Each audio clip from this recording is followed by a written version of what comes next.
Hi, welcome back guys. This is your friend, Lettuce Head Fanfics, back with amazing fanfiction. This is the second part of What If Deku Was Deaf and Genius. Now before starting, please give this video a like and subscribe to the channel if you want more videos like this. Now let's get into the fanfic.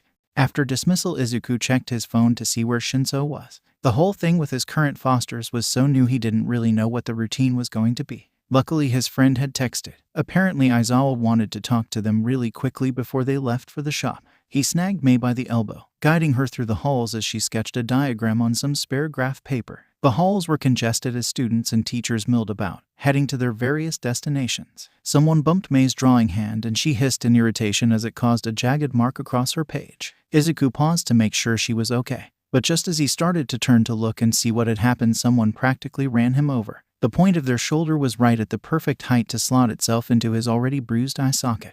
The force of the unexpected collision made him fall onto his butt as the sudden flare of pain from his face caused him to yell. He didn't see who had knocked him over, though he did hear a masculine sorry as the other person apparently hurried off. And now he was on the floor in a busy hallway. Immediately people started tripping over him. He scrambled to get up and made it to his hands and knees before someone stepped on his fingers. His cry was drowned out as yet again someone tripped, instead of catching themselves, though the person fell on top of Izuku, sending the boy to the floor again, this time on his belly and pinned under a heavier body. He wheezed as the other person laid frozen for a second. But another yelp from the boy underneath them as his arm was stomped on sent the other student scrambling. Mei managed to kick it into gear by that point too, standing in the way of people as they walked and shoving people around the two boys on the ground, protecting them from traffic on one side at least, as his victim, secondary assaulter, hurried to their feet. A knee accidentally found its way into his ribs and his breath left in a silent scream as the still tender area exploded with pain. Shit, Midoriya. Fuck. Hold on. You need to stand. There's a classroom right there. I'm going to help you, okay? The words didn't really sink in as he was too focused on trying to work air back into his lungs. There were hands on his upper arms that tugged him to his feet, and then Mei was on one side, and a blur of yellow was on the other. It took maybe a minute for the three of them to make it to the empty classroom. They sat down against the wall under the smart board to catch their breath. Mei sent off a quick text to Shinso. Izuku curled up around his ribs in an effort to ease the throbbing. Okay. Oh, the person on his right moved to kneel in front of him and green eyes looked up into bright gold. Kaminari. Dude, I'm so sorry. I didn't see you in time to stop. And then when I was getting up, someone kneed me and oh fuck. Your ribs. Are they okay? Izuku took a slow, deep breath, sitting up a bit with a grimace and poking along his side, ignoring the small flares of pain. After a moment, he sent a weak smile at the bubbly blonde. I don't think anything is broken, so that's good. Are you okay? You fell pretty hard. And you said you got kneed. He could see the bright red beginnings of a bruise forming on the other boy's cheek and he frowned with worry. But Kaminari just kind of stared at him with wide eyes. Are you seriously worried about me right now? You just got trampled. But the support student only shrugged as Mei answered a call on her phone. Izuku ignored her as she explained, presumably to Shinso, what had happened and where they were. As she hung up and let them know he and Aizawa were on their way, the green-haired teen shrugged out of his blazer. He started to roll up his sleeve to check the damage where his arm had been stepped on, pausing when he realized one of his fingers wouldn't move. He cursed quietly when he realized it was broken. He continued to struggle with his shirt sleeve, grumbling when he couldn't get the button undone. Hesitantly, Kaminari leaned forwards, making sure Izuku saw him before he took over undoing the button and gently rolling up the sleeve. He paled considerably when he saw the scarring that traced over the freckled skin of Midoriya's forearm and wrist. It was only slightly obscured by the rapid bruising in the shape of a shoe print. Gently, the battered boy poked at his arm and rotated his wrist in a slow circle. Well, at least the arm isn't broken. Kaminari let out an incredulous huff at the easy way the other boy was checking himself over. The pink-haired girl to the side looked over the exposed arm and started muttering darkly about finding everyone who had stepped on them and making them grovel for forgiveness. Izuku laughed and waved her off as he felt of his rapidly swelling eye. It's really not that bad, Mei-chan. It's my fault for getting knocked over. It really isn't, Su-kun. That jerk plowed into you and then didn't even stop. The greenette shrugged. But before he could try to talk her out of her rage, the door slid open and Shinso came rushing in from the rapidly emptying hallway. Are you guys okay? He was kneeled down by their little group in an instant. They all saw when purple eyes locked onto Izuku's bruises. The insomniac's expression darkened. He turned towards his classmate with the beginnings of a snarl on his lips. The expression fizzled out though when he caught sight of the blonde's own bruises and worried look. An instant later, Aizawa and Recovery Girl made it to their quiet little room. The school nurse swearing up a storm about how she had told the rat not to let all of the courses out at the same time. She then looked at the huddle of teens on the floor. Okay.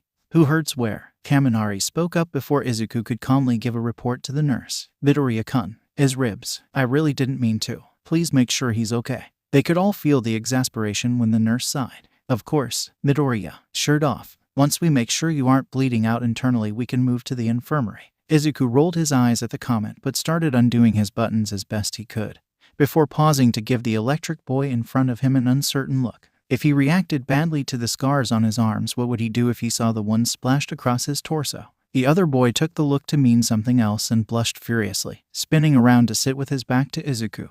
Sorry, I won't look, I promise. Mei snickered quietly at the scene and green eyes turned to her with a glare. Shinso, of course, took his chance to be a menace. You shouldn't have promised. Izu is ripped under all of those baggy clothes. Nothing but lithe muscle. It's pretty hot. Izuku sputtered out embarrassed denials, glaring at Hitoshi and missing the red that creeped up Kaminari's neck and ears. Recovery girl whacked Shinso on the back of the head with her cane and he yelped, "Boys, I need you to put away the hormones for a minute so I can check everyone over." Midoriya, shirt. Mei had to help him with the buttons. His broken finger made it hard to use his right hand. Once they got it open, he lifted his undershirt up so the nurse could take a look at his side. After a moment she nodded. Just some bruising, and it looks like the fresh scars are a bit irritated. Let's head to the infirmary so I can stabilize that finger. No one else has any injuries they're worried about moving with? No? Okay. Let's be off. The 4 teens scrambled to their feet, Mei snagging Izuku's abandoned blazer and Kaminari taking his bag for him, ignoring the objections and the "you don't have to do that." As they made their way down the winding halls, Aizawa texted someone on his phone with a frown. Nezu is checking the camera footage. But with that many people, I'm not sure if he will be able to see much. Green eyes peered at the teacher curiously. Why bother? Accidents happen, right? Unless you think. The man ran a hand through his hair with a tired sigh. We aren't taking chances. We don't tolerate bullying or discrimination here, so if he sees something questionable, we need to look into it. Izuku looked at him again, a bewildered expression on his face. Really? That's... Wow. Recovery girl tests in irritation from the front of their group. Midoriya-kun, this is not Aldera. If anyone here tries anything like what happened there, I'll kick them out on their ass myself. When they walked in with a new friend, Mia was overjoyed, flouncing over to introduce herself as Izuku went to clock in. Hi, you're new. My name is Hatsum Mia. Welcome to my shop. The blonde boy responded to her enthusiasm with his own naturally bubbly personality. Hatsum? Oh, you must be Hatsum-chan's older sister, he said with a joking wink. The woman cackled. Oh, we have a funny one. Just what their little group needs. Come on in. Sorry, I'm Kaminari Denki. It's nice to meet you. The woman smiled warmly. Kaminari-kun. The only rules are don't touch anything if you don't know what it does and give Mei's babies a wide berth until they're out of the testing phase. He glanced over nervously at the other teens as they waved him over to the large work surface they were gathered around, taking note of all of the parts and gizmos scattered everywhere. Okay, don't touch anything. Got it. She laughed at the slight fear in his voice. Don't worry, kiddo. If you hang around long enough, I'm sure those 2 support prodigies will bore some sort of science into your skull. Denki laughed, scratching at the back of his head. I probably need that if I'm honest. Science isn't my strongest subject. Mia gently ushered him towards the others, immediately turning to Izuku when they reached them. Hey kiddo, it's a slow day. We only have 2 orders. If you want to pull one, I'll pull the other, and then you can chill and listen for the front. The small teen nodded amicably and snagged the print out of the order form she handed him. Turning towards the newcomer, he smiled. I'll be right back. Why don't you get out your books and stuff so we can get to work when I'm done? Kaminari pulled his pin-studded messenger back up onto the table before him with a nod. With the signal of assent, Izuku hurried off into the maze of shelves. So, Midoriya works here. Shinso hummed in affirmation. Yeah, his mom's stipulation for going to high school was him keeping his job here part-time. Hatsum-san is really good about not working him too hard though, and insists on all of us keeping up with our studies. The blonde tilted his head in confusion. His mom didn't want him to go to high school. Shinso made a so-so gesture with one hand. It's more she didn't want to lose the extra income, I think. From what he says, finances are kind of tight. Oh, pale fingers pass a spark back and forth in thought. Doesn't UA have scholarships and programs for that? They groaned at the reminder. Believe me, Kami-kun. Mom tried everything to convince that woman to chill, but she doesn't want charity. And she's stubborn as hell. Kaminari hummed as he dug out a few well-chewed pencils from his bag. That's kind of sad. Midoriya-kun deserves to go to school and have downtime if he wants. The other 2 nodded in solemn agreement as the group faded into an easy silence. It took about 15 minutes for Izuku to finish up the order and make his way back over, rubbing some grease from his hands onto the coveralls he had changed into.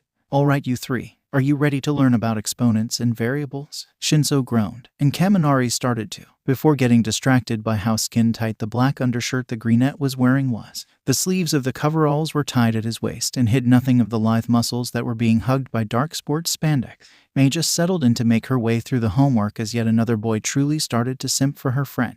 The next few days were much of the same. Go to school, have classes, work on hero course design corrections and ideas while building his own babies. Then the four of them head to the shop for study time.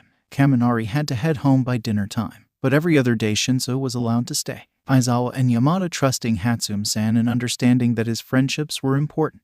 After dinner they would start to close up shop and hang out for a while longer before everyone would go their separate ways. Going home to that perpetually empty apartment was probably the worst part of Izuku's day. He would do a quick run through the house to make sure everything was clean, before getting ready for bed and hiding himself away in his room. At least with his door closed he could at least pretend the rest of the apartment wasn't an desolate echo of the home that once was. Sometimes he would manage to catch his mom on break, and they would chat for a few distracted minutes. Izuku was becoming increasingly familiar with the little window that looked out at the break garden. For some reason every time he saw it, it caused some weird niggling question to start to form in the back of his head. But he couldn't quite put his finger on what it was. It was just a garden with a couple of benches where people could go out and smoke. Why was it bothering him? He waved the feeling away every time to ponder another day. He would then eventually make it into bed, usually after staying up late texting his friends and drawing out blueprints, or losing himself in an in-depth bit of analysis. If he was honest with himself though, even if he missed his mom and the closeness they shared when he was young, he would take his current life over his past any day.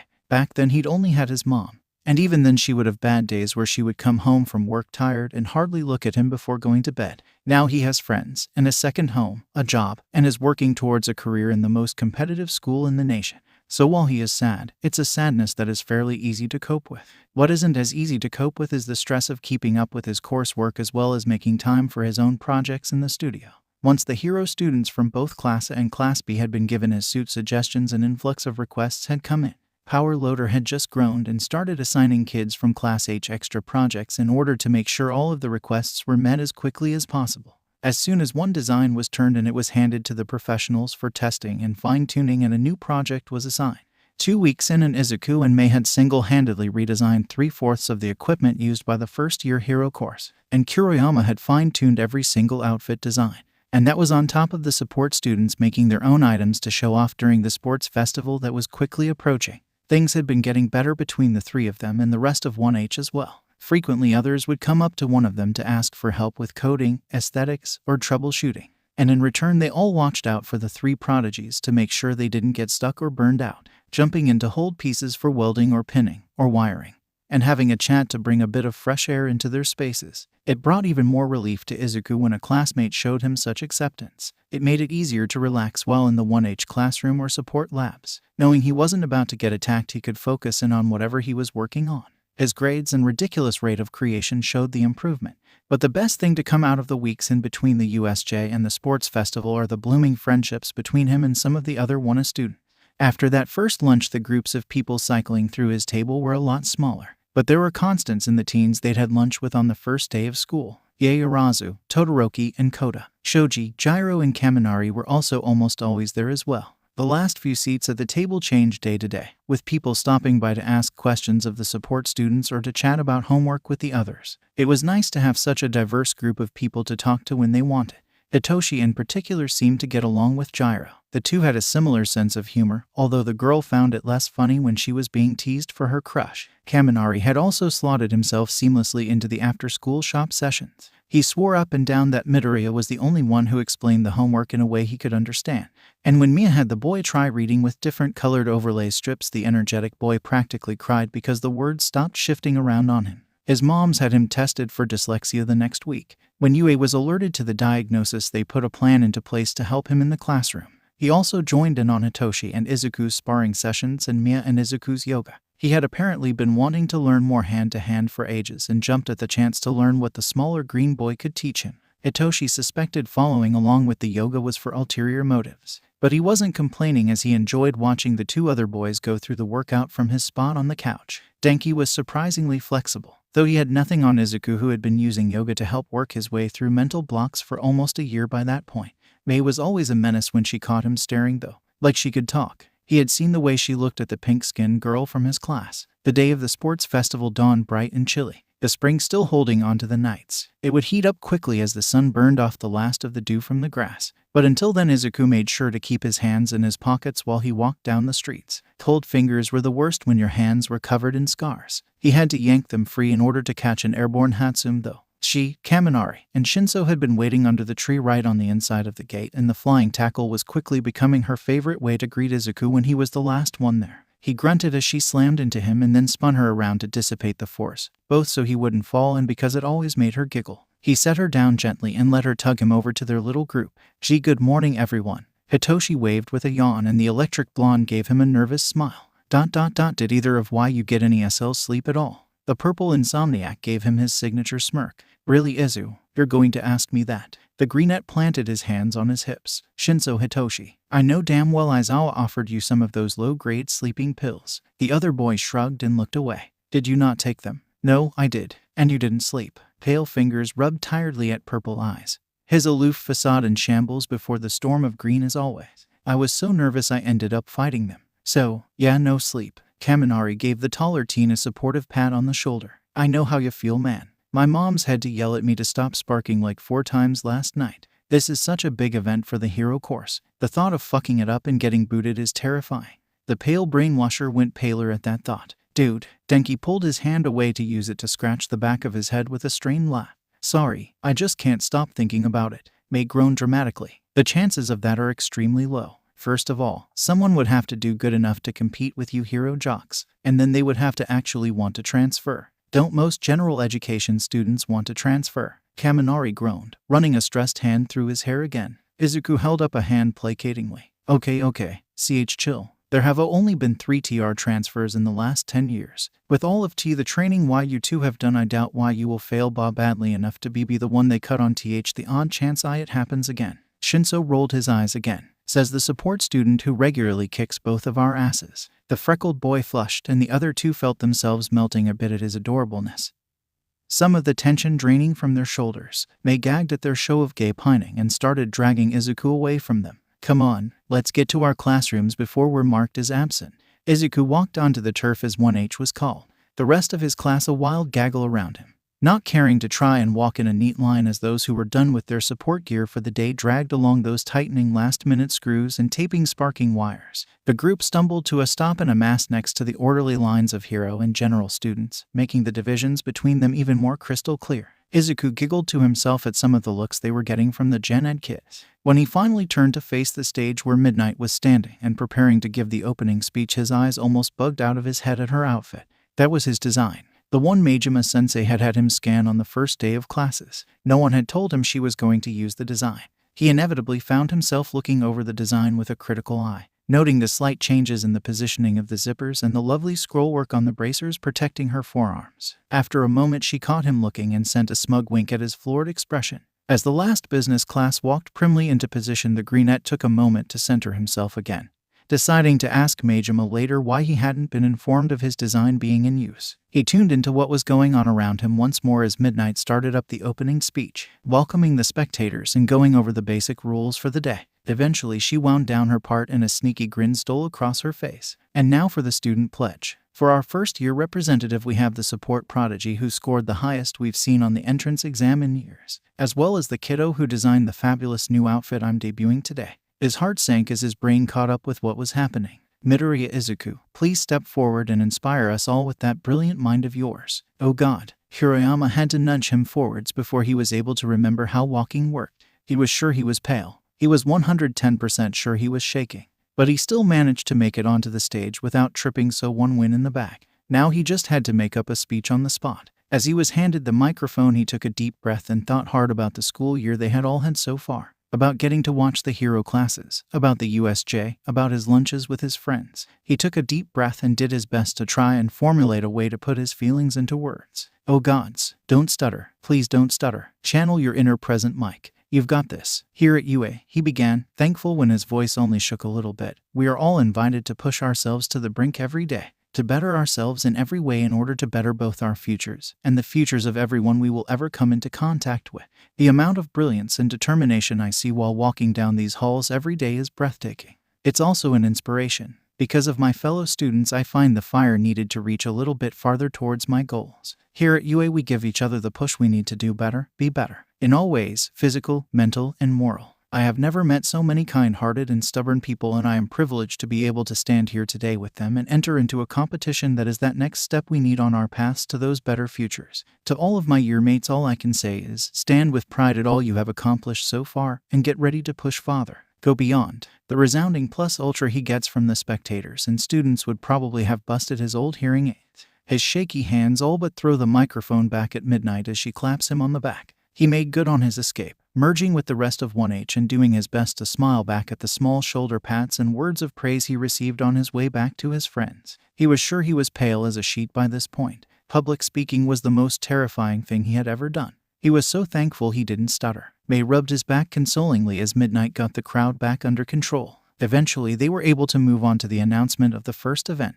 With her normal flair for dramatics, the woman declared that it will be an obstacle course. Oh, that boded well for any of his classmates if their designs are field ready. He does one last inventory of his own gear. As the shoes were a joint project and the bombs were Kiriyama's creation, he didn't have those with him for today. He did have his repaired and improved Kaioketsu Shoji, and a multifunctional gun he was dying to get a chance to test. He knew Mirakuma-sensei would probably growl about the contraption.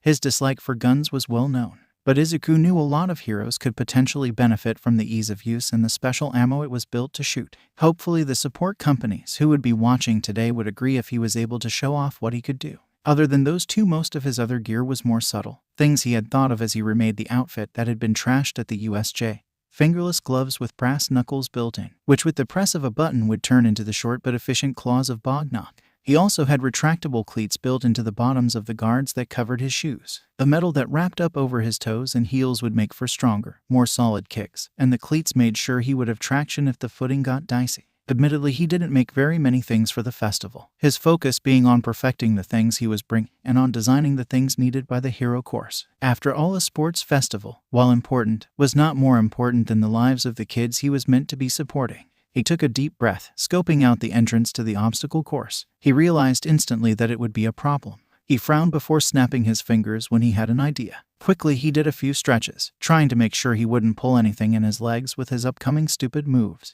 He clicked his heels together and the spikes of the cleats popped out with a quiet thump against the turf. When the buzzer sounded, he took off running with the rest of the crush of students. But as he neared the milling mess at the opening to the tunnel, he jumped. Digging his cleats into the wall for grip, he shoved off and turned his body so one foot would catch the opposite wall. Back and forth he launched from wall to wall above the other students' heads. He felt a blast of icy air and watched as a bunch of the teens below him were frozen in place. Todoroki. He did his best to keep his momentum, not wanting to fall on the others while he had metal spikes sticking out of his shoes. As he made it to the end of the corridor, he spotted his next little challenge. The ground all the way out of the exit and for another few yards was completely iced over. He looked around for the best place to land. He took a deep breath as he launched himself away from the wall one last time. If he didn't hit this landing just right, there was a good chance of breaking his ankle. The metal under his soles hit the ice with a clink, and he skidded forwards for a few feet before the spikes finally found purchase. And then he was running, digging his cleats into the frosted ground to keep himself upright. He looked around to see who else had made it through. He saw a lot of Class 1 and several kids from 1B, and then he noticed Hatsum cackling as she flew over all of them. He grinned at the display of her excitement and forced himself to run faster so he wouldn't fall behind. He flinched back a bit as the next obstacles suddenly loomed. Present Mike introduced them as the robots from the entrance exam, and Izuku blanched a bit. Shinso had fought robots that huge. What kind of crack was this school on? Two of the robots were suddenly encased in ice, standing a moment before falling with a crash. Scratch the first thought. What kind of crack was Todoroki on? He kept running, noticing the swarm of smaller robots at the feet of the giants. He inclined his Kaioketsu Shoji and prepared to fight his way through. A bang from above and the familiar smell of nitroglycerin made him flinch.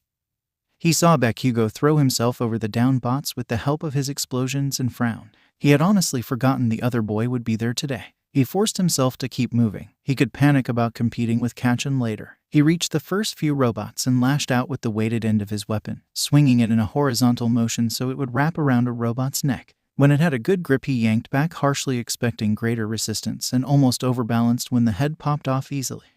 So they weren't very hard to break. That would make this a lot easier. Instead of reeling the cord back in, he swung it to the right, robot head and all, and smashed it into one of its friends who had the audacity to target him. Then he took off at a dead sprint through the opening he had created, wrapping the cord around his palm to his elbow to shorten the length he was working with. The chunk of scrap came free as it jerked forwards, and it launched itself into the glass eyes of another robot, shattering them and blinding the machine. He almost paused at the shock of the lucky shot but made himself keep running. He dodged a couple of flailing limbs and a misfired laser from Aoyama. Then he was scrambling through the legs of one of the giant bots. With a sigh of relief, he realized he was free of the mess of the fight. He saw the next obstacle and internally groaned. There was no quick way to make it across that. If only he had been allowed to bring the boots. He sighed and got on with it. Returning his Kyoketsu Shoge to its spot around his hips, he got started, hanging upside down and scooching his way across like a koala. He was glad for his upper body strength. He was sure if his arms weren't so built up from all of the training and lifting he had been doing recently, then he would be pulling himself across a lot slower. He grunted in frustration as he saw Ida slide his way across, and Uraraka hop nimbly from platform to platform. Lucky jerks with their lucky quirks. He wondered how far ahead Kachan was. He groaned as he pulled himself up onto the other cliff. He panted, wiping a hand across his freckled face to keep the sweat from stinging his eyes. With a deep breath, he leveled himself to his feet and forced himself to keep moving, completely ignoring the tired burn in his arms and legs from the workout. When he reached the next section of the course, he didn't understand what he was looking at first. His ears were ringing too much to have caught whatever introduction Mike had given. Then a pink cloud blasted up from where Uraraka stepped and it clicked. Mines. Oh, he could work with that. Quickly, he snagged some rocks from the ground and shoved them into his pockets. He wasn't sure how much pressure was needed to set off the device hiding under the dirt. But if Uraraka was setting them off, then it couldn't be much. He backed up, readying himself for a running start. With one more deep breath to calm the anxiety pending in his chest at the sound and sight of explosions, he raced forward. Just before he reached the edge of the minefield, he jumped once again, landing a few feet in on one foot just between two mines. He didn't waste the momentum, hopping forwards to land in a handstand. He would have to thank his instructors in yoga and martial arts once more when this was all over. The quick tumbling lessons he had gone over with Mirakuma and the flexibility gained from daily sessions with Hatsume-sen served him well as he made his way through the mines. If Izuku had been able to break concentration for even a moment, he would have noticed when he overtook several of the hero students and Mei. As it was, he wasn't paying attention to the people around him at all until he noticed that he had closed the distance on the two front runners. As he carried through a back handspring, he caught sight of Bakugo and Todoroki fighting a little ways ahead. He realized they were well within range, and an almost feral grin split his face. And he leapt forwards, and to the right he dug the rocks out of his pocket. The next few leaps and flips brought him a bit more to the right of the other boys. It was time. When he was at the apex of his next jump, he tossed the rocks as hard as he could right in front of where Bakugo was going to be. He was right about the devices not taking much to set off. He didn't get to see what happened next as he had to focus on his own landing. But he heard the bang and the enraged screams loud and clear through his hearing aids. He laughed maniacally when he was next given a chance to look and saw Bakugo cursing up a storm as he tried to catch back up with Todoroki. He was surprised to notice that the blast had pushed him far enough back that even Izuku had pulled ahead of him. Though, if Deku got second place instead of him, he would absolutely hate it. A vindictive voice that sounded suspiciously like Shinso crowed with glee, and Izuku picked up the pace even more, forcing his tired limbs to keep moving. He reached the edge of the field and took off at a sprint once again, seeing the red and white hair of Todoroki pass through the tunnel ahead of him. He glanced back in time to see Bakugo accidentally set off another mine with his quirk, and the greenette giggled at actually getting to see the other boy get blasted back a few meters. Then he was into the shade of the tunnel and he faced forwards once more. He heard Present Mike calling out his name when he made it through to the other side. He slowed as he made it far enough away from the mouth of the tunnel to not get trampled by others and stopped. Bracing his hands on his knees as he panted, he gazed up at the huge scoreboard. There it was, his name, right in second place. Holy shit.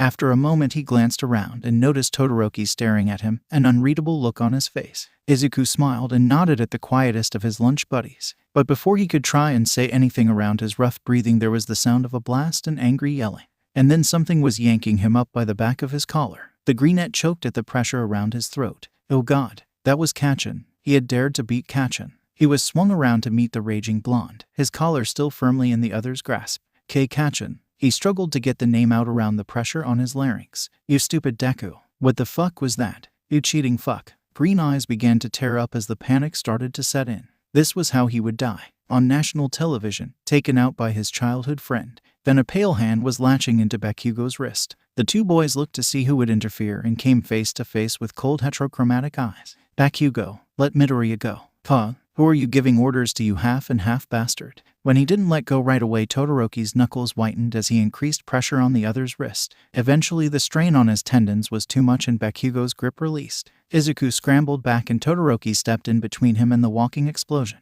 They stared each other down for a full minute before the tension was broken by Shinso running up to the small group. The purple-eyed insomniac looked between the three of them, sussing out the issue instantly. He snagged Izuku and started dragging him away, tossing a "thanks Todoroki" over his shoulder as he went. When they were far enough away that they couldn't see Bakugo through the growing crowd of teens who had finished the race, the greenette all but collapsed into his friend. "Holy shit," he mumbled, shaking slightly as the adrenaline left him. "Gonsu," the taller boy muttered as he ruffled green curls. "That took some balls. When I saw you blast that asshole back, I almost shit myself. I laughed way too hard. It's thanks to you that I got 16th place instead of 7th or so. It's hard to dodge around a minefield while laughing your ass off." Izuku whined and covered his face as he flushed. "He's going to kill me, Toshi. Oh gods, what was I thinking?" His friend snickered and dodged the elbow aimed for his ribs. "I'm sure you'll be fine, Zu." The second round was decided. A cavalry battle, and Izuku had the second most amount of points. It was no 10 million, thank the gods. Rip Todoroki. But still, a target was on his back. And now he needed to find a team who would be willing to work with the Quirkless kid. He looked hesitantly over his shoulder at Shinso. The other boy was looking over the point distributions on the large screen above the stage. But after a second he seemed to notice Izuku's gaze. When they locked eyes, the taller boy seemed confused by his friend's expression. Before realization dawned and he let out an exasperated huff. "Of course we're going to be on the same team, dummy. Let's go find Mei." The blinding grin he got in response made him give his own small smile in return. They threaded through to the back of the crowd, knowing she had retreated earlier to look over her equipment. "Mei-chan, wanna team up?" She enthusiastically agreed. Tightening one last screw on her jetpack, she stood so they could hunt down one last teammate. They didn't get very far before said teammate instead hunted them. "Hey guys," the bubbly voice of Uraraka called out to them, grabbing their attention with an added wave. "Can I join your team?" Izuku lit up, instantly muttering about how useful her quirk was in the beginnings of plans. Shinso gave her his easy grin and gestured to his friend who was too deep in his head to notice. "This means yes." She giggled in response and bounced the rest of the way up to the group. "So, what's the plan?" At the starting buzzer they were off, running clockwise around the edge of the arena even as most of the other teams beelined towards Team Todoroki. Izuku scanned the path ahead as he sat up on the shoulders of Uraraka and Shinso. "To the right," he called, and they changed directions accordingly. He lashed out a hand and snagged the headband of a distracted Class B student as they ran past. He quickly tied it around his neck as he kept a lookout for their next target. This was the main body of their plan. Stealth. While everyone was distracted, they would snag as many points for themselves as they could. Of course, there were contingency plans as well. Izuku wanted to leave nothing to chance. Shinso and Uraraka deserved to move on to the next round. And Hatsune wanted to use the sports festival as much as possible to be able to impress the support companies that were watching. He would make sure they moved on. He dodged a swipe from Asui's tongue and retaliated with a shot from the gun cradled in his right hand. The bullet exploded into a net with spider silk thin cords. They were slightly sticky and very easy to get tangled up in. He watched as Shoji went down as his leg got caught up with his arm. The greenette winced a bit as the other boy hit the ground with a harsh smack and the two smaller teens he was carrying launched across the turf with twin ooms. "Oops, sorry," he called out as they ran past and Uraraka snagged the headband from Asui. The next few minutes passed by in a similar way, them sneaking around and snagging whatever they could, occasionally retaliating with Izuku's gun when needed. And then the timer hit 3 minutes and present Mike betrayed them. Wow, watch all the little listeners go. With 3 minutes left we have a surprising lineup. Currently in first after having played past the potato with the 10 million is Team Bakugo. Second is the shockingly mixed Team Midoriya. Third is shit fuck. He tuned out the rest of the announcer's rambles as a whole slew of teams suddenly turned towards them. Of course they would make a more viable target than the walking bomb of Kachan's team. He takes a deep breath as the others approach. "Okay, plan space jump. Brace yourselves." Uraraka tapped all 4 of them with her quirk and Izuku prepared to flip the switch on the jetpack Mei had strapped to his back. The controls on it were hard to use, but he would have to make do in order to get his team out of the press of aggressors coming right for them. At the last possible moment he hit the button on the joystick he had clipped to a lead connected to his jacket. He angled it forward slightly as they rose into the air quickly with their reduced weight. Once they had made it over the group of students that were gunning for them, he angled the stick more to bring them in for a landing and then hit the button to turn off the propulsion system once more. When they were a foot off the ground, Ochako returned their weight and they landed in a dead sprint. Team Midoriya ran in an arc, keeping near the wall as they were chased by a mob of super-powered teens. Occasionally one of the other teams would manage to get close enough to attack and they would have to jump again, bouncing around like an evasive bunny. Their luck ran out at the 1-minute mark. Apparently they had gotten too close to Team Bakugo, and the other boy had seen a chance for a little revenge. So as they hopped into the air to avoid the quicksand trap set by Honuki, they were met by a flying feral blonde with a vendetta. Izuku yelped, twisted to dodge the explosion aimed right at his face. Unfortunately, the jetpack took the full force of the attack instead. The sudden force of the straps across his shoulders as the device was forced away from the strike was painful, and then Izuku noticed it was smoking. Fearfully, he scrambled out of the device's confines and tossed it to the ground below them. As soon as it hit, it exploded, sending the still airborne teens flying across the arena and knocking over several of the teams still on the ground. My baby. Oh shit. Mei was pissed. Zuko, that bastard killed my baby. I want payback. I will. There was no saying no to her now. Plan boom. He responded as they landed near Team Bakugo. Zero was reeling in the flying sparkler as they turned onto their target. Ready? Izuku waited half a second, just long enough for Bakugo to regain his seat. Now, the three teens holding him and dashed forwards, and Izuku reached a hand out right as his ex-friend sensed his danger and turned to face him. With a grin, the green-haired support student snatched the 10 million point headband right off of him, before tossing it in the air and shooting it with his gun. With a boom, the bullet let off a small explosion, and the headband went up in flames. The whole stadium sat frozen in shock even as the final buzzer sounded, but Mei took the moment to gloat. Turning back around to the ash blonde who was glaring murder at her team, she crowed. Hell yeah, that's what you get. An eye for an eye, bitch. Hurt my babies and I hurt you. Woo. She fist pumped even as Shinso devolved into cackling laughter at her antics. Izuku flinched at the rage that the taunts ignited in Bakugo's eyes. He tapped the shoulders he was sat upon to signal he wanted down as present mic seemed to snap out of his shock. Wow, listeners, what a stunning last-minute turnaround pulled off by Team Midoriya. With 3 seconds left on the clock, they managed to steal and then destroy the coveted 10 million point headband, not only solidifying their own place in first place with Midoriya having kept his own team's headband worth 645 points. Added to that, they managed to snag several other headbands at the start of the round for a total of 2,005 points. Second place goes to Team Todoroki, who managed to freeze a few competitors in the last minutes to snag the extra points needed. Their total is 1,105. Third is Team Takoyami with 2 hero classes working together. They managed 950 points. And last but not least, even though at the last second they were knocked from the first place throne, Team Bakugo still has just enough points to move on to the next round, scraping by with 245 points. Oh, Izuku needed to hide before Bakugo destroyed him. Alright listeners, we are taking an hour break for lunch. Go cool off after that explosive show. There are food stalls set up for visitors just outside the stadium. Students, you can either enjoy those as well or make your way to the cafeteria for lunch rush's usual miracles. Okie dokie, stay tuned. In an hour we will have the regular sports festival games as we gear up for the finals. As soon as they were dismissed, the green-haired boy made a beeline for the tunnels, his friends following along dutifully, determined to not let himself be cornered by his old bully. They made their way to the vendor stalls, weaving through the crowds with a bit of struggle. Mei broke off to grab them a few orders of takoyaki. Itoshi spied a drink vendor and headed that way. Izuku saw a stir-fry stall and decided to make that his contribution. He tried not to cringe at the prices he paid for himself and his 2 friends. After he snagged 3 orders, he looked around for his friends. Mei was still haggling with the vendor. Shinso was leaned against the wall of the stadium looking exasperated. With a grin, Izuku caught his eye and gestured towards the girl. After a moment of consideration, the purple-eyed teen let loose an exasperated sigh and stomped towards the rogue mechanic. He tossed some money onto the counter and dragged their friend and her portion of their lunch back towards the main school building.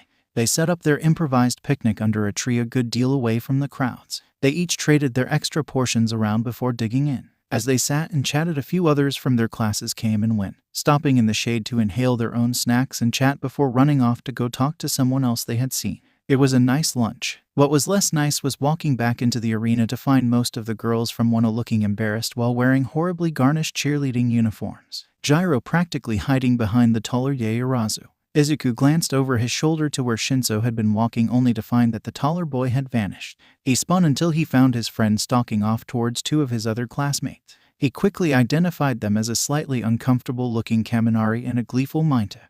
So that's what was going on. The greenette sat back and watched as his friend took care of the situation. He was too far away to hear what was said, but from the stance in Kaminari's face he could guess at the lecture. The electric blonde seemed to agree quickly enough and turned to the girls as if to apologize. But the smaller of the purple boys didn't seem repentant at all. Izuku grinned as he saw Hitoshi's stance turn from protective anger into righteous virality. It only took a few short threats before the tiny pervert scampered off into the tunnels. May was giggling by that point, having caught on to what was up. After a second she skipped off towards the other girls. He pretended he didn't hear her loudly complimenting her fellow pinkette on the outfit. Izuku took a few deep breaths as he walked forward, trying to force down the anxiety making his insides squirm uncomfortably. He climbed the few short steps and listened as Midnight went over the rules with them one more time. His Kyoketsu Shoge was in his hand down at his side. He didn't want to have to unclip it and waste time once the fight started, but he also didn't want to be accused of cheating, so it remained at rest. As soon as Midnight called the start, Izuku dodged to the side, just barely making it out of Ida's range as the other boy passed. Coming out of his roll, he popped up to his feet and swung the weighted end of his weapon in a wide arc, the cord unfurling with a snap as it went. Ida stumbled as halfway through his turn his legs were suddenly ensnared and he went down, hard. A green blur was on him in an instant, pinning the bigger boy on his front by yanking his arm back into a pressure hole. Midnight gave them a second, and then when Ida admitted he couldn't get free, she called it. And just like that, the first match went to the Quirkless support student. Freckled hands trembled a bit with leftover adrenaline as he helped the blue-haired teen untangle himself and stand, trying his best to ignore the confused but impressed comments from the stands. Sorry about that, Ida. You fell pretty hard. Are you okay? Yes, thank you, Midoria. That was a wonderful move. Maybe we can spar together sometime so I can get more practice fighting against weapons. Izuku grinned up at him as they made their way across the pitch, together this time. As sure, SB sparring with the M Mirokuma's G gets kind of repetitive. The Mirokumas, as in Mirokuma Kiba. Izuku tilted his head in confusion at the tone. Yes, the other boy chopped his hand excitedly. My brother plans to have him tutor me over the summer break. He is a fantastic instructor. No wonder you are so talented with your martial arts. Izuku rubbed the back of his neck with an awkward giggle.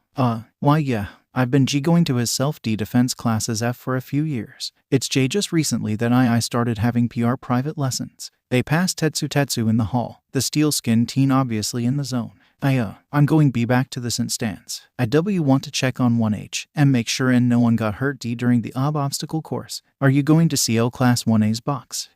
No. First I have to make a phone call to my brother. Izuku smiled and nodded at the show of familial devotion. Okay, I'll see you later then. As the other boy stalked off towards the locker rooms, the freckled teen took a left and walked up the stairs towards the student boxes. Once up the stairs, he looked out over the stands. The first box on this side was 1 Kelvin. He nodded to the business students he vaguely recognized from around the school and started looking for his own class. There it was. He stepped past the short partition and into their seating area, only to be swarmed immediately. The pressive noise was a bit too much for him to really understand what they were saying. He did catch a few shouts of congratulations and questions on his failed review of his gear so far, but not much else. Eventually Kiriyama was shoving his way between them. Even his considerable bulk had some trouble shifting the rabid support students in order to give Izuku some breathing room. Alright, enough. He doesn't need you all swarming him. Back you creatins. Izuku giggled at the overdramatic display. I am glad to see everyone is okay.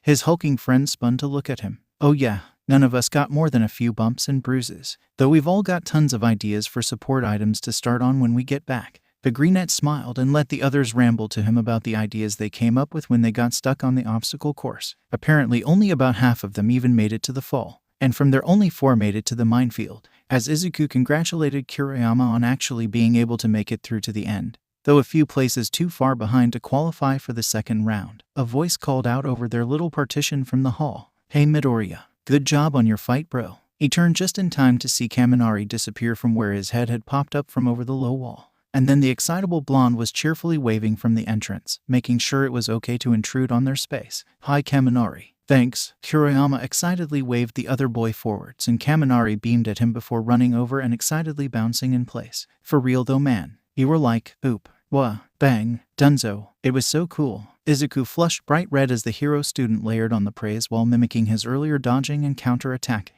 It wasn't that great. I just got an lucky shot. He got distracted from trying to deny more by Midnight announcing the start of the next match. Izuku frowned down at where he could see Tetsu and Kirishima squaring up. This might take a while. Kaminari and Kiriyama looked at us curiously. Their quirks are too similar. This is going to end up as a B battle of St. Stamina. Kiriyama perked up. Great. He smacked his large hand down on Kaminari's shoulder and guided him towards the benches. This means we have time to talk about your suit upgrades. Izuku grinned and followed them, sitting down next to the hero kid just in case he needed to bail him out. He knew very well how intense the support class could be. In the end, neither of the two competitors won. They both passed out from exhaustion at the exact same time. Present Mike announced that there would be a tiebreaker when both of them had awoken. Up next was Uraraka versus Zero. Izuku mumbled theories under his breath, and the other two boys stopped their enthusiastic discussion to listen in. Okay, so Zero has the advantage of reach, but Uraraka is fast and nimble. If she can dodge and get close to him, she might be able to tag him with her quirk and toss him from the ring. But then Soraka and Jiraiya meet. When his mutters turned into indistinguishable mush as his brain moved faster than his body could keep up, Kiriyama started up their discussion on target discs as a viable support item. Down below, Uraraka managed to get in close and smack Zero across the face. The smack was loud enough to hear in the stands, and Izuku leaned forwards in anticipation, waiting to see if any of his predictions came through. The young heroine grabbed hold of her opponent and spun him around to build up momentum for her toss. Zero was almost over the line, but then he shot out a length of tape and wrapped it around Uraraka in a move similar to how Izuku caught it.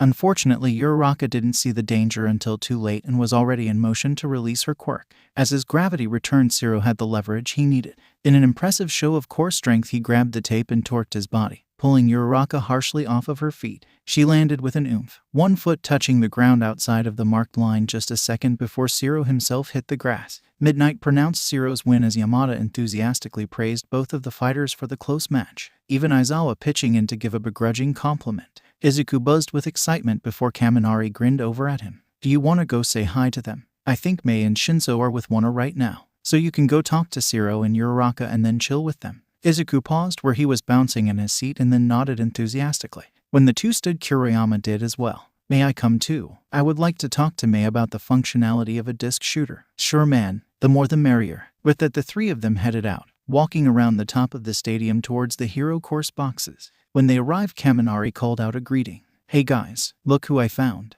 They walked through the entrance and were bombarded by welcomes and compliments on Izuku's match. Mei was on them in an instant, babbling about all of the things she had been talking to the hero kids about. Izuku smiled and nodded along even as he signed a greeting to Shinso, who waved from his spot on a bench near the front. As they all waited on the next match, they chattered to each other, the hero students bouncing from one conversation to another with ease. After a moment, Izuku retreated to Shinso, Mei following along without pausing in her ramble. The next fight ended quickly and with a fairly predictable win. Aoyama just didn't have the mobility or the tenacity to take down Bakugo. As the match ended, Mei scampered over to the other pink-themed girl in the stands near them and all but dragged her away. It was their turn next after all. Izuku hoped she asked before she used the other girl for her plan. But knowing Mei, she was already 3 steps ahead in her mind space and would probably forget to communicate.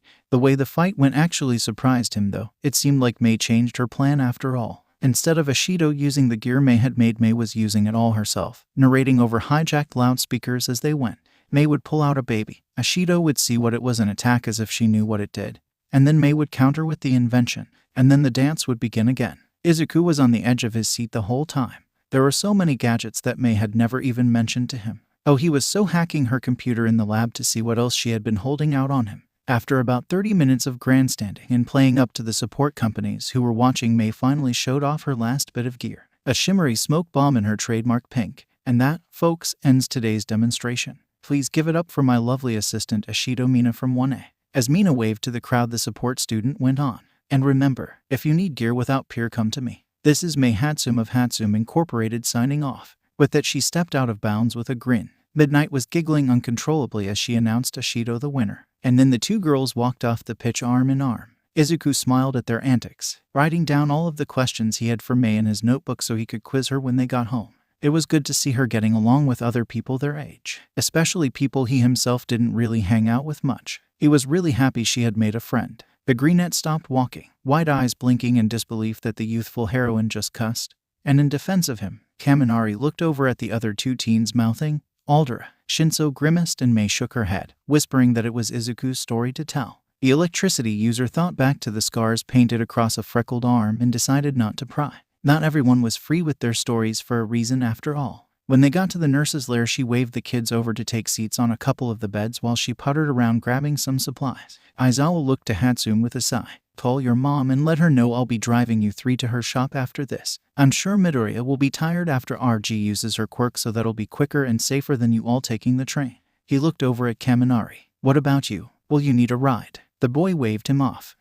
No, I was actually going to go to the library downtown. I need to find some things for ectoplasms class. That piqued a certain green-haired nerd's interest. Ectoplasms. F for you guys, that's algebra, right? What do you need? I have all sorts of notes and study materials. Mei and Hitoshi groaned, before the perpetually sleepy boy leaned forwards a bit towards the confused Kaminari. You might as well come with us. You've awakened the math demon, and once he sinks his claws into you, well, he sends the other boy a devilish smirk, causing him to fluster. Oh, I couldn't. I've already caused enough problems today. You guys don't want to deal with my dumbass when I'm trying to study, I'm sure. That was the wrong thing to say. Suddenly he had a bubble full of indignant green genius. Kaminari Denki, you are not dumb. Someone with such precise control of such a volatile quirk has to be super smart. That's just how it works. That and you pass the general entrance exam, which means you have to be smarter than the average teen. So don't you go calling yourself a dumbass. Green glared into Sunshine Yellow fiercely. Kaminari leaned away a bit in an effort to put a bit of space between himself and the boy who was practically in his lap.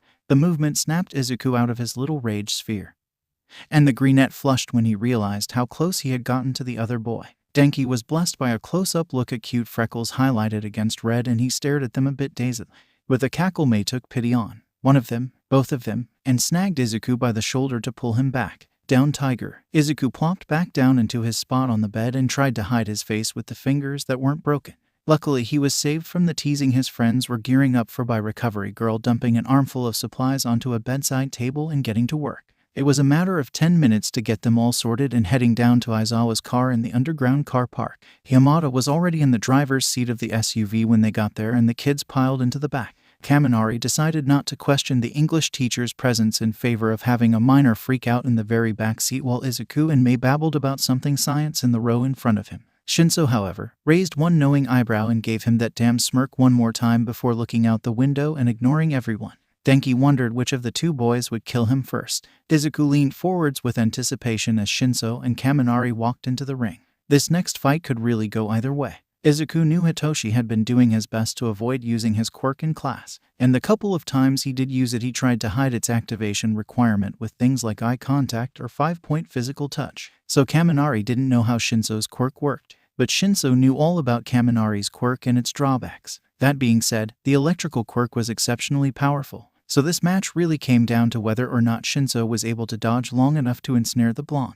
They started off with a bang. Lighting flew as Kaminari electrified the ground. But Hitoshi was ready, jumping up and forwards, managing to dodge the worst of the shocks, though the static made his already wild hair poof out even more than normal. He landed in a crouch right as his blonde opponent stood. In one smooth movement, he latched a hand around the other boy's exposed ankle and heaved himself up, levering Kaminari onto his ass. Before the electrical teen could right himself, he was pinned and Hitoshi was smirking down at him, asking him a question. Kaminari answered with a smirk of his own as his hands once again started sparking. But it was over. His face blanked and his hands fell to his sides as Hitoshi took control. The purple-themed teen stood slowly before ordering his opponent to stand and leave the ring. The crowd went wild with confusion and astonishment as the fight was called. Izuku and Mei went wild with glee, though the greenette did plan to give Kaminari some tips for his quirk as a consolation later, and he knew Mei was already drawing up plan for more support gear for him in her head. The two boys joined their friends back in the box as Yaoyorozu and Takoyami took the stage. Their fight was over a lot more quickly. Izuku frowned in disappointment as Momo hesitated after making a shield. If she had been quick enough, she could have made a light source and won. But Dark Shadow managed to push her out of bounds before she got her head around an idea. As they left the arena after a civil handshake, Izuku stood. His next fight was coming up quick after all. He waved his friends off, stating he wanted a quiet moment to think, and then left for the green rooms. The way down beneath the stadium was winding. Eventually, he pulled up the map on his phone so he knew he wouldn't end up lost and forfeiting his match. He managed to make it to the room labeled with his name just as Todoroki and Honuki made their way through the exits onto the pitch. The small screen set into the wall showed the fight as it played out above him. Izuku started on his favorite yoga routine as he watched, feeling better as he took mediated breaths and let his mind be distracted by the fight. It wasn't as quick as one would have originally thought. Todoroki started right off the bat with a power move that stunned the audience. An Arctic glacier appeared in the ring to completely immobilize his opponent. Anyone but Honuki that move might have worked. But what is softened ice if not water? The resulting splash as the glacier melted doused the first 3 rows of seats on the south side of the stadium, much to the spectators' displeasure. Izuku leaned further into his toe touch as the camera showed Todoroki's disgruntled expression. Honuki really was a bad match for the ice user. The next few minutes were a flurry of ice and water as Todoroki struck out in an effort to catch his opponent, and Honuki countered with his own quirk, dancing around to avoid getting caught by any ice before he could soften. After a bit of this, the heterochromatic teen seemed to get frustrated enough to resort to hand-to-hand, closing in quickly. Honuki started to crouch, obviously intending to soften the ground and trip the other fighter up. But Todoroki was surprisingly quick. He closed in and kicked up, forcing Honuki to stand or take a tennis shoe to the face. As the student from 1B stumbled back, Todoroki revealed his plan. He stomped his foot, sending a sheet of smooth ice racing across the ring, and then struck his opponent with a well-placed palm to the chest. Honuki skidded back several feet as he desperately pinwheeled his arms to keep from falling. The crowd screamed as they realized he had been pushed out of bounds. Midnight called the fight as Present Mike hyped up the final move and gave a few congratulatory words. Todoroki gave a polite bow to his defeated foe before turning and leaving without a word. Izuku took a few more deep breaths as robots descended to clean up as much of the rapidly melting ice and water as they could. Looked like he was up. Kirishima stared him down from across the ring. He was grinning as usual, but his gaze was intense. The greenette gulped as he anxiously ran his hand over the cord of his Kyoketsu Shoge. With the signal to start, Izuku lunged forwards, pressing the button on the side of one of his gloves to release the short hooked claws from the knuckles. He managed to dodge Kirishima's hardened punch and land his own, though the claws and therefore his punch just bounced off the boy's quirked skin. He moved with the momentum, spinning away from another rock-hard punch while reaching down to unhook the clasp of his weapon. He slammed his knees into the concrete to stop mid-spin when he was directly behind his opponent. Kirishima hurried to turn and face him, stepping right into the path of the cord that was sent into its own ached flight by Izuku's sudden stop. When it hit the other teen's shoulder, it started rewinding itself immediately. As soon as he saw his chance, Izuku slammed his hand down on the button of the hilt in his hand. The redhead froze up as the electrical current shot itself into his system. Before he could regain his mobility, the smaller boy was on him, kicking his feet out from under him and using the cord the hero student was already tangled in to help keep him pinned. Midnight quickly called his win, much to the delight of the crowd. Once he was sure it was over, Izuku scrambled off of Kirishima, quickly stopping the other teen from trying to get untangled himself. Hold on. It's can be hard to get out of, especially after why you've been shocked. The redheaded grinned up at him with his mouth full of sharp teeth. Speaking from experience, bro. Midoriya ducked his head with a blush as he carefully unwound the loops of his weapon. My sensei W wanted to make sure this one W was well be balanced. Something about me and T target T tendencies. Kirishima laughed. What? Does he think you're going to run into more villains? He waited for an answer, but when green-haired boy helped him to his feet without meeting his eyes, he quickly got concerned. Wait, really? Why? He only got a small shrug as Izuku started to make his way off the pitch so the next match could start. Zero stood no chance against Bakugo in a flat ring. Their fight was over as fast as the snap of the fingers, or the crackle of an explosion in a palm. Next up was Shinso and Ashido. Surprisingly, the purple-haired boy let her sling a few globs of her acid around while he dodged. Izuku wondered what he was doing for a moment. The girl was a notorious motor mouth after all. But then Hitoshi dashed in and smacked her on the arm before asking her something. She frowned as she replied, looking confused. Her black scleer made her blank-eyed stare look even eerier. Shinso released his hold as soon as she stepped over the line. She took a moment to realize what happened before spinning around to face her classmate with a grin. She yelled something back at him before skipping off as Hitoshi was named the winner. The last fight for the round was Takoyami versus Todoroki. The match should have been over quickly. Todoroki had the perfect weapon to counter the bird-headed boy after all. But he once again stubbornly refused to use the fire side of his quirk. That being said, Dark Shadow didn't possess the power that could have while in the center of the bright stadium. It took the quirk creature a few hits to break through the ice constructs. Eventually, though, one blunted spike manages to get through and knock Takoyami back with a solid hit, sending him flying into the grass. As Present Mike announced a break in between the rounds, Izuku, who had been rejoined by his friends, stood to hunt down a drink. Of course, his quiet question of if May wanted anything ended up with everyone asking him to grab them something. Shinso rolled his eyes and offered to come along to help carry things. That's how they ended up making their way down the winding halls, picking up a wandering Kaminari who had gotten turned around after going to the bathrooms. Izuku scribbled down the last of the orders on a spare page of his notebook as Shinso finished straightening the wad of cash that had been shoved into his hands and slid it into a pocket. It took a few minutes to find some vending machines. When they did, Izuku started listing off requests as the other two boys fed the capitalist pit and placed the drinks neatly on the floor so the small greenette could keep track of what was needed. After he double-checked their list, they divided up the bounty and loaded up their arms. Or they tried to. After he dropped one, Izuku paused to think for a moment before grinning and setting his third of the drinks back down. He quickly stripped out of his sports jacket, glad he had decided on a long-sleeve undershirt after all when he got dressed that morning. He might be extra sweaty, but at least he wasn't bothering anyone else with his scars. He deftly tied a knot in the sleeves and fashioned the bulk of the jacket into a sling bag. He tossed it over his shoulder and across his body before loafing it up with the drinks. When he turned around again, he found the other two looking at him with weird and slightly jealous looks. They were both wearing the short-sleeved uniforms after all. They headed back to the box, Izuku giving a fast-paced breakdown of his thought on Todoroki and Yaoyorozu's quirks and what each of them could do if they fought. He was gesturing wildly with his hands and completely fanboying over the girl's opus quirk as they turned a corner. The smallest boy rammed right into someone going the other way and rebounded to land on his butt with a loud yelp. Luckily, he only dropped 2 drinks in the crash. It could have gotten messy if he dropped them all and some of them busted.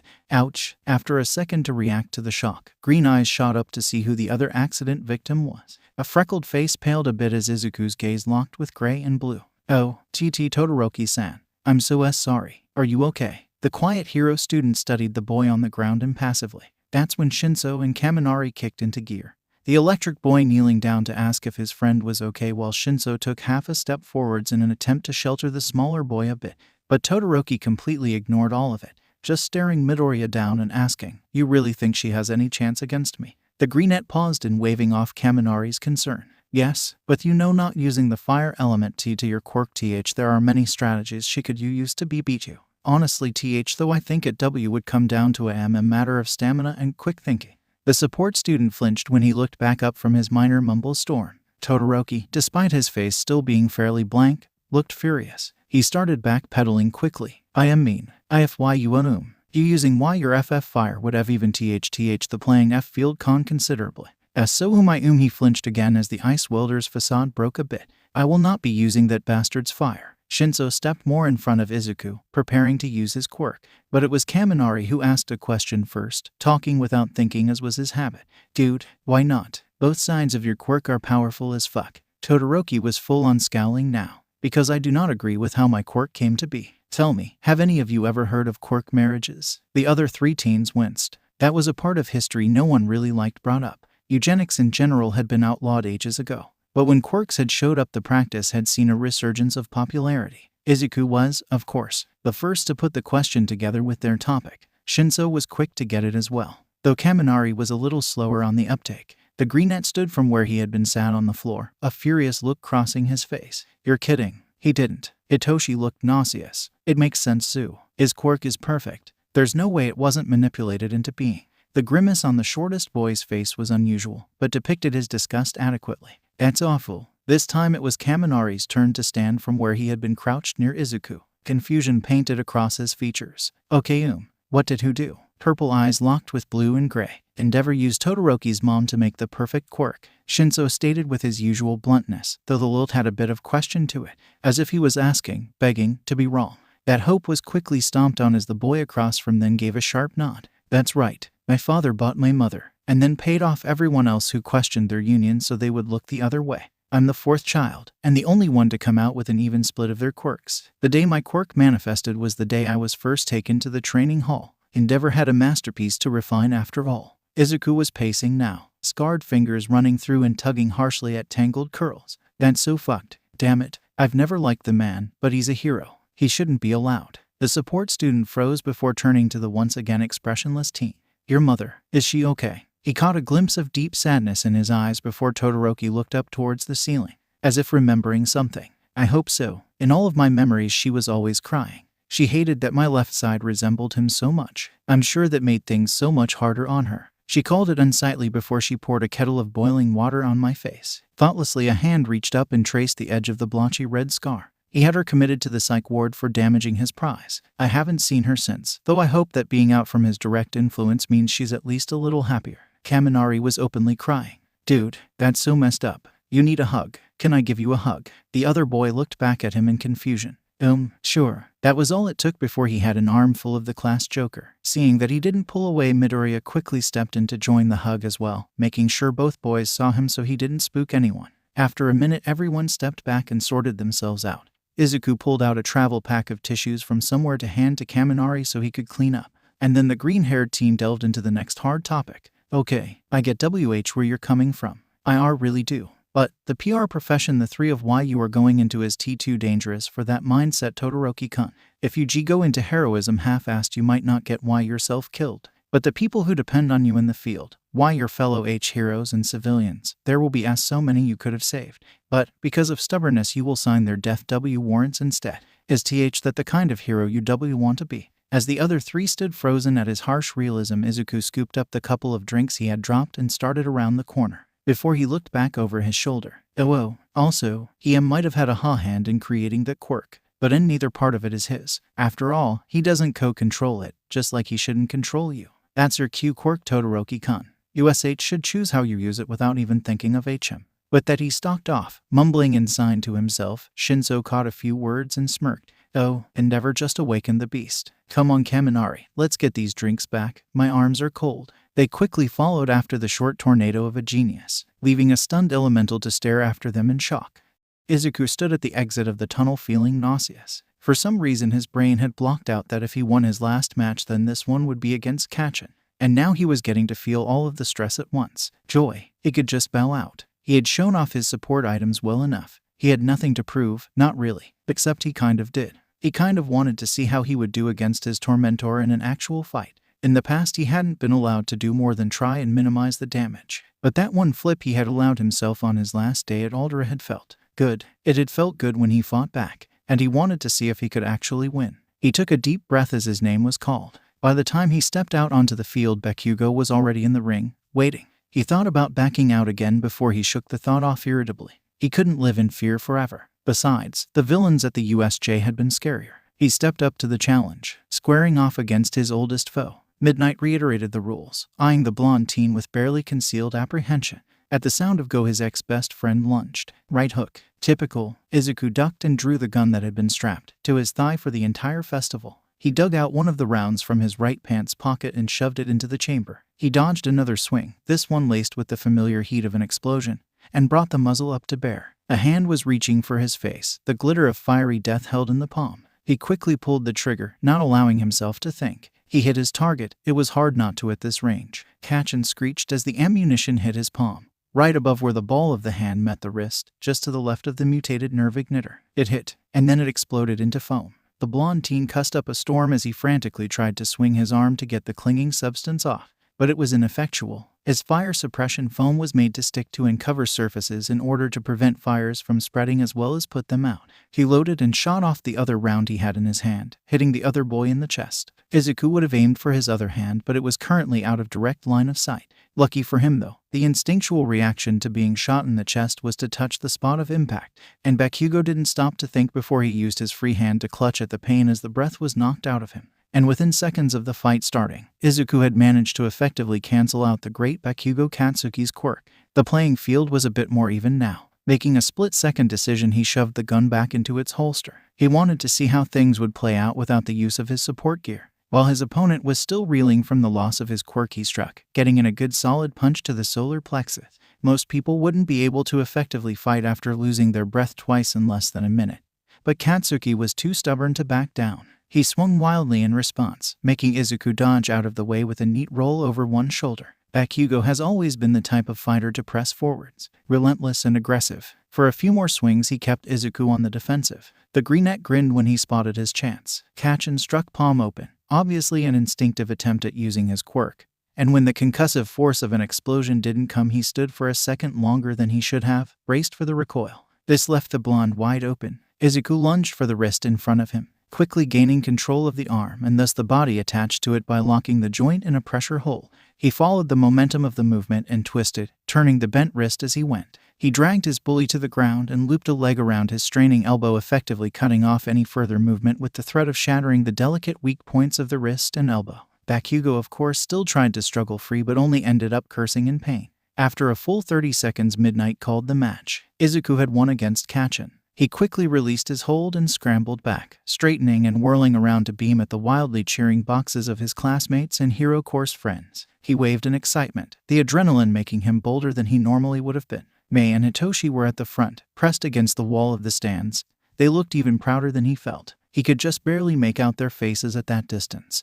But he saw enough to watch as their expressions turned from that of excitement to concern to fear in rapid succession. But he didn't have the chance to react before he felt the familiar burn of an explosion bloom across the backs of his shoulders. Oh, Midnight must have used the spray solvent he was required to provide her with for his foam. And Kachan was angry. As he fell to the floor, instincts kicked in and he attempted to curl into a protective ball. But the fresh burns across the majority of his back screamed in protest. His assailant managed to land a sharp kick to his ribs before the pro hero in the ring with them managed to press a hand to the raging teen's face and force her quirk into his airways. He slumped to the ground within a second, landing practically on top of the boy he had just attacked. Izuku waited. All he could hear was the roar of angry voices, and all he could feel was the pain of his injuries. This wasn't like the USJ. He had nothing to protect here. No reason to push past the pain he was feeling and stand back up. No, this was middle school all over again. He was never going to escape, this was he. He wanted to cry. Why him? Why did he deserve this? Why did no one seem to care? Why did he keep trying? A soft hand carded through his curls. A concerned voice was speaking quickly over his head.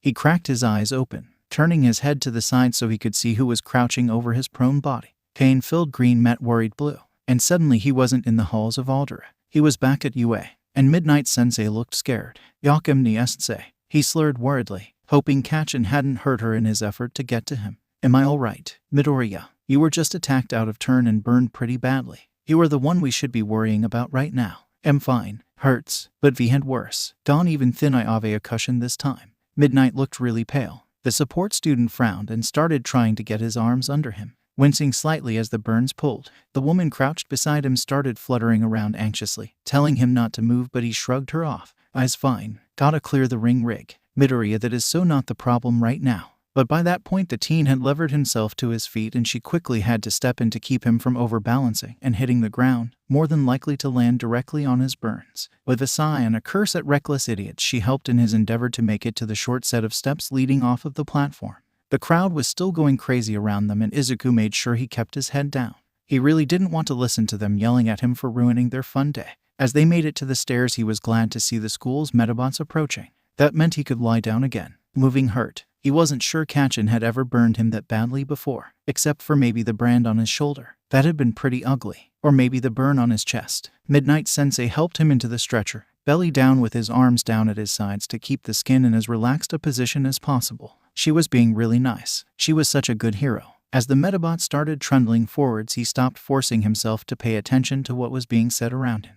The crowd sounded angry and that was enough for him. He let go and floated for a bit, the pain more distant from the part of his head he went to when he didn't want to feel. When he saw Recovery Girl, he knew it was time to come back and he sighed as he made himself focus back in on existence. Ria-kun, okay, I need you to shift over onto a bed. I have one of my third-year assistants here to help. She can make things float with her quirk. Cairo-chan is going to tap you and help me guide you to the bed. Okay. When he nodded, a girl who had been hanging back stepped fully into his line of sight. She reached towards him, palm down, fingers relaxed, obviously letting him watch her approach. She gently clasped his upper arm and he started to float about an inch off the gurney. The two women got him above the bed with practiced precision. Then they discussed something with a quick exchange of jargon and hand gestures. Within seconds, the heroine turned to him with a question. Midoriya-kun, do you think if we flipped you over you could sit up while we clean and bandage you up? The boy nodded without much thought. If they needed him to, then he would. With his agreement, they got him flipped over and then helped him sit up before he was lowered back onto the bed.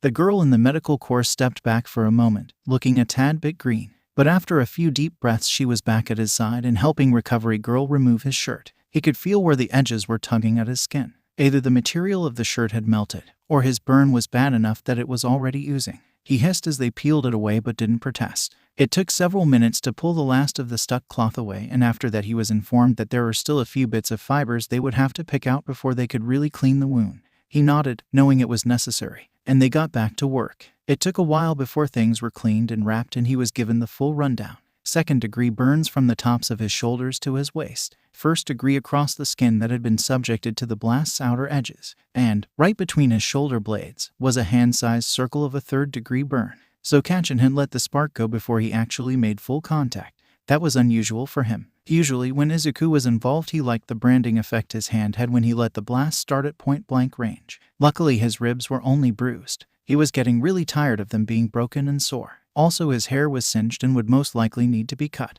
which sucked because his curls were a bitch to grow out. But he could worry about that later. Right now, he had a very important question to consider. Did he want to drop out of the tournament or not? His answer would decide how much he was healed right at that moment. So, did he really care to keep going? He didn't have much riding on his win. Not really. But on the other hand, he was surprisingly competitive, and the desire to push himself to at least give the finals a good old college try was definitely there. So he asked for the middle ground. He asked to be healed as if he was going to compete, and he would see how he felt after a nap. One grandmotherly kiss later and he was out like a light. They let him sleep for about 30 minutes. Through the second semi-finals fight and the last of the little interim games set up to let the rest of his year group have fun. When they woke him up, Shinso, Hatsune, and Kaminari were sat by his bed. He groaned groggily and started trying to sit up from where he had been laid on his belly. Itoshi reached forwards to steady him as sleep-stiff arms wobbled a bit under his weight. After a moment, he got himself sitting up on the edge of the bed and did his best to rub the crust from his eyes. Naps had always left him extra sleepy afterwards. After a moment, he was handed a water bottle. It was then he noticed that Aizawa and Mike were in the room too. While he started to ask, before realizing he couldn't hear anything that was going on around him. They must have removed his hearing aids. He settled on signing instead.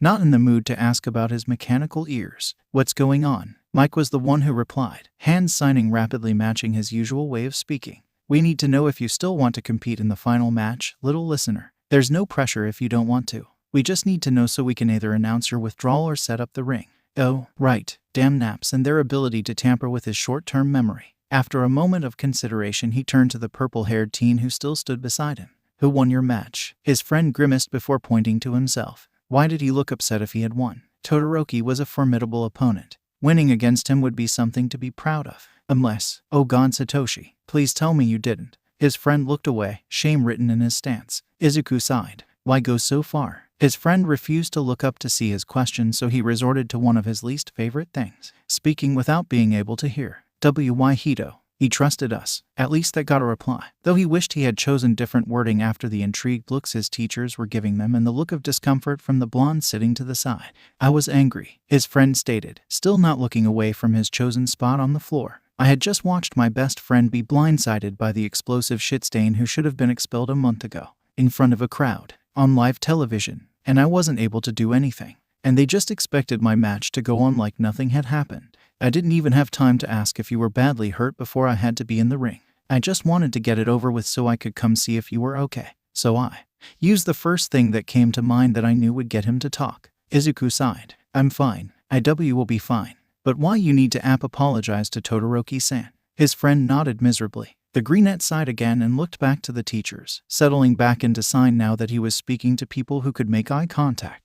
Is the crowd still upset? I don't want to make anything worse by going out there. I don't mind stepping down if my going into the ring will just make them angrier. He was treated to the weird sight of Aizawa looking completely confused, though it only took a second for Mike to catch on. Oh listener, no one is mad at you. Why would you think that? Izuku cocked his head to the side. The answer was obvious to him. I ruined the tournament. I knew I should have thrown that fight. I knew Kachan would be angry if I won. But I still fought him anyways, and then I let myself be distracted. I know better than to turn my back on him. So, I ruined the mood and they sounded so furious. He saw his teacher's face fall and he scrambled to try and fix whatever he had said that was wrong. I mean, I set up the opportunity to be attacked and the whole festival is about sportsmanship, so I should have known better than to give Kachan that opportunity. I know sportsmanship isn't his thing. I know how he reacts to things. I was stupid. I left myself open. If I was in the crowd, I would be pissed that the fight was ruined too. He watched as Yamada-sensei took a deep breath before he stepped away from the wall. He crouched down to be lower than the small boy perched on the edge of the infirmary bed and signed slowly, but with feeling. Izuku, none of what happened to you is your fault. You do not provoke people. The attack Bakugo made outside of the match was his decision and he will be punished accordingly. No one is mad at you for the things that have been done to you. Izuku instinctively went to sign back. Either in protest or denial, he wasn't sure. But the man in front of him caught his hands and gave them a gentle squeeze. Green eyes locked with green as Yamada seemed to try to get his message across with his gaze alone.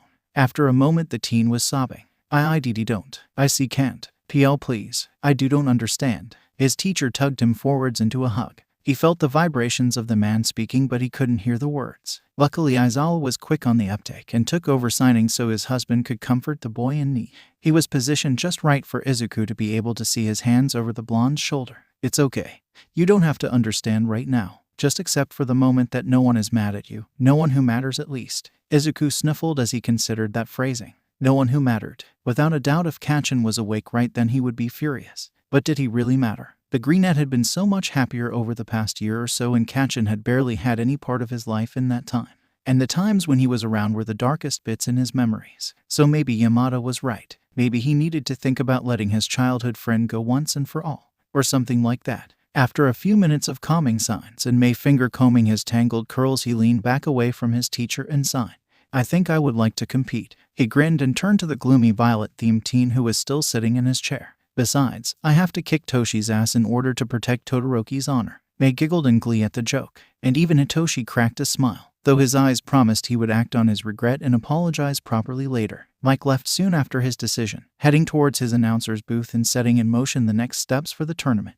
Hitoshi handed him a spare uniform top and long-sleeved jacket. He smiled at his friend's thoughtfulness even as he mourned the death of his nice undershirt. He had saved up a bit from his job and bought that one as a birthday gift to himself. It had been made from really good sports material, though the synthetic fiber was probably why it had melted to his skin so badly. He stood and waited for a second to make sure he wasn't going to have any nasty surprises like falling over or fainting. After he was sure he was in the clear, he nodded and started walking to the door. Shinso handed him a water bottle as they made their way out of the room, their teacher Shadow following them. He took a swig then, realizing just how parched he was, a couple of quick gulps. He stopped there, not wanting to make himself sick. May held out his hearing aids for him and he took them with a mumbled thanks. Before pausing in the middle of the hall, he turned towards Hitoshi and gave his friend a considering look, then spun back to the pinkette and handed the devices back. Hold on to these, please. He turned to look over his shoulder at an exasperated brainwasher. Really, Zu? Todoroki? Oh, come on. I'm sorry, okay? I swear I'll make it up to him.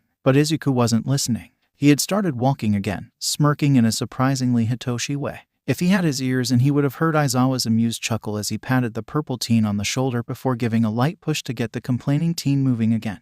To Izuku's credit, he also left his support gear with May. When they reached the exit from the tunnels, their two escorts left. Aizawa headed towards the booth where his husband was busy rounding up stray spectators, letting them know the small break was coming to an end. After a short side conversation, they decided there was no real point to one of them walking all the way around to the other exit. They could share the one they were waiting at. Walking half of the circumference of the giant stadium was too much effort. Izuku started a loose round of stretching. Too sore and tired to do a real yoga routine, but stiff enough from his nap he knew he needed to work some of the tension from his muscles. After another minute or so, the yellow light above the arch in front of them flickered on and the two of them started preparing to head out. The green teen gently folded his right arm so his elbow was pointing towards the ceiling and his palm was pressed gently to the fresh, extremely sore scarring between his shoulder blades. He reached up with his other hand and gently tugged on his elbow and leaned towards his left, being careful not to push fragile skin too far. He did the same with the other arm before the light turned green. They stepped forwards together, neither really caring to listen to see who was announced first. As Izuku walked, he continued to stretch his arms, this time with them reaching across his chest, locked into place and pulled taut by an opposing elbow. As they stepped into the sun, he saw Hitoshi flinch and clap his hands over his ears. He was suddenly very glad he couldn't hear the roar of the crowd. He wasn't sure what they were saying, but he could feel the volume. He frowned and signed to his friend. You okay? He nodded and slowly removed his hands from their guard position. Yeah, they're just really excited to see you. A pale nose crinkled in confusion, making freckles wrinkle cutely. May. He saw his friend's mischievous smirk and felt a surge of foreboding. Yeah, you should wave to your fans. Tan cheeks paled a bit. Oh no, I couldn't. No way. But then Shinso was grabbing his wrist and hoisting his hand into the air in a clumsy wave. And Izuku felt the wave of vibrations as the audience responded. He glared at his friend even as his face flushed with embarrassment. The grin he received in return was almost sadistic and shouldn't have made his heart flutter so much. Instead of chewing the other teen out, he twisted his wrist so he could counter-grab and dragged his opponent the last couple of meters to the ring, very pointedly not looking at Hitoshi's face in an effort to eradicate his blush. Midnight let them get set up, both taking stances a few feet away from each other. The heroine checked that they were both ready and remembered the rules, hashing them out once more as a reminder. Aizawa must have warned her that he didn't have his hearing aids in because she signed along with her words. That was nice. He was still terrible at lip reading. After a heavy reiteration that no fighting would be tolerated after the match was called, which was probably more for the benefit of the crowd and cameras than the two students in the ring, she called for the start. Shinso took off at a sprint, using his long legs to get into range in just a few steps. Izuku ducked under a punch, taking a step forwards to get past his friend's guard. But Hitoshi was savvy to that move after all of the sparring they had done over the past year. He skipped to the side, back out of Izuku's shorter reach. The greenette growled even as he grinned, the familiar dance of sparring with his friend making something in his chest relax a bit.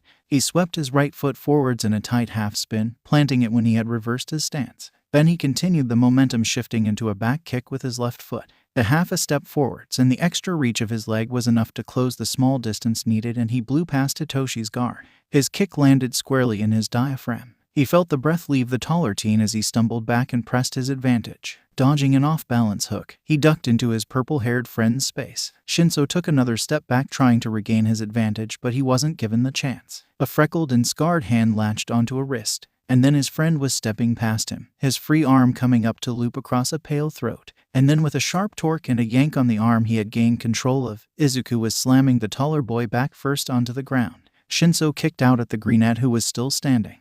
But with his arm still held up into the side, the angle was off. Even though it landed solidly against a hip, it didn't have enough force to do more than shift him a bit.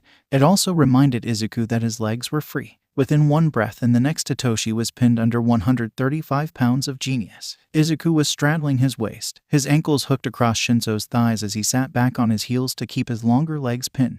And as he looked up at his friend, tanned face flushed with the adrenaline of a fight, smile wide and wild, green curls an absolute mess, he knew he was in trouble. Apparently he still had a hold of his wrist too. He didn't even notice he was put in a submission hold until Midnight asked if he could free himself, and in response Izuku pressed a bit harder against his elbow where he had it held across his chest. Hitoshi quickly tapped out, not wanting to deal with that kind of pain when he knew he didn't have the experience to get free. And with that, the last match of the first-year sports festival was over. A small group of teens stood in a large circular junction under the stadium.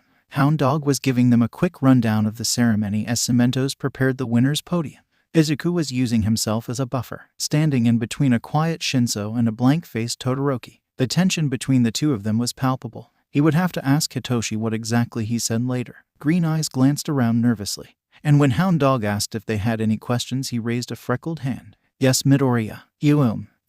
Where's Kao Bakugo? When the pro hero let out a growl at the name, he flinched. Hound Dog caught the reaction and the sound cut off abruptly. Sorry kid, I'm not mad at you. The hero let out a distinctly dog-like huff. Bakugo was disqualified for attacking another student outside of the competition. He is currently in a detention room back on the main campus awaiting his parents, who were called for a disciplinary meeting.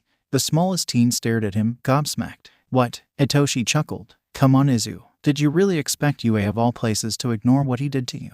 That gave him pause. He just stood there for a full minute, eyes glued to the wall. I am not sure what I expected. I'm not used to anyone caring. So, is this how adults are meant to react? Hound Dog chuffed quietly. Oh kiddo, you and me are going to have some meetings, okay? I'll sit and talk with you about how adults should behave all you want. The hero reached out with a large hand, slowly enough for Izuku to dodge if he wanted, and ruffled his singed curls with a gentle smile. Soon after that, Cementos was calling them over and getting the three boys settled on their platforms. With a surge of precision, Quirk used the ceiling above them opened and their podium rose into sight of the crowds. The roar of the people in the stands was overwhelming at their entrance. Izuku did his best to keep his flinch from being too obvious. Hitoshi didn't quite manage it, the wince clear on the screens showing their close-ups. Izuku seriously thought about taking his hearing aids back out, but now that there were cameras on them, he didn't really want to draw attention to the discreet tech. He could barely hear the screech of Yamada hyping the show over the loudspeakers. But after a moment, he and Midnight butchered All Might's extravagant entrance. He couldn't help but feel a bit of vindictive glee at the buff man's disgruntled expression. And then the medals came out. He couldn't hear what the behemoth said to the other two boys. He spoke low and quiet, unusual and previously unheard of from All Might. Quiet just generally wasn't his thing. And then it was his turn. With an easy step, the hulking form of the symbol of peace was on his platform. Yamada announced him one last time. Midoriya Izuku, our first ever support student, to claim first place. Midnight handed the blonde in front of him a medallion colored a shimmering gold. Izuku bowed politely as it was draped around his neck, and then he was scooped into a hug and the small green teen froze. Wonderful show, my boy. You should consider the hero course. Congratulations on first place. And then the number one hero was gone and Izuku was left reeling in front of thousands of people, his skin still crawling from the hug. Only one thought circled in his mind. All Might really didn't remember him at all. Izuku relaxed back against the couch, doing his best to turn his brain off for the night. They were at the Hatsum's and Mia was actually cooking for once, so he was looking forward to the food. Whatever she was making smelled delicious. He had taken a shower before they headed to dismissal back at UA, and as he sat on the floor, Mei was doing her best to brush out his ruined curls. She was trying to be gentle, but by the amount of cursing and tugging that was going on, he was pretty sure his hair was done for. It wouldn't be the first time his hair had been burned irreparably, so he wasn't too worried about it, though he was kind of sad to cut it and expose his weaknesses once again. He let her keep at it for another 10 minutes or so before he finally sat forwards as she let out an even more frustrated string of curses. Okay, Mei, that's enough. If we have to cut it, we have to cut it. She pouted. But Izu, your curls are so pretty. It's such a shame to have to shave them off. Shinso took that moment to make his appearance. He frowned at Mei's exclamation. I take it his hair can't be saved then. With a dramatic sigh, the pink-haired girl flopped back onto an overstuffed cushion. The hair at the base of his neck is completely melted, and all of the rest of the back of his head is at least singed. That bastard. I ought to sneak into his room and super glitter glue his stupid hair. It would be an improvement. Hitoshi snickered. Come on, you two. Hatsum-sen said dinner is ready. The two teens jumped up quickly and raced past the bringer of good news. They walked down the short hallway, Mei still planning how to revenge ruin Bakugo's hair. Mia was setting the last serving tray down on the table as they walked in. The woman looked up as she recognized the sound of her daughter plotting. Hey now, who are we scheming against and why? Aren't you kids too tired to get into trouble after today? Bakubich totally ruined Mido's hair. I'm just making sure karma is extra sweet. Mia frowned and walked up to the greenette in question, motioning for him to turn around so she could see. He did as she asked and sighed as she started to poke around at the clumps of burnt curls. That blast you took must have been really hot to do this. Are you okay, Izuku-kun? He blinked and looked over his shoulder at her concerned tone. Yes, recovery girl G got to me quickly, so I'm all healed. There's not even that much of a SCSC scar. He flinched a bit when they all looked sad at that last comment. Mia turned him around with a gentle hand on his shoulder and cupped his cheek in her hand. Sweetheart, you shouldn't have a scar from that kid at all. I know that you're used to the world being unkind, but it's okay to be upset when someone hurts you. Just think about it, okay? With that, she stepped back, drawing him with her to the table by a loose grip on his wrist. Now, I made a feast for the gold and silver medalists. We have char siu, gyoza, fried rice, and spring rolls. After we eat, I'll see what I can do for your hair, kiddo. Izuku grinned and nodded. If he could avoid going to a salon, he would. They cost too much money. Dinner was fantastic. Afterwards, when Izuku was whisked away to the master bathroom, Mei and Hitoshi all but collapsed into the couch-shaped void in the living room and lazily started a Mario Kart competition. They kept turning the 3D hologram feature to the homemade TV on and off to throw her friend off when he managed to get in front of her. May I swear to the gods. Eat my ass, Tosh. Ew. No, guys, only thanks. Fine. Eat this shell instead. Oh, fuck the fuck right off. Their friendly competition kept going for an hour, and though they got louder and louder, both teens were too tired to dissolve into the normal wrestling for controllers that was their normal end of Mario Kart antics. Hitoshi was contemplating throwing a cushion though when Izuku walked back into the room. Hey guys, what do you think? The tallest teen looked over the arm of the couch upside down and blinked. Oh, Hatsum-sen was trying to kill him. Wait, his heart stopped. Where before there were wild curls, now green hair was styled into an undercut, short on the sides and back. Though Mia had managed to save most of the top, she had cut it a bit shorter so that the curls were a bit tighter, and the green looked lighter. The worst part was that the mess of green no longer hung in his face. The cut showed off his high cheekbones and pretty jawline perfectly. Mei squealed and spouted out an excessive amount of compliments, which caused their anxious friend to relax quickly. A freckled hand reached up to mess with the missing curls at the back of his neck, only to pause at the foreign feeling of buzzed hair. After a moment, Mei came to Hitoshi's rescue, kicking him in the calf hard enough that his lungs restarted. After another second of staring, he finally managed a, "It looks good, Izu." That earned him a glare from the pink-haired genius who was trying to help him. Good? She asked incredulously, standing up and making her way over to Izuku. She then snatched him by an arm and dragged him to stand in front of the couch. She spun the boy to face Hitoshi and stood behind him. I can't believe you. Look at him. She then gently tugged the greenette's face around by the jaw, letting the floundering teen on the couch get a good look from all angles, which of course sent his heart spasming again. But then Hitoshi noticed a bit of distortion in the hairline behind his ear. He stood and took his jaw for himself, holding it lightly enough he could move away if he wanted. Oh Izu, there are faint, almost invisible burn scars around his ears. No one would have been able to see them through the thick curls, and honestly they were subtle enough that they were more a texture change than anything.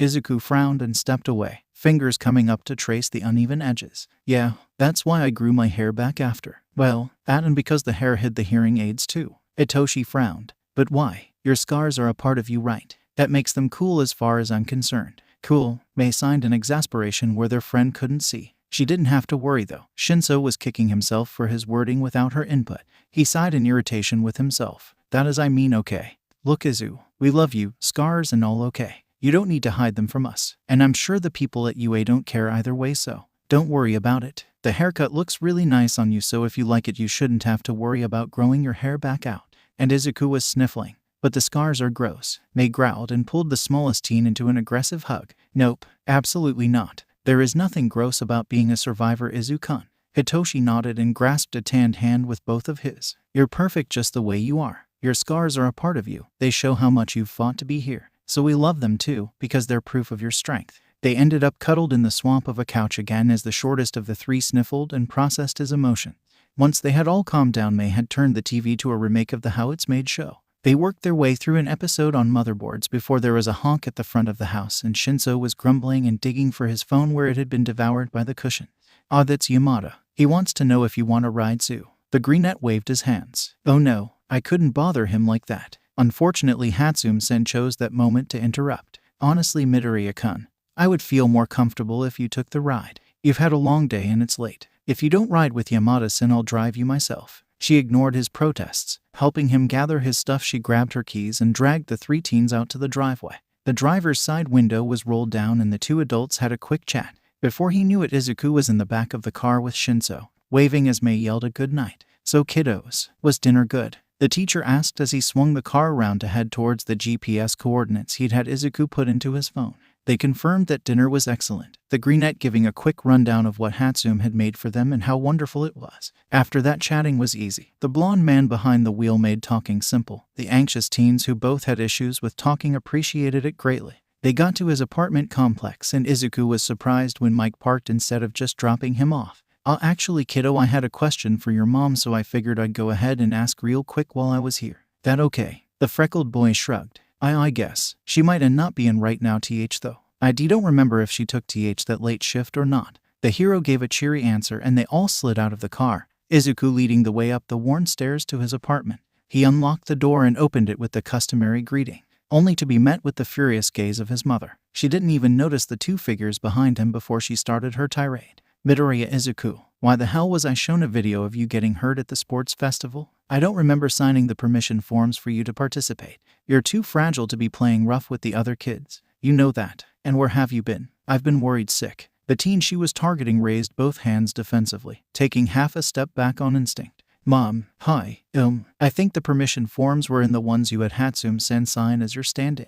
Ayumai. Oh, I knew that woman was bad news. And then you just had to go and rile Katsuki-kun up. What were you thinking joining in like that? She then actually seemed to look at him. Oh my god, what did you do to your poor hair? Mom, please, you know it looks better long. I always had it cut that way for a reason. What possessed you to cut it so short? She grabbed him with both hands, cupping his cheeks harshly, yanking his head to the side so she could see better. Oh no, you can see your scars. Baby, this is going to take forever to grow back out. She was gearing up into tears by this point, and Izuku flinched at the glimmer of them in the half-light of the doorway. But then there was a cough from behind him and Inko was distracted by their guests. Oh, Izuku, why did you bring someone here so late? I'm sorry, ma'am. I gave Izuku-kun here a ride home and asked to come up and speak to you real quick. He paused a bit when she frowned. Hey kiddos, will you two go back to the car for a moment and grab my phone? I think I left it in the console. Hitoshi nodded quickly and snagged Izuku from the woman's grasp with a bit of resistance before fleeing with a worried-looking greenette.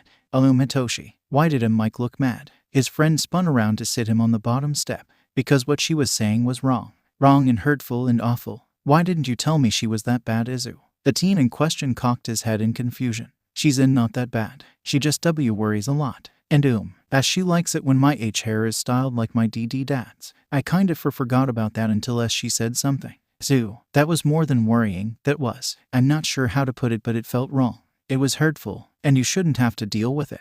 Izuku flapped a hand in dismissal. It's really not that bad. Besides, I don't actually have to listen to her say that kind of thing often. You know, she works a lot, so I only get to talk to her a few times a week. But his friend's frown didn't disappear at his reassurance. They were interrupted by Hitoshi's phone ringing. He looked at the screen and answered it on speaker. Hey kiddo, sorry, my phone was in my pocket. Silly me. Hey, what do the two of you say to a sleepover? Izuku-kun can grab his stuff and then we head back to our place for the weekend. Midoriya-san looks like she's going to be super busy this weekend, so it'll be better that way, right? The two teens exchanged a glance before they cautiously agreed and headed back up the stairs. When they got there, the two adults were in the living room. Inko sat on the couch and Yamada standing with a loose but anticipating stance. Izuku-kun, make sure you grab everything you need, okay? If you forget something, we can give you a spare, but I know it always feels better to have your own stuff. The tan teen frowned at the weird wording. A weird feeling in his gut told him he should read more into it. He nodded and led his friend to his room. When he was there, he pulled out 2 large duffel bags instead of the normal battered yellow backpack. That was still in the entryway, filled with the stuff he had brought for the festival anyways. His friend looked around at his nearly empty room with a raised eyebrow. Quickly, he snagged all of his notebooks off of his shelf as well as the 3 engineering books he was currently borrowing from Hatsune-san, and went the 2 file folders of loose blueprints he was working on. Then he dug his small collection of practice weapons out from under his bed. His butterfly knife was already in the pocket of his hoodie, and his Kyoketsu Shoge was in its case in the support lab. He then stuffed his laptop and all of the spare chargers for his electronics into the now bulging first bag and zipped it up. The second bag was used for toiletries and clothes. He packed more than he thought he would need, following that gut feeling Yamada's words had triggered, but he also tried to keep it basic. A couple of pairs of overalls, some sweats, and a blend of simple tops and undershirts. He once again spared a moment to grieve for the favorite undershirt that had been lost that day once more, before shaking his head and looking around to see if there was anything else he wanted to grab. After a moment, he dug under his mattress and snagged the small bundle of bills he had been saving up. He zipped up the second bag and turned towards Hitoshi. I think that's it. His friend was frowning, looking around still. After a moment, he pointed to the wall. What happened to the posters? You've had a lot of them, right? You can see where the paint of the walls is faded around where they were. The greenette laughed. I'd have told you I sold a lot of my Hero M merch to fund my PR projects before you, eh? The purple-haired teen lifted the first duffel with a grunt. Come on, I want to get home and pass out at SAP. His friend giggled and hoisted his own bag before leading the way back to the living room, snagging the bow staff by his door as he walked past. The weapon drew a pointed look from his mom. Izuku, why are you bringing that with you? Oh, I was hoping to spar with Hitoshi at some point this weekend. He needs more weapons PR practice if he wants to be a hero. And her furious frown was back. Izuku shrunk in on himself as she started in on him again. I swear to God, Izuku, you know you shouldn't spar with other kids. The only reason I let you go to those stupid classes is because Mirokuma promises to go easy on you. Seriously, go put the stick up before you get yourself hurt again. Yamada sighed and held up a hand to stop her. That's enough, Midoriya-san. As a pro hero, I will make sure both of them are safe if they spar. Kids, let's get home, yeah? With that, he ushers them out the door, shutting it in Inko's face as she tried to follow them and continue stating her concerns. The man guided them down the stairs and popped the trunk so he could set down the yellow bag he had snagged and the 2 boys could toss in the 2 larger bags. Okay kids, why don't we stop and grab some ice cream on the way, huh? With that, he got them all loaded up and headed to a conveni on the way to the pro hero's apartment. Hisashi and Shouta stood in the kitchen, looking over the counter at the couch where the 2 boys currently in their care were passed out on the couch in a sea of blankets and empty ice cream containers. A movie played softly in the background, subtitles on for the green one when he had been awake. The 2 adults were waiting up for confirmation from Tsukachi and Nedzu that the investigation they had requested was open, and that Midoriya was officially in their care for the moment until they could figure out what was going on with him. The voice hero sighed and leaned his forehead tiredly against his husband's shoulder. What are we going to do, Shu? The poor kid's face when she was going at him. The more stoic man shrugged. We do what we have to, Zashi. Just like always. Why don't you go check on the little monsters and then head to bed? We have a lot to do tomorrow after all. The blonde grumbled a bit but complied, too tired to really argue. He walked down the hall to the cat room where Shouta had locked up their swarm of furry disasters when he had texted him the situation earlier. Peering through the glass door, he made sure the cats were all happy and bedded down for the night and glanced over the auto feeders and water bowls to make sure everything was full and clean. He then headed on towards the stairs and the nice warm bed that was waiting for him. Shouta sighed and set about making a fresh pot of coffee. He knew he wouldn't be getting any sleep that night. After the confirmation was called in, Nezu would be calling with questions, and then inevitably have little things for the underground hero to look into himself to progress the situation faster. And besides, someone needed to keep an eye on the kids. It had been a roller coaster of a day after all. When the text came in 30 minutes later, he suppressed a groan at the amount of work that just got placed on his shoulders. With a sigh, he set to work. Contingency plan N was a big change after all, and they would need all hands on deck to make sure all of their students transitioned easily. The smell of coffee and bacon drew Izuku from his slumber, which made him frown a bit. Not only did he not remember the last time his mom had made breakfast, he knew she hated eating fatty foods in the morning. Green eyes fluttered open in confusion. For a moment he stared around himself, not remembering the strange space he found himself in. A living room, pale gray walls, gray and black furniture, pops of yellow and green tastefully scattered around. And on the other side of the couch he was sprawled across a bundle in a fluffy lavender blanket. He blinked a few times as the memories for the day before slowly settled back into his addled brain. This was why he didn't sleep. After a few minutes he stretched out a foot to nudge the mass of fluff. Toshi, he slurred with a yawn. A familiar pale hand slipped from the confines of the purple cocoon to slap at his leg before retreating back into the warmth it had been hiding in. That made Izuku giggle a bit. He knew Shinso was notoriously difficult to wake once the boy finally fell asleep. With a yawn he stood to stretch out his aching shoulders and back before deciding to see what was happening in the kitchen. He walked to the partition between the two rooms and peered around it curiously, the smell of bacon becoming ever more enticing the longer he was awake. As he peeked in he found a sight so domestic he just had to smile. Aizawa-sensei was passed out at the table, loose papers, a laptop, and a couple of mugs scattered around him haphazardly. And beyond him was Yamada, dancing along to something as he scrambled some eggs in a large bowl. After a moment of studying, he managed to catch a glimpse of yellow plastic hiding behind hair. And he smiled again. He knocked quietly on the wall to announce his presence now that he knew his teacher would be able to hear it, even if Izuku couldn't hear it himself. Oops, he would have to figure out where his own hearing aids had gotten to. Luckily, they didn't seem to be necessary in this house. Yamada spun around with a smile. The green teen saw lips moving in a greeting, and he raised his hands to sign back his own good morning. The man quickly sets down his whisk and signs back. Good morning, kiddo. Sorry I snagged your hearing aids last night to charge them. They're over here on the counter. How did you sleep? Izuku smiled shyly and stepped into the room to where he could see his charging port and the green bits of machinery off to the side of where the pro was working. Once he could hear again, he turned back to the man to answer his question.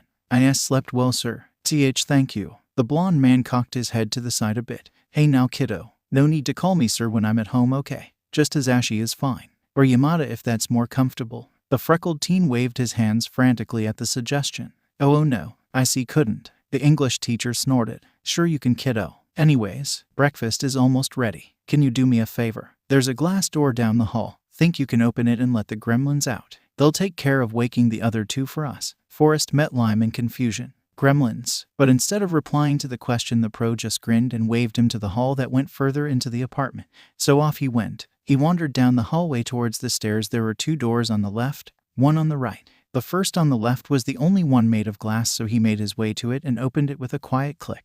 Almost immediately he was yelping and stumbling back as multicolored streaks of fur popped out of their hiding places and made a mad dash for freedom. It took a moment for him to realize they were cats. That was a lot of cats, holy shit. He stood for a second in stunned silence before a yelp and a curse echoed through the space from the direction of the living room, and he stumbled forwards to see what the gremlins had done to wake up Hitoshi. What he found made him giggle uncontrollably as he fished his phone out to take a picture. His friend was on the floor, tangled in his fuzzy blanket and unmoving in his defeat. 4 felines were perched along his back and legs as they basked in their victory. He heard another curse, this time coming from the kitchen. It was answered with a cheery good morning show, mind clearing the table. While the cats really were effective for waking people up. After a few more moments of grumbling, Shinso shook off the furry menaces who were pinning him down and sat up with a yawn.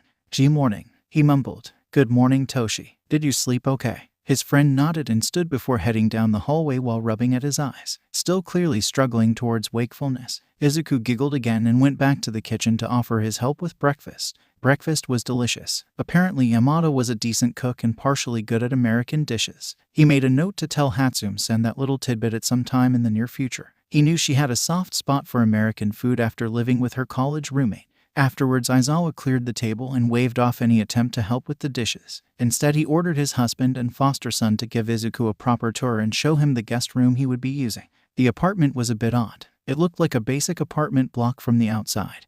but apparently you could buy the spaces inside by the half floor and have it customized to suit your needs. It was apparently a safe haven for several heroes and other people with money who were willing to spend it on privacy. Aizawa and Yamada owned 2 floors, which seemed like a ridiculous amount of space to Izuku, who was used to the tiny apartment he shared with his mom. The bottom floor was home to the kitchen, living room, cat room, a bathroom, a training room, gym, and a large storage space for training supplies. The second floor was taken up 4 bedrooms, 2 bathrooms, a large office space, and Yamada's personal studio where he could record music or even connect to his station's frequency if he had to run a show from home for any reason. Everything was done up in tasteful black and pale grays with pops of green, yellow, and occasionally purple. After the tour, he was led to the second guest room on the right. All of his bags were sitting neatly at the foot of his bed. His English teacher invited him to unpack and get comfortable, letting him know he had free range of anything in the bathroom if he needed something. After he was left alone, he huffed a bit and checked his phone. 8 a.m.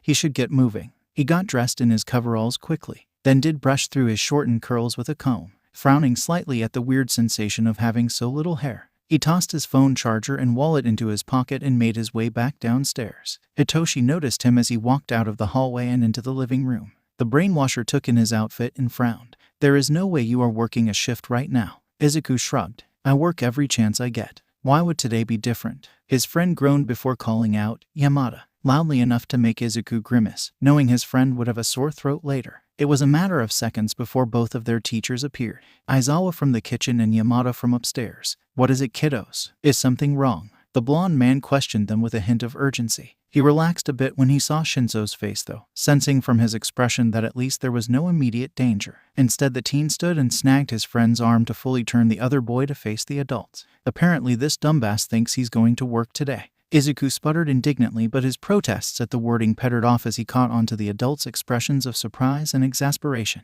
Before he knew what was happening, Yamada had his phone out and hooked into the Bluetooth of his hearing aids, making a call. It was a matter of seconds before he was speaking, the built-in mics of the mechanisms in his ears picking up his voice easily. "Hatsum-san, good morning." "Haha, yes, I know. I wrote a copy down last night. I'll be sure to send it with Hitoshi the next time he goes to yours. But hey, quick question. I have a little green kid here who says he has to work today. I was wondering if..." "Yeah, I thought that might be the case." "No, okay. Yep, will do." Ha, sure. Yeah, here." The man swiped at his screen a few times, and then Hatsum-san's voice was in Izuku's ears instead. "Izuku-kun, you there?" "Oh yeah, I may cheer." He heard a little bit of rustling and the distant sound of a drill over the line. "Hey, so, wanna explain why you thought you were working today? You don't normally work on Saturdays." Izuku sighed. "I just thought I would pick up an extra shift. Mom said that every little bit helps, so I just thought." He trailed off when the woman on the phone let out a huff. "Midoriya, Izuku, you know the deal with me keeping you on when you started school was that you weren't to overwork yourself.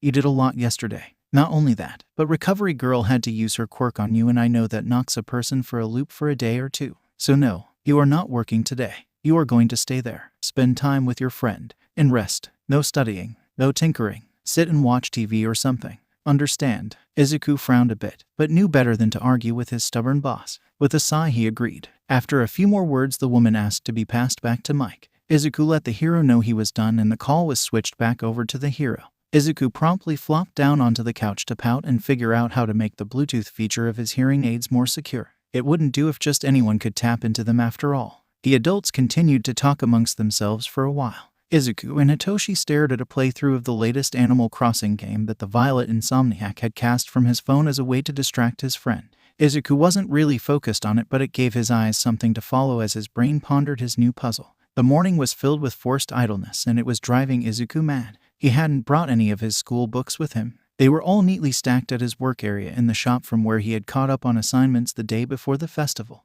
so he couldn't study. His personal tools and supplies were all at his desk at home, so no tinkering. And he was apparently supposed to be resting, so he couldn't run through any kata or practice with the weapons he had brought. But maybe they would make an exception for yoga. It couldn't hurt to ask, right? He slowly stood up from the couch, careful to not jostle a snoozing Shinzo, and made his way to the kitchen where he knew Aizawa was still set up with his paperwork. He knocked politely on the wall to announce his presence once again, getting a grunt of acknowledgement in return. Aizawa sensei. I know I'm supposed to take it easy today, but can I do some yoga or something? I'm not used to sitting for so long, and The adult cut him off with a calmly raised hand. That should be fine, kid. As long as you make sure not to push yourself too far, okay? I think I have a yoga mat in the storage of the training room. Give me a sec while I go dig it out. He then looked the teen up and down, taking in the coveralls he was still wearing. Actually, why don't you go change into something more comfortable while I do that? Izuku nodded quickly and ran off in triumph. He was happy to finally be doing something, so he wasn't going to argue the fact that he did yoga in his work clothes all the time.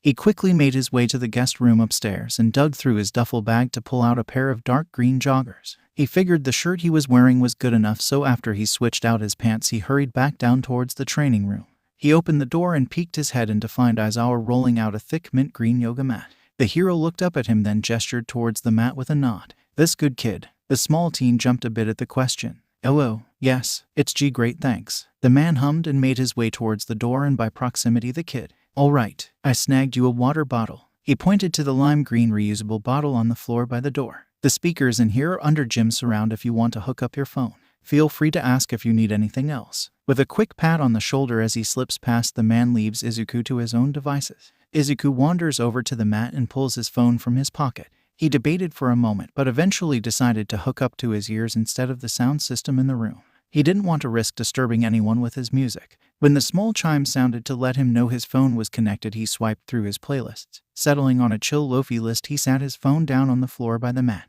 With a content sigh, he started in on his easiest routine. He felt his mind relax as he went through the familiar stretches, floating along peacefully as his body loosened up, the soreness in his back and shoulders slowly easing a bit. He leaned back into the saddle pose only to be met face to face with strikingly orange eyes. He blinked at the fuzzy creature who was staring him down. Boom! The small black cat muted him before reaching out to bop him on the face. He giggled a bit before reaching out and letting the kitty sniff his fingers. Hello. Slowly he eased out of his stretch to sit up and pet the baby properly. He almost jumped out of his skin when a voice spoke from the doorway behind him. "That's spooky. He's a little shit." Hitoshi grinned down at his friend as the boy scrambled to turn off his music so he would be able to focus on the conversation. "Oh, that's a cute name. Why spooky?" His friend walked over and plopped down on the floor, pulling the feline into his lap. "He's a black cat with orange eyes. Yamada apparently named him because of the Western holiday of Halloween, I think." Izuku smiled a bit at the cuteness of that. He had watched a few holiday specials All Might had done when he was studying in America, and he had always thought the festivities looked like a lot of fun.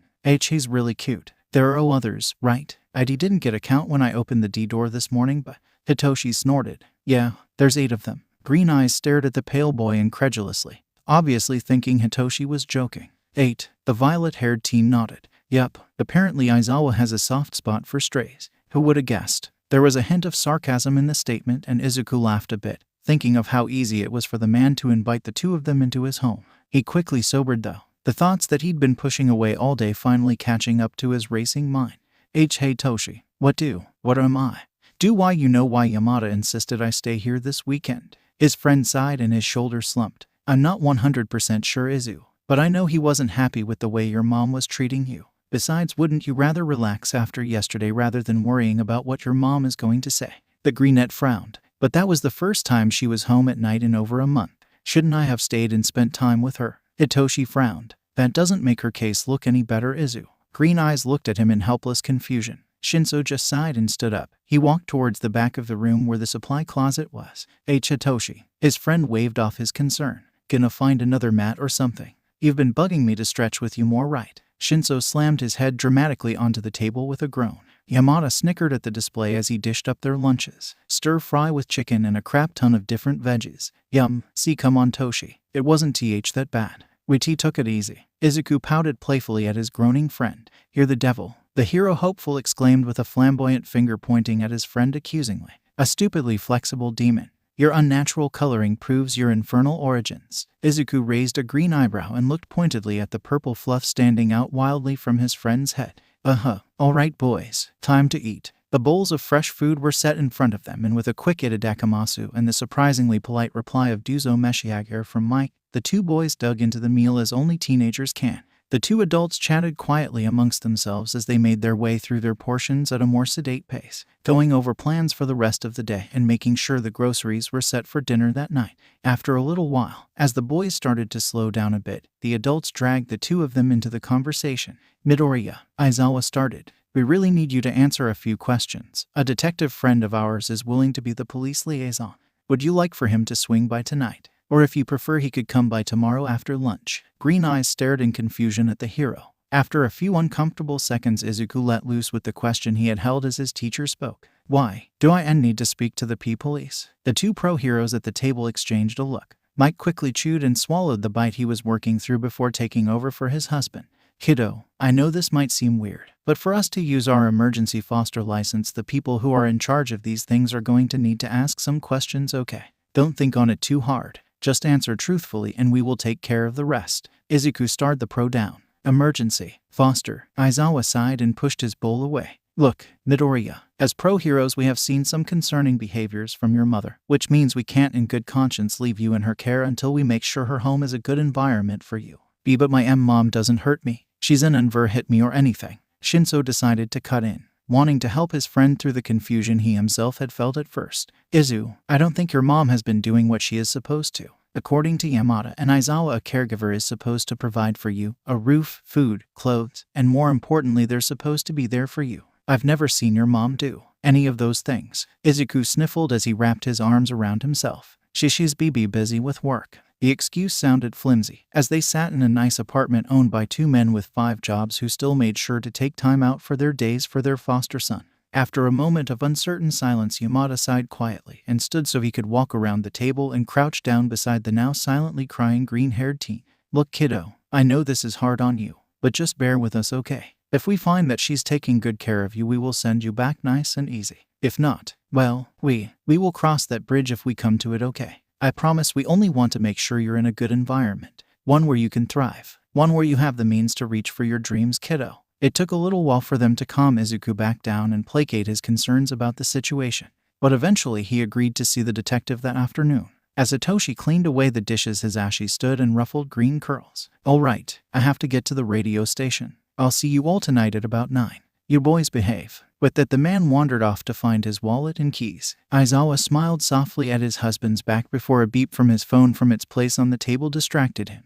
Tsukachi says he will be here at about 5. That okay, Midoriya? The teen nodded quietly, staring down at the table, obviously lost in thought. The teacher frowned for a second before standing in search of a mood enhancer. It took him only a moment to find one sleeping under the couch. He tempted her out with a treat before scooping her up and walking back over to the despondent teen at his table. He plopped the small fluffy black poof into Midoriya's lap. Rookie likes chin scritches, he stated before wandering off upstairs for a nap. Izuku looked down at the ball of black floof in uncertainty. After a second, bright blue eyes blinked open and soft triangle ears popped up from nowhere. And then the void spoke. A tiny mew showed a flash of sharp white fangs and soft pink tongue. The teen melted as he allowed himself to pet the chink in space that was apparently named Rookie. When Hitoshi turned around after doing dishes, he outright laughed at the matching looks of contentment across the faces of boy and cat. Yeah, she does that to people. She likes being carried. Do you want to bring her upstairs? I have some homework I need to get done. Homework? Didn't you finish it the other day at the shop? Shinso blushed faintly. I double-checked my planner and realized I forgot an assignment for Snipe-sensei.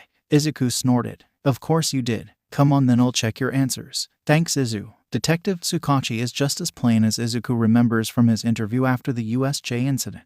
Unassuming face, dark brown hair and eyes, simple, if nice, clothes. The man was obviously more focused on his work than his looks. Izuku was settled on the couch, Aizawa at the other end giving him space. The detective had pulled one of the armchairs over from near the windows to sit in front of the teen. Hitoshi had been sent back up to his room by his foster father, which Izuku was thankful for. This was stressful enough without the added worry about his friend's reaction to whatever they end up talking about. The detective pulled out a little recording device once again and went through the whole introduced spiel that Izuku was starting to become uncomfortably familiar with. Okay, Midoriya-kun, are you ready to start now? We can give it a few minutes if you need, or if you prefer to do it tomorrow instead, that is still an option. But the boy shook his head. What was left of his green curls bouncing with the movement. It's okay, detective. I'm good with doing this and now. Okay. Let's start off easy. Over the last month, how many times have you physically seen your mother at home? Izuku tilted his head back a bit to think. Does last night see count? Sure. Then twice I think. Is usually home when I'm at school. I think so. I don't get to see her face-to-face often. The detective nodded, his face not really giving away his thoughts on the matter, though the greenette saw Aizawa frown a bit from the corner of his eye. Okay. On a day-to-day basis, how much food is normally kept in the house? Izuku winced a little bit, knowing his eating habits weren't going to look the best.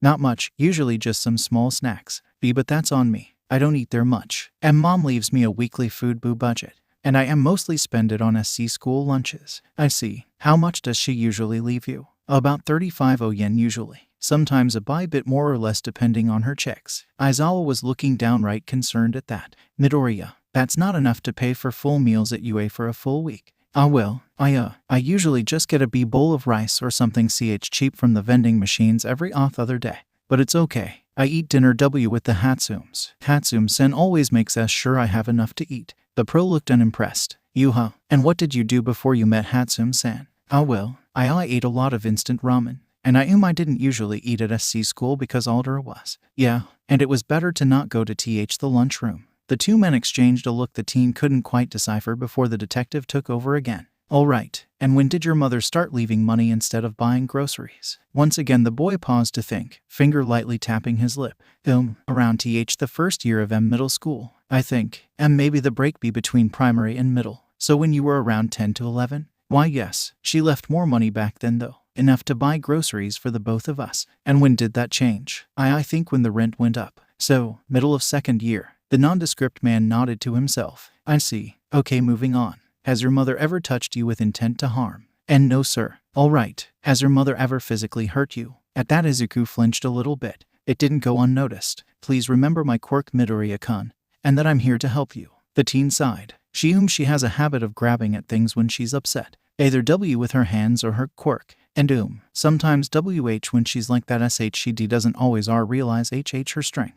How did she use her quirk? She has pretty fine T-tune control so she can grab at whatever even if it's too big to actually move. And mostly she grabbed at my clothes, making sure I wouldn't be rude and leave when I should have been listening to her. But sometimes she would tug my hair or something.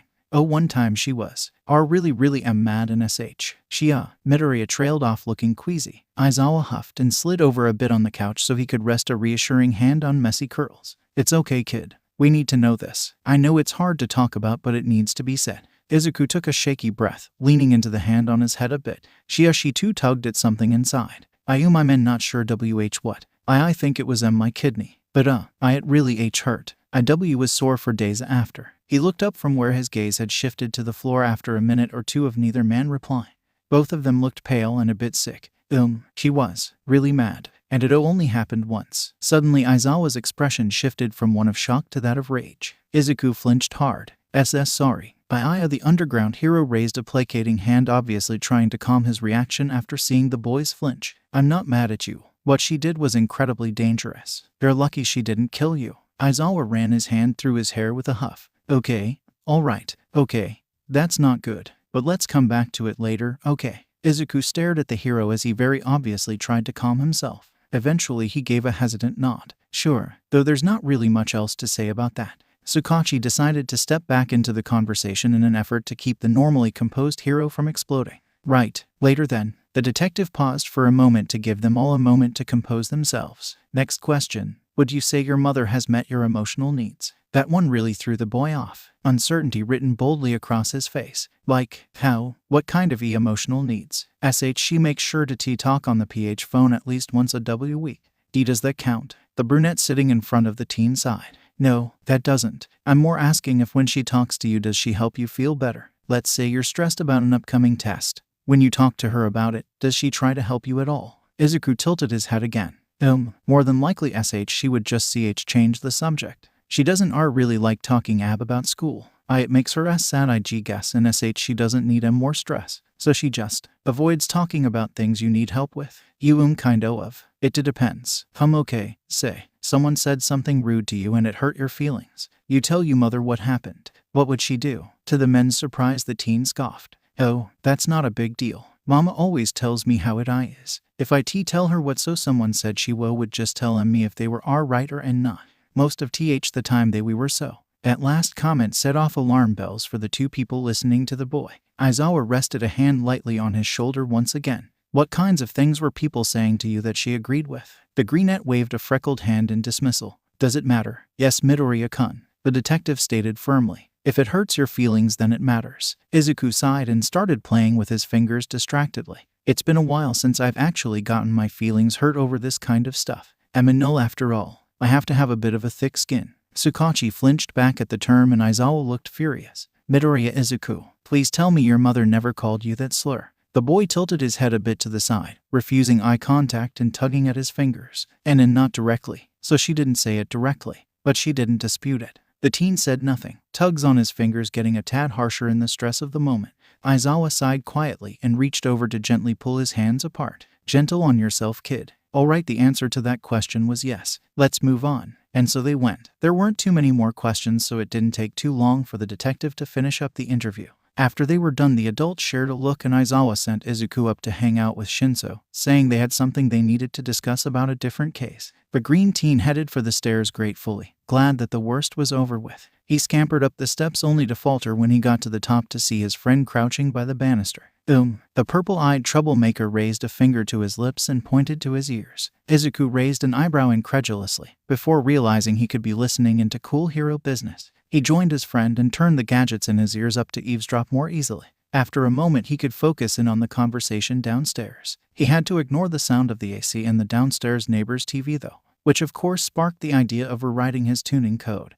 Maybe he could make it into an app for his phone so he could clean up audio in real time if he ever felt like eavesdropping again. That would be cool. Wait, focus, spy mode. He concentrated on Aizawa's low grumbles. Are you sure she isn't picking up extra shifts? A sigh. She isn't. And her coworkers had a lot of opinions about her. Most seemed apathetic, but some showed signs of distaste. There were also a few who brought up her status as mother of, well, I refuse to use the terms they did. But some of the other nurses seemed more irritated about her attitude. Of course there's discrimination in a hospital. Honestly, why am I surprised at this point? Did you note down the ones that said that shit? I'll have Nezu look into them. Yeah, I got them. But anyways, back to the crux of the matter. Inko Midoriya has not been taking extra hours at work. A deep dive showed no other jobs. So, where is she going when she abandons her son for weeks on end? The million-yen question. Izuku knew his breath was hitching. He turned with wide eyes to look towards Hitoshi. The other boy was frowning, slightly confused looking. After seeing the state Izuku was slipping into, though, he snapped into action.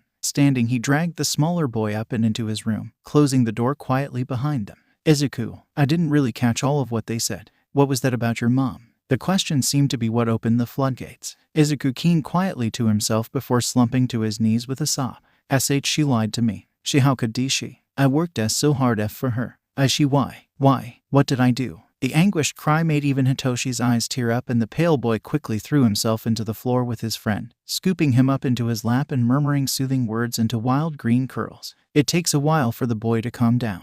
And as soon as Shinso was sure he wouldn't burst straight back into tears again, he started in on distracting Izuku from what he was sure was too much to process. First things first, he turned on the small TV on his dresser and synced his Switch Pro, pulling up the easy and calm game of Animal Crossing Cross Timbers. He hefted his friend up and out of the floor with him and walked over to the bed, where he settled with the small greenette back safely in his lap. After a while, the sniffles slowed. Green eyes stared blankly at the screen as Hitoshi worked on reorganizing his orchard. After a bit, a little chime went off and a little bubble showing Kaminari's villager popped up in the top corner. That started off a chat full of friendly banter and memes. Eventually, Izuku started giggling at the antics on screen as Hitoshi and Kaminari's villagers ran amok, playfully fighting with each other. When Yamada called them down for dinner, they had to say goodbye to their other friend, only to hesitate when he invited them to come hang out the next day, claiming that his moms wanted to meet the group. Shinso quickly told Denki that they would let him know if his fosters said they could before logging off, and turning to the exhausted support student still cuddled into his side. Do you want to ask if we can go? If not, I can make an excuse and we can just stay here again tomorrow. Izuku sighed before rubbing his swollen eyes. No, I think I want to go. I don't want this to take me away from my FR friends. Besides, I'll always feel better when you G guys are around, so. Hitoshi smiled softly at the sweet words before turning the expression into a smirk. Fine, guess I'll ask Yamada if we can go. Lord knows you'll take every chance to fangirl over Denki and his stupid quirk. Izuku screeched in indignant denial, and huffed out a laugh as he was dumped onto the bed. They wrestled for a minute, Shinso still teasing the smaller boy for his obsession with the electrical tea. Eventually, Hitoshi was sprinting out of the room into the kitchen, Izuku hot on his heels, bubbling with denials and giggles. The next day found Izuku in his borrowed bed, staring up at the ceiling as he slowly woke himself up. After a few minutes, he managed to convince himself that getting up early for another round of yoga was still worth it. so he dragged himself out of bed, hooking his phone up to the aids in his ears as he quietly padded down the stairs. Luckily, over the past year his tastes in pajamas had shifted from his old matching all-might sets to his more worn activewear, so he didn't need to put forth the effort to change since he was already in some ugly green sweats and an oversized gray t-shirt he was sure was Hatsume's at some point.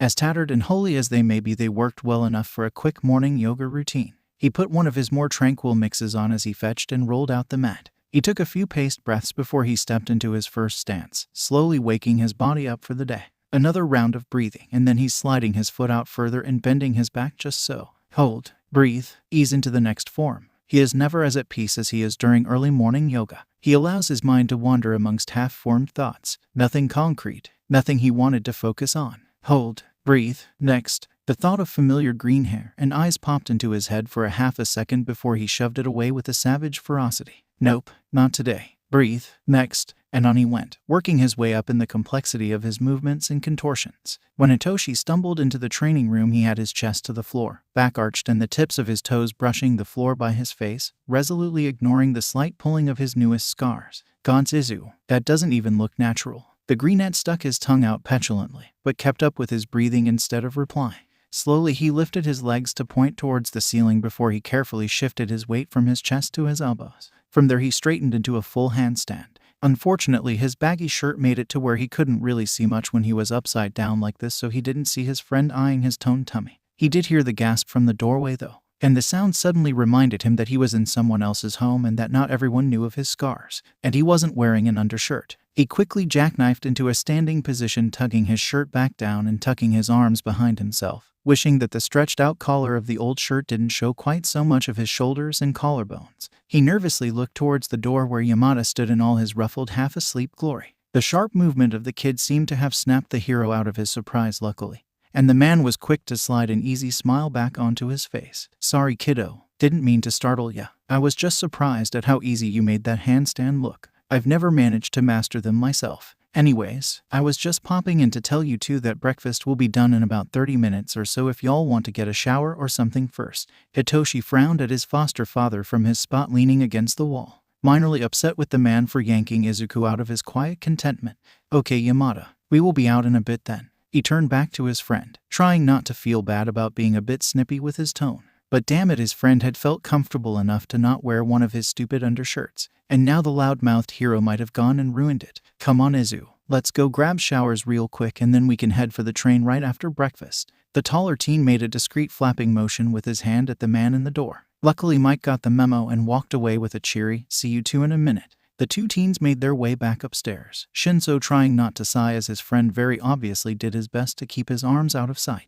When they reached the guest room, he reached out and grabbed the smaller boy's shoulder. Izu, he didn't mean anything by it. He was just surprised. You don't need to hide them, especially not from me. The tan boy grimaced a bit, freckles distorting. Green eyes locked on the door handle. But they're so. You ugly. Hitoshi hissed, a flare of anger making him harsher than he usually was with his friend. He tugged on the shoulder in his hand until Izuku was facing him. Don't you dare say that. Izuku, nothing about you is ugly. Not your freckles, not your curls, not your scars. They can't be ugly because they're a part of you. And you, Midoriya Izuku, are one of the most beautiful people I have ever seen. Izuku stared at him, surprised at his outburst. Green blinked in shock for a moment, and Hitoshi felt the tips of his ears turn pink as he realized what exactly he said. Too late to back down now, though. He huffed. Okay, look, you don't have to go around shirtless or anything. You don't have to show them if you don't want to. But Aizawa and Yamada are pros. They're used to scars, and they really don't bother me at all. All they show me is how strong you are. So, if you want to be comfortable and wear t-shirts or crop tops or whatever here, that's fine.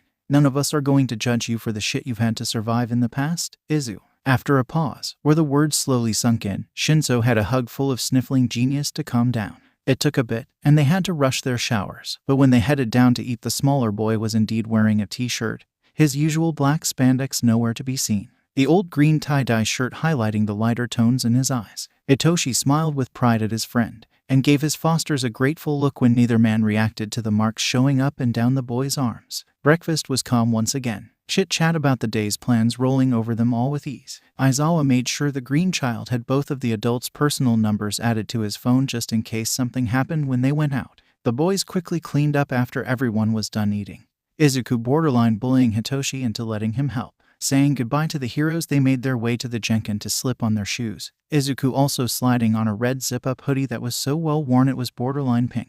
With that, they were out the door and on their way to the train station to meet with Mei. They bumped shoulders playfully as they walked down the sidewalk and chatted about school and Animal Crossing. Apparently, Yamada had bought the console and game for himself but passed it along to Shinso because he was too busy to play most days. And now the sleepy teen was obsessed. Honestly, after one 2-hour session, Izuku was too. He wondered how many hours he would have to work to get his own console and copy. He also wondered how much coding it would take to add in his own characters. He bet Mei would look adorable as an anteater. Maybe he could buy Mei a console too and then code them all cute little animal versions of their friends. Might be a fun project to help him learn more about 3D imaging and design. Would Kaminari be a bunny or a dog? Probably a dog. It took Hitoshi waving a hand in front of his face to break the support student out of his ramble spiral and alert him to the fact that they had arrived at the station. He hummed an acknowledgement and followed his friend's lead as they headed towards the tiny bakery off to the side of the platform. Hitoshi had found it 2 weeks before on his way to school, and was completely obsessed with their collection of cat-themed treats. As they slipped into the little shop, they were met face-to-face with a cheery pink whirlwind. Mei was excited to tell her brain buddy about the new idea she had for the boots they had built, a way to make the kinetic motor run more smoothly at a smaller size. This of course set off a round of tech babble, which Hitoshi promptly ignored with a fond eye roll. As the two support prodigies did their thing, their perpetually exhausted babysitter dealt with the thing they were actually there for: treats to offer Kaminari's mothers as a greeting. He quickly picked out an assortment of cookies and then, after a moment of debate, added in some anpan and chocopan. All were cat-shaped and adorable, perfectly cute with little faces and whiskers and tails. He took a quick picture of the box full of sweets before he closed it. Paying was quick, and then he was dragging his distracted friends to their platform before they missed the train.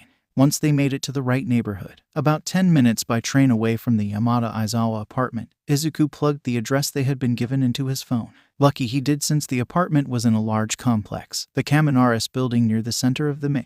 It would have taken them a while to find the right building without the guide. As it was, they were buzzing the intercom soon enough, waiting patiently until their friend answered and hit the button to release the lock to the lobby. Soon enough they were 4 stories up and knocking politely at the door, giggling at a joke Mei had made in the elevator. Kaminari let them in quickly, obviously having been waiting by the door. His usual bright and bubbly smile was in full force as he pulled them into his home and towards the small dining area where his moms were sitting, tea already made and waiting for their guests. The women stood to bow and welcome them. They introduced themselves as Akane and Riaya Kaminari. Akane was thin and willowy, long brown hair perfectly straight, pale skin flawless, but it was her eyes that were her most striking feature. A bright, shocking blue. She seemed to almost look through you. But her smile eased the intensity of her gaze, soft and kind, obviously welcoming and comforting. If her eyes were like being dunked in ice water, then her smile was like falling into a warm bed on a cold day. And then there was Riaya. She was taller than her wife. Akane came up to about her shoulder. She was also a bit wider across the shoulders, and curvy where the other was thin.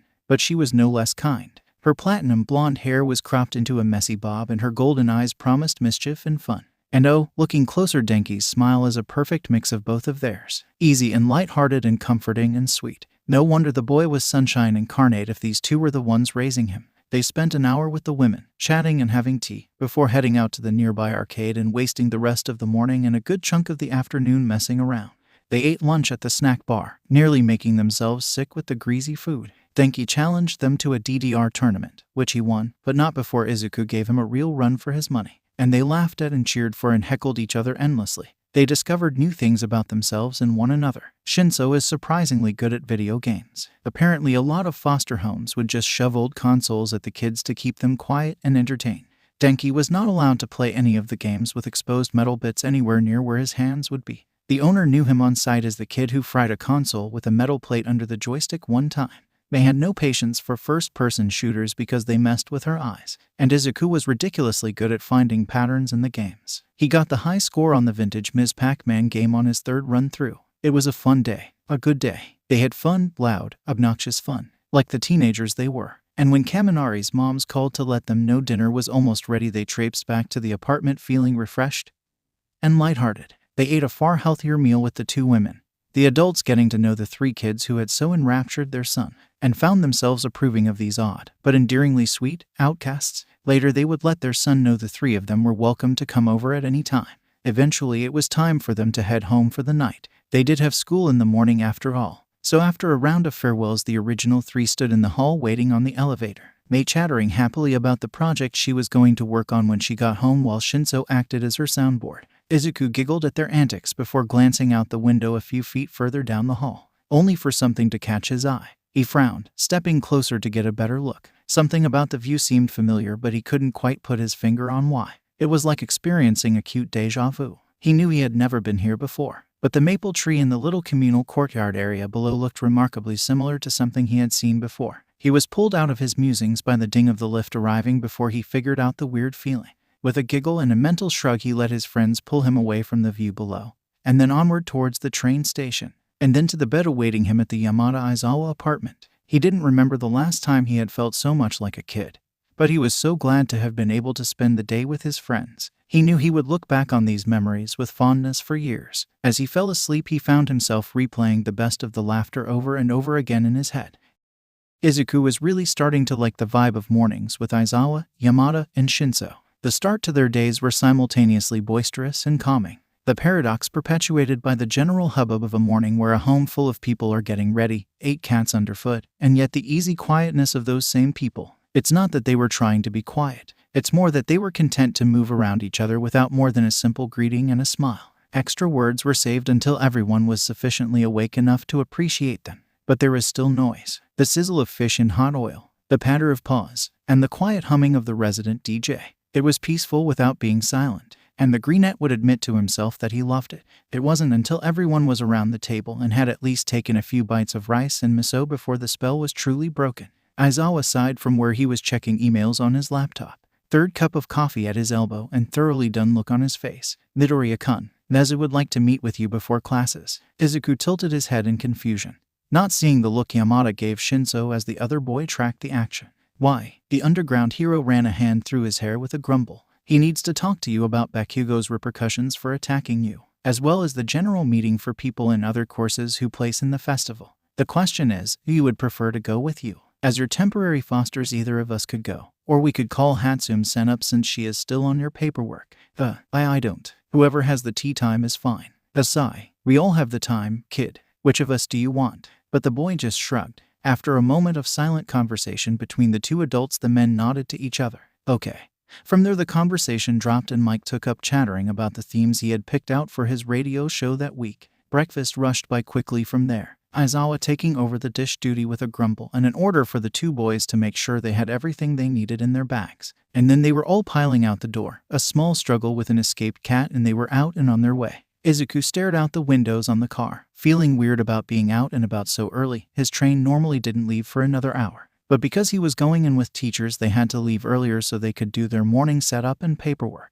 About a block away from the outer wall of the campus, the car took a right turn away from the front gate and into a dim alley, and from there through what looked like a loading bay door. But instead of an industrial space, like the door in the building it was set into seemed to hint, they ended up in a tunnel that sloped gently downwards. It went on for a little bit before ending in a checkpoint where Yamada had to scan his teacher's ID before the heavy-looking door rolled open. Beyond was what was obviously a parking garage, filled to the brim with various vehicles emblazoned with the UA logo, as well as what were obviously more personal cars for the staff. Mike parked the simple black sedan in a spot near the wall in the elevator, and they all slid free of the mechanical coffin. When they got in the lift, Izuku was treated to a sleepy Hitoshi standing behind him and draping his arms over his shoulders and using the smaller boy to prop himself up. For all his pouting at the obvious poke at his height, he also fully enjoyed the physical presence of his friend. It couldn't last though. The doors opened with a cheery ding and Hitoshi was sent on his way to his classroom for a nap. The smaller boy was guided gently towards the principal's office, a walk that was becoming increasingly familiar, as it did every time before. The door opened before anyone knocked, and once again Izuku was welcomed into the room by a smiling mammal. The one thing that did surprise him, however, was the fact that both of the pro-heroes who had walked with him also entered the room. He had fully expected one or both of them to branch off at the door, for them to do their part in making sure he got to the meeting and then be on their way, off to do teacher things. But no, as Izuku was guided into having a seat at the table off to the side of the office, both of the men took up their own seats on either side of the boy, Yamada typing furiously at his phone as he settled. The principal hummed a cheery tune as he busied himself with pouring tea and setting it in front of his guests. Is she ready, Yamada-san? Yes, sir. She's logging in now. Wonderful. A small creature chirped as he spun around and hit a button hidden against the edge of the table. The TV on the wall near the desk had been tilted on its pivoting bracket to face the table, It flickered on with a hum and was soon showing the bright hair and eyes of Hatsumi. "Good morning, Hatsumi-san," Nezu greeted. "Can you hear us okay?" Once she had confirmed the connection was good, Izuku took the brief pause to ask his most burning question. Why are all three of you?" Yamada grinned down at him and telegraphed a hair ruffle. "Well, you didn't know who you wanted here, so now you get all of us." The adults continued the polite small talk as the boy regained his scattered brain, giving him the time he needed to try and process the kindness of people who actually liked him. Once the green-haired child had managed to push back his tears and take a sip of tea with only a slight tremble in his hands, Nezu moved the meeting forward. "Okay, Midoriya-kun. First things first." The rodent scampered up from his lifted chair and onto the table. He then promptly bent into a deep bow. "I have some apologies to make. First, that Bakugo Katsuki was allowed to face you in the festival at all. We had toyed with the idea of making him sit out entirely. We allowed him participation under the guise of seeing how far the boy had progressed in his anger management courses. I should not have signed off on that. I should have taken your safety into more consideration. Second, that you were left in an unstable living situation for so long. There were signs as far back as your first interaction with Recovery Girl that I should have taken into account. I let myself believe you were fine without following my instinct and digging further into things. So I am very sorry. I have failed you as a pro hero and as an educator." Green eyes blinked blankly in shock for a moment. The principal kept his head down in his bow, trying to drive home the seriousness of his apology. It's not your fault though." A button nose twitched as Nezu looked up to pin the boy under his gaze. Beady eyes heavy and serious. "I might not be the cause, but I could have been the solution. That I wasn't means I have failed. And so I am sorry, Midoriya-kun." There was a pause. One breath, then two, and then Aizawa cleared his throat, looking pointedly at his employer. "You spoke to the Bakugos after the festival?" "Yes." The rodent sat primly on the tabletop, not bothering to climb back onto his seat. "Yes, it was a very interesting talk. Bakugo-kun has been suspended for the foreseeable future. If he can't pass some rigorous mental health and anger management tests, he will be expelled. Honestly, I have gotten several emails from other heroes asking why he was accepted into the school in the first place. That brings us to our next topic for today. Aldera. I had already done a brief dig into the school district last year, but I'm ashamed to say anything more than a surface skim of them was pushed aside once I was informed of your escape from their clutches. I was under the impression that there were more important things for me to do. But if I had dug in even a little bit deeper, then Bakugo-kun would never have been allowed anywhere near you." He sighed, running a hand over his muzzle to smooth twitching whiskers. "But I didn't. So we have to figure out where to go from here. I took the liberty of writing out a full expose on the school district, complete with the video evidence recovered last fall. The issue with releasing it is that we will also be releasing your quirk status. So I will leave the choice on that matter up to you. On the same note, it seems the winner of the sports festival has garnered a lot of attention from a lot of the heroes who were watching. The amount of emails and interest has left us with a few questions to ask." He paused, looking up at the boy. "We are going to have to switch you into the hero course. The school board isn't giving me a choice on that. The question is, would you like to be just a hero student? Or would you like to switch your hybrid status from business support to hero support or hero business?" Izuku blinked up at him blankly, brain completely overloaded at the turn the conversation had taken. "What? Of course, I've been told by Ectoplasm that you could probably test out of the required math classes completely. And if we do that and maybe a few of the sciences, we could open up a bit more of your schedule and you can try and fit all 3 courses in. Though you might have to stay an hour later for some extra tutoring. Although there is also the matter of Sundays. I know we had said I would offer to teach you personally on Sunday mornings. But with everything that's happened, that got put off a bit. But now that things are calming down around the whole USJ debacle, I would be more than willing to use Sunday mornings to help you keep up with whatever course load you choose." The small greenette sitting in front of the jovial rodent curled into himself. It took a beat, maybe 2. But then he was speaking, voice quiet but clear, eyes locked onto the beige carpeting. "But I see can't be a hero. So why be bother putting me in the classes?" He missed the looks the adults shared over his head. It was Yamada who stepped up to the plate, voice uncharacteristically quiet. "Why do you say that, little listener? Of course you can be a hero." None of them missed the quiet sniffle. "Why, you don't understand. I see can't. I'm a useless, quirkless Deku. I'd just be a L liability and the field." The teen started tugging at his fingers, agitation obvious. The underground hero next to him sighed and reached over to calm the painful fidgeting. "Easy on yourself, kid. Anyways, who said you would be a liability? It looked to me like the opposite was true during the attack on the USJ. I don't know who told you were useless, but they couldn't be more wrong." The reaction to those words wasn't what anyone expected. They all thought there would be a few tears, sure, but they expected the boy to be happy, to feel relieved he was believed in. They didn't see the meltdown coming. In a flash, the small teenager was out of his chair and pacing, pulling harshly at short green curls. No, I can't. You don't understand. He told me he sees C can't be WR wrong. IF found a new Dr. Dream. He didn't hear the slightly panicked voices of the heroes and mechanic over his own mental monologue. He spun to pace back the other way, only to be brought up short by the crouched figure of a blonde who was looking up at him with bald concern. Izuku, darling, I need you to take a deep breath, okay? Can I touch your hand, honey? The small boy curled into himself with an almost silent whimper, sinking to his knees as he pulled one hand roughly out of his tangled hair and reached for the hero in front of him. He squeezed, green eyes closed against his tears as his hand was taken in two larger ones. Long fingers, calluses from both knives and guitars, gentle. They guided his own scarred fingers to press against a muscled chest. Breathe with me, darling. In 2, 3, 4. It took 27 minutes, the adults counting each and every one with prayers in their hearts. But eventually they were through the worst of it. When Izuku was breathing steadily, Mike took the chance of moving forwards a bit, telegraphing his movements. After a moment, he ended up with a still tearful child curled into his lap, slumped tiredly against his shoulder, hands latched onto the leather of his jacket. Aizawa stood and made his way over, sitting in the floor a few feet away. Hey kiddo, I know you're tired, but I have a few things to ask before you nap, okay? First, who was the he you were talking about? Because if it was Bakugo. But the groggy brunette shook his head. Cutting in? No. Well, yes, but I never listened to him. No, I met all him might a year or so ago. And well. His voice faded away after he peeked up from Yamada's shoulder to the others in the room. At the pure rage on their faces, he whimpered and hid himself away again with a flinch. All Might, Aizawa intoned with a voice devoid of the emotion he had shown on his face. All Might told you that you couldn't be a hero. Right, Nezu, I want him off the staff. You know I can't do that. The school board would skin me, not to mention the PR nightmare. I'll see what I can do about keeping him away from first years though.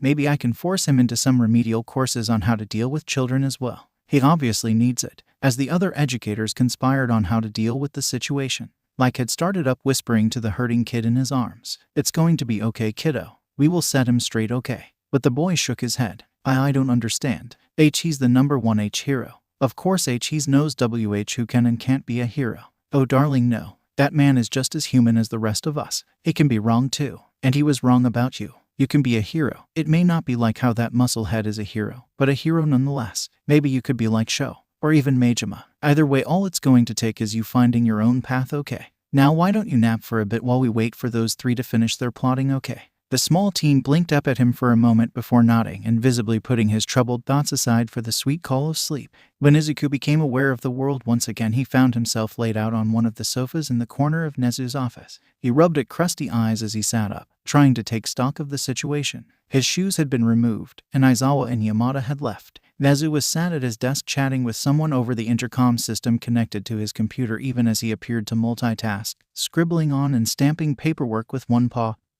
and the other scrabbled across his keyboard. The teen's movement seemed to catch his eye though, and the mammal looked up from his tasks. Midoriya-kun, did you have a nice nap? The boy hummed an unsure affirmative before reaching for his uabaki, sliding them on and cringing a little as his toes were compressed uncomfortably. He realized the woman on the speaker was Hatsune-san as she also greeted him, asking how he was feeling. He gave a quiet answer as he settled into the chair across the desk from the principal. All right, Midoriya-kun, here is my suggestion for today. I managed to dig up some tests for you to go through. There's no pressure to pass this round, okay? Just answer everything you can so we can get a good idea of what classes you can test out.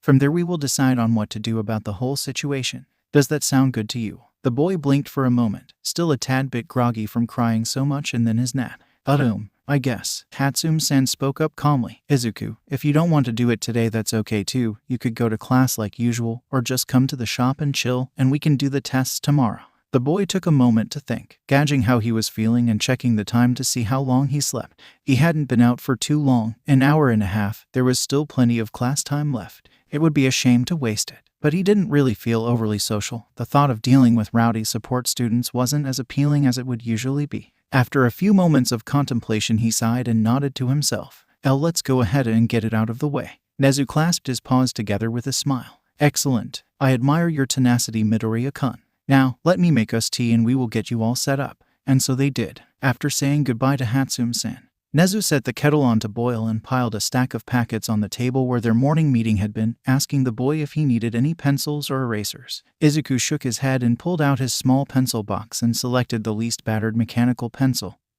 and made sure it was full of lead. By the time he was setting his old yellow backpack back down out of the way, the mammal was scampering back to the whistling kettle and prepping the tea. He was quick and efficient, and soon the green-haired boy was presented with a warm cup that was exuding the relaxing scent of peppermint. Here we are. All right now. Each of these packets are for a different class. The classes are for all 3 grades and all 4 courses. You can do them in any order you wish, and again, if you can't answer a question, that is okay. Most of these are way past what a child your age would normally be learning. Do what you can and we will figure out the rest. Any questions? Izuku shook his head. It was pretty straightforward, and he had been through things like this twice before after all. Okay then, let me know if you have any. You can take breaks whenever you need, and I will let you know when it is lunchtime.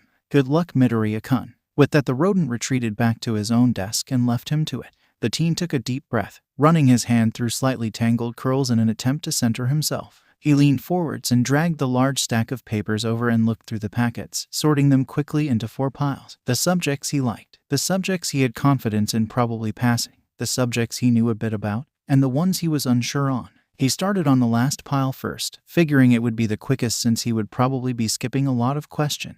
He starts in on the first art history question with a determined frown. He was surprised that he knew the answer. He knew he had read the whole textbook one rainy evening. But honestly, most art stuff didn't make a lot of sense to him. Well, maybe he would do better with this subject than he thought. He did his best to work steadily. Every 3 packets from the hardest pile, he would allow himself a packet from either math or science as a kind of reward. Unfortunately, those never seemed to last him long, and he would soon be back to slogging through literature or history. Across campus from where an emotionally numb child worked towards his future, 2 angry guardians had finally tracked down their target. The warning bell for the second period rang loudly as a very confused small mite was dragged from the teacher's lounge by an obviously irritated Aizawa. The shorter man all but flung the older hero in through the door of one of the soundproof meeting rooms when they reached it. The symbol of peace sputtered at the rough handling, not noticing Mike leaning against the conference table right away. Goodness, Aizawa, whatever the issue is, I'm sure it's not necessary to manhandle me like that. But instead of calming down his colleague as intended, the words seemed to only incense the man more. Oh yes, let's talk, Yagi Tashinori. I have plenty to say to you after all. The blonde himbo tilted his head in confusion at the nearly rabid tone.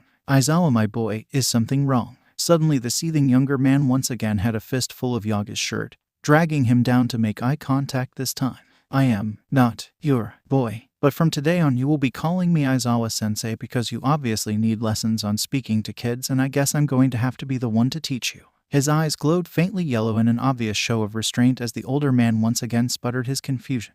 They paused when a quiet snicker sounded from farther into the room. Damn show. You're always so hot when you're angry. Yamada stood and slunk towards the other 2 teachers, his husband relaxing a bit at the quietly threatening aura that was suddenly filling the room. Not that All Might noticed it, of course. That would have made things too easy. The voice hero leaned against Aizawa's shoulder with an easy grin fixed onto his face. Yo Yagi, we've been wanting to ask you about something interesting we heard earlier today. You got a second? He ignored the quiet mutter of, I don't give a damn if he has a second or not, focusing all of his attention on the taller blonde before him. Yamada, I guess. What is all of this about? Oh, you know, we just heard something interesting this morning that we wanted to check up on. Say, do you remember meeting Midoriya-kun last year sometime? Back when he was still in middle school. Midoriya-kun.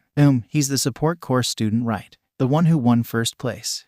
No, I don't think I met him before that first heroics lesson. The voice hero hummed thoughtfully, barely keeping his quirk in check. Let's see. He mentioned a rooftop and a slime villain. Ring any bells? The 2 younger heroes were treated to the sight of slowly dawning realization. Oh, right. The quirkless kid. Aizawa sighed and released his grip roughly, spinning on his heel and to stalk away a few paces. He ran his hands through his hair in an effort to calm himself. Yes, because green-haired quirkless children are so common. Of course you would forget him. Mike hummed again, a slight slip of his quirk making the air vibrate a bit. Right. I've seen hundreds of green, quirkless children running around. I keep forgetting to stomp all over their dreams though. Excuse me. Aizawa spun around to face the cause of his ire once more, quirk flaring a vivid gold. No, excuse me, Mr. Number 1 Hero, I have a question for you. In what world is it ever okay to hurt a child? And then, as if that wasn't enough, you left him on a roof. A quirkless kid. Do you just not see the news? Or do you only read headlines that mention your own name? The tall, skeleton-like man took a small step back, raising his hand placatingly. No, I don't remember exactly what I said to him, but I was only trying to get the boy to be realistic about his future. I gave him better options. Options like what, Yagi? The police academies no longer accept quirkless applicants as of 5 years ago. It's nearly impossible for quirkless kids to get into good high schools, which of course makes any kind of higher learning a pipe dream. What did you suggest to that kid that was attainable in this society? The shorter blonde clenched his fists in an effort to hide the rage that was making them shake. Well, I was unaware about the police, but the kid was smart enough to get into UA, so honestly, is it really that hard to believe he could be a doctor or something? Mike took a deep breath. Yes, Izuku is a brilliant kid with a bright future no matter what path he chooses. But most kids aren't hidden geniuses, and quirkless kids are often bullied and abused. And you crushed the dream he had since he was a toddler and just left him on a roof. All Might tried to explain his actions, stuttering and stumbling over his excuses. Eventually, Aizawa got tired of it and cut him off. Look, Midoria is being moved to the hero course later this week. From now on, you will have limited contact with him. Now that your issues and speaking to children have come to light, all of your classes will be overseen by one of the other teachers. What? The bumbling idiot questioned incredulously. I don't need help with my classes. They've been going well. And you're letting that kid into the course even with his status? What if he gets hurt? The school would never hear the end of it. I mean, the kid was the only one out of 20 students to be hospitalized after the USJ. Surely he would be a liability. He cuts off as a fist was launched into his face, loud smack reverberating through the air as he stumbled in surprise. Mike wasn't done though. He kicked out, hooking his foot behind All Might's knee as he stepped back, tripping him and sending him to the floor. Aizawa managed to catch his husband around the waist before he could jump onto the down number one and inflict more damage. The DJ was yelling profanities in silent rage as the tired hero behind him erased his voice in order to not cause damages to the building. Zashi, I need you to calm down. Come on, I know you're mad, but the kids will be in danger if I blink. It took another minute of soft consoling before the voice hero seemed to snap out of his anger, gritting his teeth and nodding to the man behind him who finally blinked, a small sigh of relief escaping. After a second, where he took a few calming breaths, dark eyes pinned the fallen hero in place on the floor. Yagi, if you have any complaints, take them up with Nezu after school. He is too busy to deal with your shit right now though. Cementos will be supervising your class this afternoon. If you know what's best for you, you will make yourself scarce until then. Am I clear? Without waiting for an answer, he hoisted his still furious husband over his shoulder in a fireman's carry. He ignored the knowledge that Hizashi was flipping the other man the bird with both hands as he carried him from the room. Honestly, he wished he could have let the feisty blonde beat on All Might a bit more, but they really didn't need a lawsuit while they were in the middle of trying to officially adopt Hitoshi. He sent out a quick one-handed text to Nezu so the principal could scrub the video feed from that room. No evidence meant no crime, right? He was about halfway through the stack of tests when there was a knock on the door. He paused in writing down his best effort of dissecting a flowery poem, looking up as the door opened on a small group of guests. Present Mike ushered in 4 teens before he, his husband, and Majima-sensei followed. They were all carrying bentos, and as the smell of fresh rice wafted through the room, Izuku realized he was absolutely famished. Wonderful, Nezu chirped from his desk. Midoriya-kun, why don't you finish that question and then we can all sit and eat? The boy nodded and scribbled in the last of his answer. It was a bit messy, but he was too hungry to really care much. He then stood to head over to the comfortable sitting area, only noticing how stiff he was when he went to step forward. He frowned, resolving to add an extra yoga when he could. He soon found himself squished onto the same couch he had napped on, sat in between an eager Kuroyama and a sleepy Shinso. Kaminari was sat on the floor with Mei, doing his best to follow along with her explanation of her latest baby. The adults made small talk as they ate, talking about the weather forecast for the week and about whether they would need to move the general education's PE classes indoors on Thursday when rain was predicted. Hitoshi only made it halfway through his bento before he gave in to the urge to nap, slumping sideways to his smaller friend's shoulder with a quiet huff. Izuku just giggled and lifted his own bento closer to his face so he would move less while he ate. He focused back on Kuroyama's enthusiastic description of an explosion Mei had set off that morning in first period's algebra lesson, and ectoplasm's exasperation. He hummed and giggled along with his friend, doing his best to keep himself from thinking too much, taking his chance to relax while he could. He was grateful the teachers had had the foresight to set up this little luncheon. Just the thought of dealing with the cafeteria right then stressed him out, so to have the opportunity to just sit in a quiet space with his friends was appreciated. Eventually, their hour drew to a close and the teens made plans to go to the shop after school, inviting Kuroyama along so he could ask Mia if she had any research papers about the new slash-proof fabric that was about to go onto market.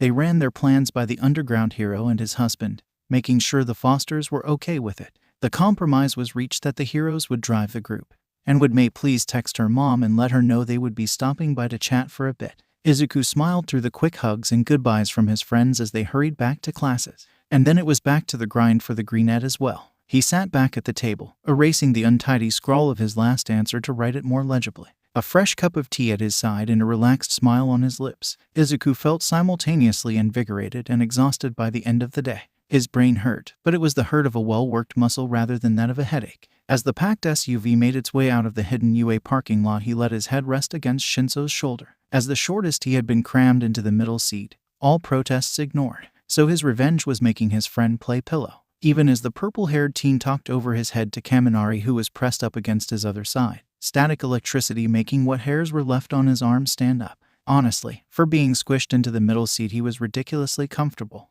They had to wake him from his half-doze to get him out of the car. He was still yawning even as he broke off from the group when they entered, through the front door for once since they had some newcomers. He made his way to the bathroom to change into his beat-up coveralls, doing his best to wake up so he could get work done. He had been forced into taking time off, and his inner Scrooge was freaking out about the lost funds a bit. When he made his way back out, the others had all moved through the massive warehouse space to their small break setup. Extra stools pulled over from some of the workbenches to make enough seating. And Hatsume-sen had tea already passed around, and a pile of sweets and treats set up on the coffee table looking more tempting than they had any right to be. He was gestured over by Mei and Denki, who had set him a stool between theirs and were busy playfully bickering over Deifuku. He hopped up onto his seat with a small smile and thanked Hatsume-sen as she handed him a cup of tea. MMMH matcha. From there he quickly caught his friends up on what exactly was going on. Why he had been in Nezu's office all day. Why he was being forced into the hero course. They all obviously had mixed feelings about the situation. Shirayama and Mei were upset that he would have less time with the support kids. Kaminari and Hitoshi were happy they would get to see him more. And all of them were mad that he didn't really get a choice. Discussions then moved into semantics. His foster parents wanted to make sure Hatsume-sen had the ability to weigh in on his potential schedule, so they set up a text and call system so she could voice her opinion to them without having to close her business down for a long call every day. By the time they'd set that up, Mia had managed to bully Aizawa and Yamada into staying for dinner. Kaminari and Kuroyama had also gotten permission from their parents to stay. To say their meal was extra rambunctious would have been an understatement. Mia ordered a veritable feast from the Thai place down the street. They ended up piling one of the work tables high with takeout cartons, and everyone went by buffet style with their plates and bowls, Izuku taking several of the savory balwan. The addition of the voice hero mixed with Kuroyama's excitable nature meant the workshop was extra noisy as everyone enjoyed the food. Luckily, only a single order came in while they were eating. Izuku waved Mia off when he stood up to check the printout. She was in the middle of answering Kuroyama's questions, and he didn't want them to have to pause the discussion. He grabbed a crate and started pulling quickly, filling it up in no time. He sighed and went to grab a second crate. Of course, the second half of the order was almost all smaller, more finicky pieces. It took him a minute to search them all out from amongst the shelves and boxes. But finally the last piece was found, and he could take his bounty to the loading bay. He didn't really feel like making 2 trips though. So with a grunt he hefted the crate in his arms up onto one shoulder, and then with a bit of work, and using a shelf to balance one corner, managed to get the first crate onto his other shoulder. With that he made his way to the back of the building. He passed through the open area where the others were, not noticing when 2 of the teens paused in their conversations to watch him walk. If they appreciated the way his shoulders pressed against the fabric of his tight undershirt, it's doubtful they would ever admit it. Soon enough he was back with the group and finishing a large helping of Danzai noodles, laughing along with his friends at a joke Mike had made. When dinner was over, the adults said goodbye, taking Kuroyama and Kaminari with them, giving them a ride home. They of course made their foster sons promise to be home before their 10 o'clock curfew before leaving, a thought which weirded Izuku out. He hadn't had a curfew in years. From there their evening went on in a more normal manner. They did homework. Hatsume-san showed Izuku a coding trick. Orders came in and were pulled. They blew stuff up. And slowly but surely Izuku felt himself relaxing. The familiar ambience of his second home releasing the tension that had been building up all weekend. As he listened to the shop sounds and Shinso and Hatsume bickering, he let himself bask a bit. Things might have changed a lot in a short amount of time. But at least he still had this. It took another day for him to get through all of the tests, and for them to be graded. Wednesday morning saw them gathered in Nezu's office once again. Shinso sent off to nap in the teacher's lounge. Hatsume-san on video call and ready to help them figure this whole mess out. The principal didn't waste any time once everyone was settled in with their tea. He had a gleeful grin slashing across his muzzle as he slid a paper over to the teen. Izuku looked it over, making it halfway down the page before it really clicked what he was looking at. It was a transcript. It showed how many credits one Izuku Midoria had gained towards his education. Once he knew what he was looking at, he hurriedly reread the whole thing. Then again and again, eyes widening in disbelief. According to this list, he had gained the credits for every single math and science course UA offered. He had also managed to pass all 3 years of English and several of the ethics and history classes, as well as a couple of the more random subjects. They would have been scattered through the year in course groups. Once he was absolutely sure of what the paper was saying, he slowly sat it down and looked up at the grinning mammal in front of him. As so, what does this mean F for me? Yamada reached out towards the paper but paused, waiting for Izuku's permission before he snagged it. When the greenette nodded, he slid the page over to himself to read, letting out an impressed whistle as he went down the list. Wow, kiddo. You sure you don't want to just skip high school and head to college? Nazu chuckled at the comment, and the paper was handed over to the other teacher. Midoriya-kun doesn't quite have enough credits in history, occupation studies, and physical education to graduate just yet. But by next year we might be able to get him some online courses to get ahead for a degree if he likes. The teen felt himself flush a bit at the praise and suggestions. Well. Luckily enough for him, Nezu didn't let him flounder trying to find a response. For now, let's focus on getting the credits he does need, and figure out how we are going to balance the 2 courses he chooses. Speaking of, have you figured out what kind of route you wanted to go for? Izuku flushed some more, hands coming together to fidget a bit under the table. If I have to try the hero course, I think it might be nice to be a hero like Power Loader Sensei. And not as sub-support and rescue based, but as support in an investigation maybe? Wonderful. I think that would be a great fit for that brain of yours. Though, hero students don't start choosing their specialties until halfway through 2nd year. But please do keep investigation in mind. Having an idea to work towards will help you choose things such as weapons and costumes on the way. Now, let's work out that schedule. The rest of the morning was spent figuring out the mess that would be the rest of his 1st year. Apparently, Nezu had designed a computer program a few years back that helped him keep track of things like lesson plans and other important class scheduling things. It helped tremendously in figuring out when Izuku should be where. And of course, if there was an instance where making it to one important lesson meant missing another, it was merely a matter of Nezu writing the topic down to cover in one of their now certain Sunday morning private lessons.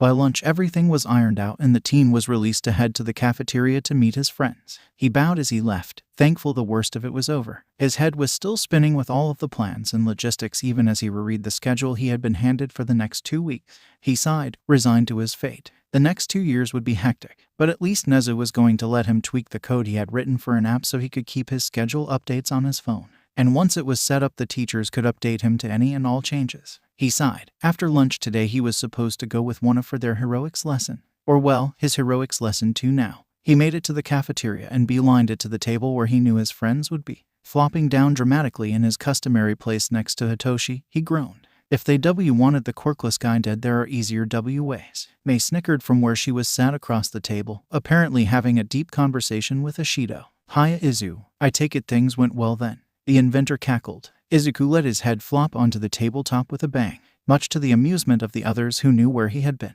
Mina looked over at the other teen, pulling her hands away from where Mei had been examining them. What went well? Where have you been, Mido? Building some super cool super secret super weapon? The greenette just groaned as his friends laughed at his expense once again. Hitoshi patted one slumped shoulder with his infamous shit-eating grin. Oh, he wishes he had been locked away in a lab. Unfortunately, though, we've been asked no to say anything until the teachers make the official announcement.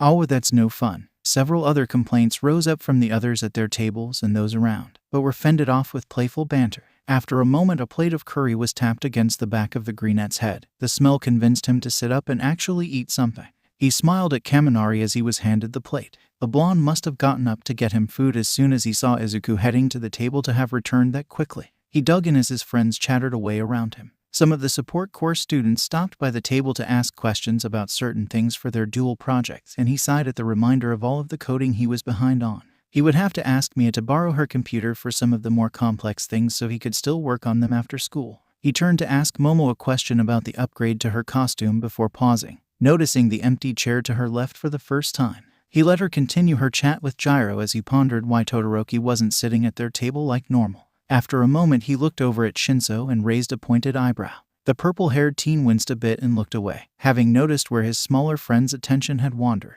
Bingo. Itoshi, I can't believe you. I thought you were going to apologize. He singed the last part after making sure he had enough of the other boys' attention. He didn't want to broadcast their drama to the rest of their year. He watched as an embarrassed flush spread across Shinso's ears. I was going to, but he avoided me before class on Monday, and then we ate lunch with you. And then I was distracted by Kaminari this morning. He tried to explain himself with short, flustered movements. Izuku made a note to give Denki a sign name soon so they wouldn't have to spell it out every time.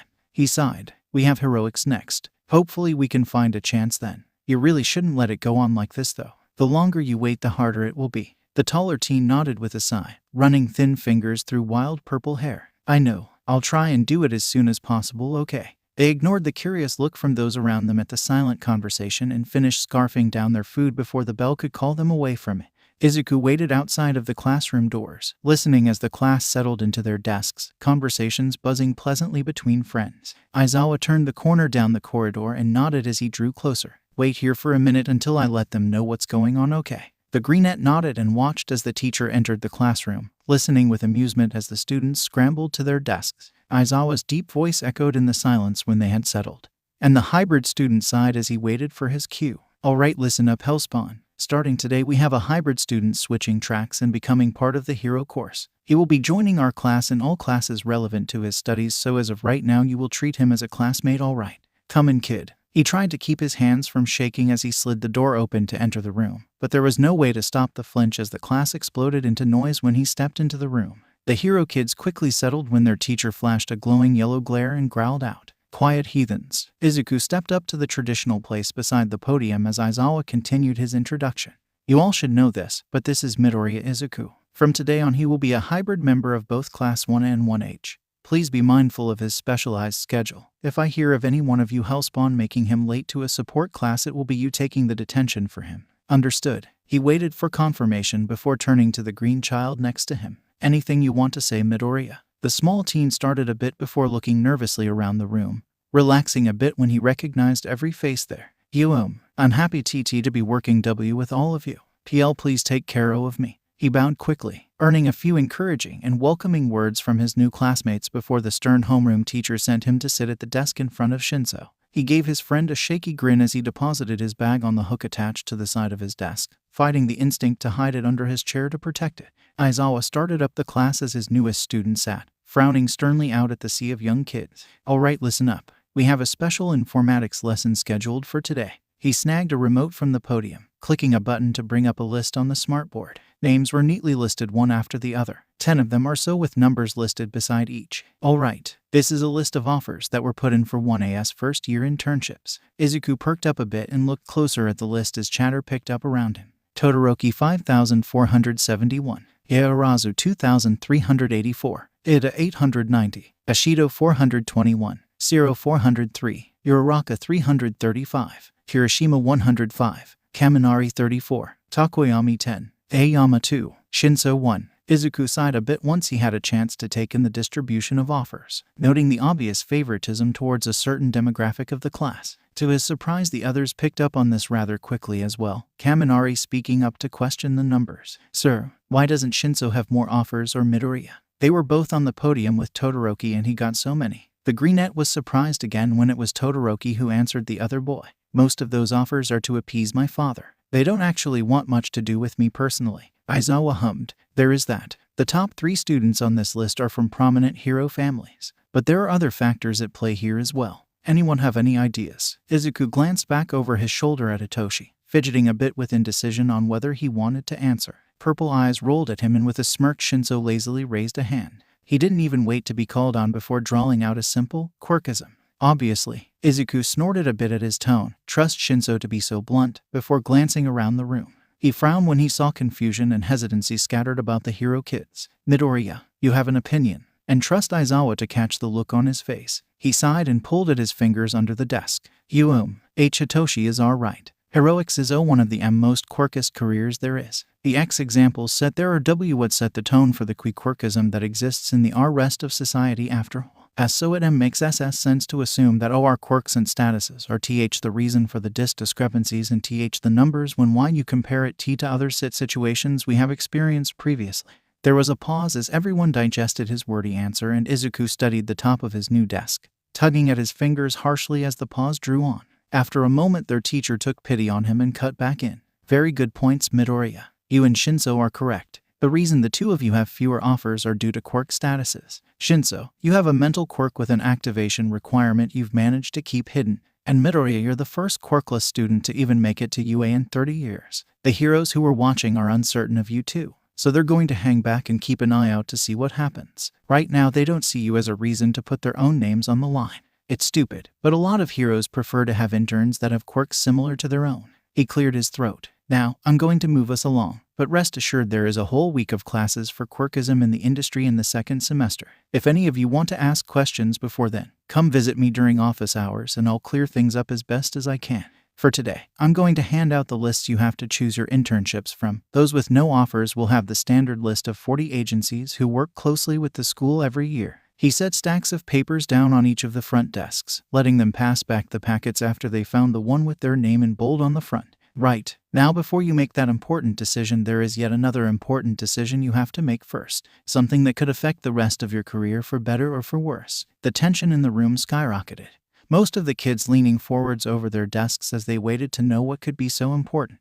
The door slid open with a bang, making most of the kids jump. Izuku flinched away from the loud sound, whipping his head around to see if the person entering the room was a threat. Midnight strolled in with a grin and a half-sung, hero names. She went on to explain the repercussions of choosing the wrong name and why she would be helping them while Aizawa took a step back, grumbling about his own name and present mic. After whiteboards had been passed around and they were given free rein to talk amongst themselves, Izuku turned his chair around so he was facing Hitoshi. The purple-haired teen looked exhausted. Any ideas, Zuku? I have no clue what kind of name I should go with. The greenette hummed, tapping the cap of the marker against his lip. You're aiming for an underground, right? That G gives you a bit of wiggle room. And no offense, but I don't think something bright and bubbly would suit you or that T type of heroics. Darn. The violet-haired teen sighed dramatically. A sarcastic smile plastered across his face. My first instinct was to go with Butterfly Boy. You don't think that fits? Izuku snickered. Oh, no, and never mind. That's perfect. H here, let's write it down before you forget.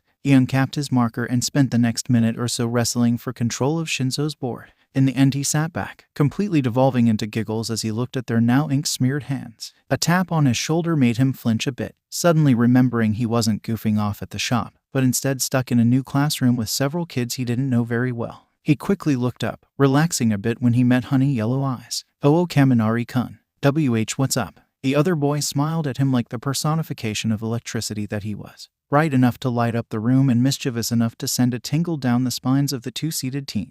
I was wondering if you could help me with my name as well. After hearing that Butterfly Boy is off the table, I'm totally lost. Izuku collapsed into another round of giggles and Hitoshi groaned dramatically. The blonde hopped up to sit on the edge of the desk that was now behind Izuku, leaning forwards to hook his chin over the smaller teen's shoulder and look at their smudged and messy boards. So is this part of the creative process? After a beat, Shinso took over replying, taking pity on Izuku while his brain rebooted from overheating at the press of the hot blonde against his back. I mean, yeah. Have you seen Izu's handwriting when he's in the zone? Looks about the same to me. The greenette squawked and launched a marker lid at his face for the audacity. Before they could descend into more rough housing, though, Midnight called out the reminder that they were on a time limit and the three boys settled in to really think. After a few minutes of tossing ideas back and forth, Kaminari got excited and sat back to excitedly scribble on his board, finally allowing Izuku's cheeks to calm down from their bright flush. Shinso raised a knowing eyebrow at him, a smirk playing at the edges of his mouth. Izuku raised his own eyebrow in return, daring him to tease. Their little contest was interrupted by a new presence walking up to their desk.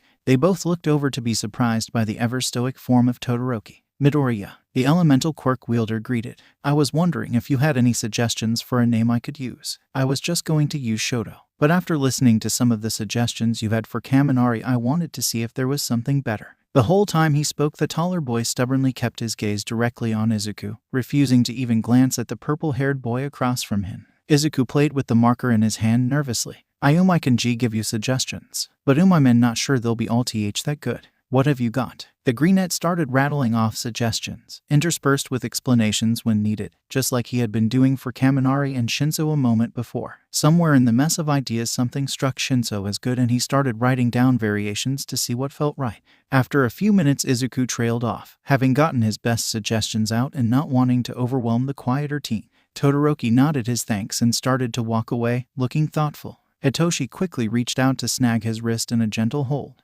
Just a second, Todoroki. I was wondering if can I talk with you? After school if you have the time. Ice-cold eyes finally glanced over at the purple-eyed boy and Shinso flinched a bit at the frigidity. The flinch seemed to make the dual-toned boy pause a second, before he silently nodded and removed his wrist so he could walk away. Izuku beamed at Hitoshi, approving of him taking the step needed to start his apology. The smile faded as Midnight ordered them to settle back in their seats so they could start to present their names.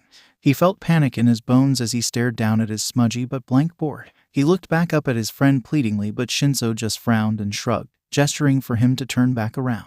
"Sorry, Izu, I got nothing." The greenette groaned under his breath as he spun his chair back around and settled in to think. He tapped the marker against the board in thought, his brain frustratingly blank. One by one his classmates went up, several got shut down straight out. Ashido was warned that names evoking horror movie vibes probably wouldn't work well with her image, and Aoyama was told using a whole sentence would make him hard to market. They fixed his right there by changing "I cannot stop twinkling" to "the twinkling hero, Starlight," and Ashido eventually came back up with the cute name Pinky. Some of the names were just boring, like Ojiro's Tailman, Hagakir's Invisible Girl, and Sato's Sugarman. They were gently prodded to think about it some more, and if they couldn't come up with something else they liked, then they could go with their basic AF names. They ended up having some kind of circle discussion with Ashido, and all three ended up with things that were a bit cooler: Talisman, Spectre, and Flex respectively. Gyro was told that her name, Earphone Jack, might be a bit hard to say for kids who weren't used to English. She was also given the option to keep it, but after a few minutes she took a page out of Uraraka's book and found a word that alluded to her quirk, and started with the first syllable of her name, Kaioshin. Izuku also thought it was cuter and easier to market. When Itagoshi insisted on using his given name, and a niggling feeling poked at the back of his mind, but he didn't have much of a chance to think on it since Midnight caught his eye and raised an eyebrow, sending him spiraling back into thoughts of his own name. Hitoshi, Kaminari, and Todoroki's names made him smile a bit. They obviously took his suggestions to heart and thought hard. The names they settled on fit them pretty well in his opinion.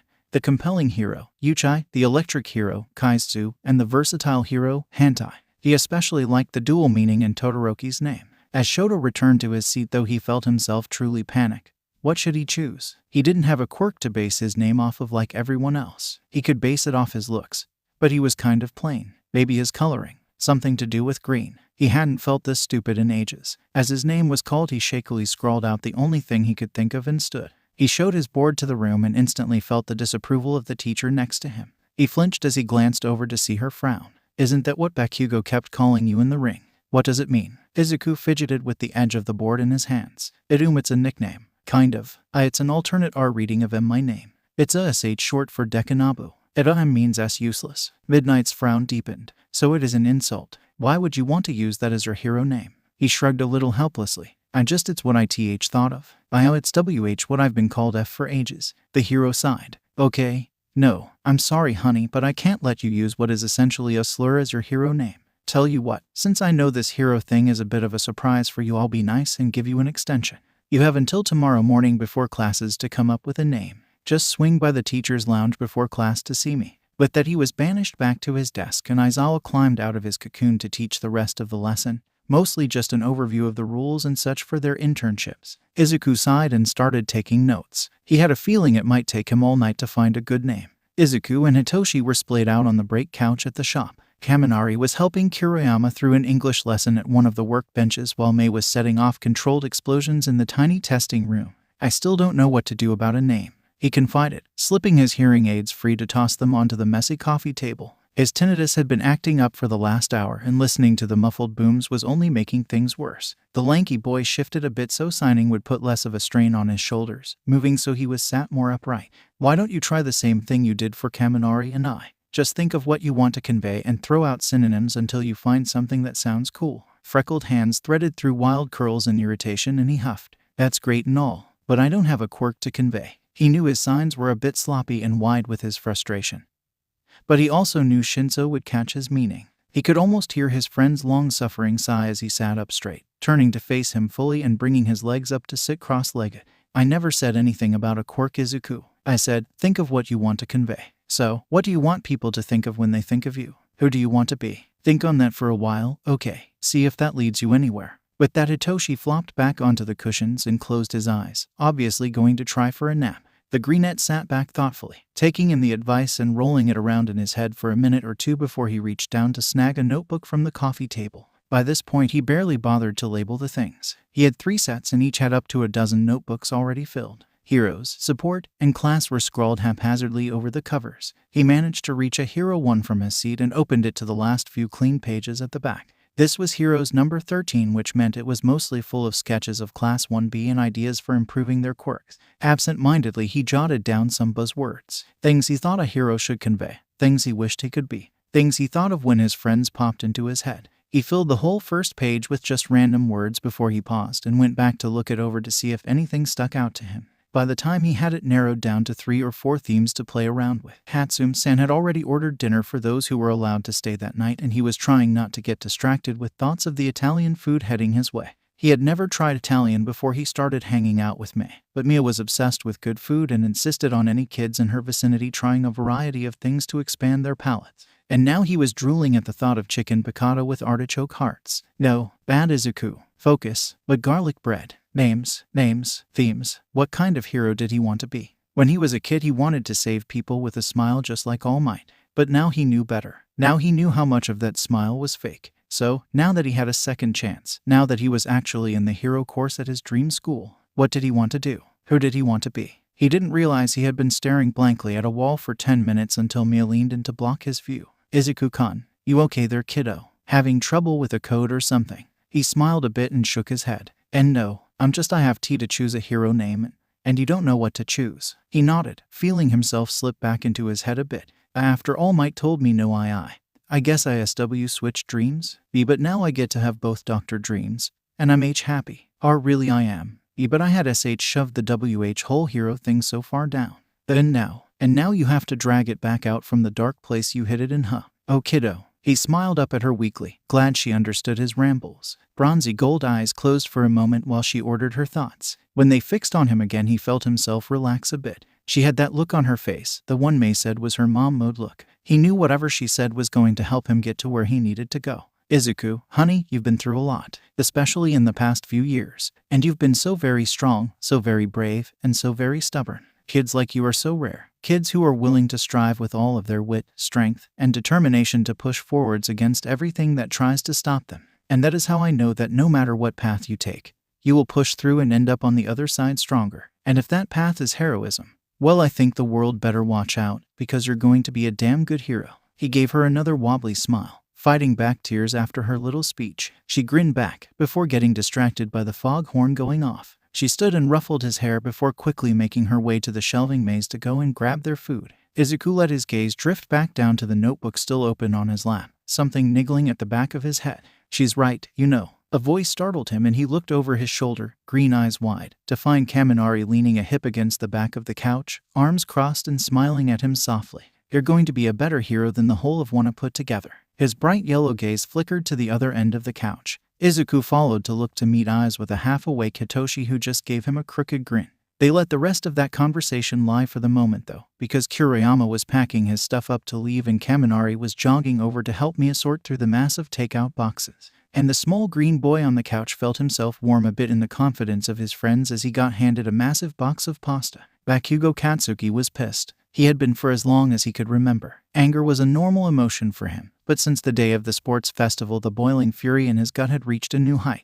It had only gotten worse the day after he and his parents were called back in to discuss the official decision on his punishment for his transgression, as if putting that quirkless freak back in his place was a bad thing. But apparently the standards of UA had dropped dramatically in recent years because instead of kicking the useless null like they should have, Katsuki, the student with the most potential to make the #1 spot, had been kicked from the school instead. His parents were furious. Ever since they had dragged him home from the school after the festival, the three of them had been in one long fight. He had been confined to his room, and every few hours the hag or the old fart or both would barge in and try and talk to him. He had finally broken today and used his quirk to break the lock on his window so he could go out and get some air. And if he happened to stop by and see a friend while he was at it, well, who was there to stop him? He stomped up the stairs to the apartment, doing his best to squash the sense of nostalgia. He counted the numbers as he passed. 302, 304, 306. Dingo. With no hesitation, he banged his fist against the worn door, noting the faint smudges on the paint, little brown speckles that looked like they had been swiped at with a rag at some point. But whoever had tried to clean them apparently didn't care too much to truly do much more than that.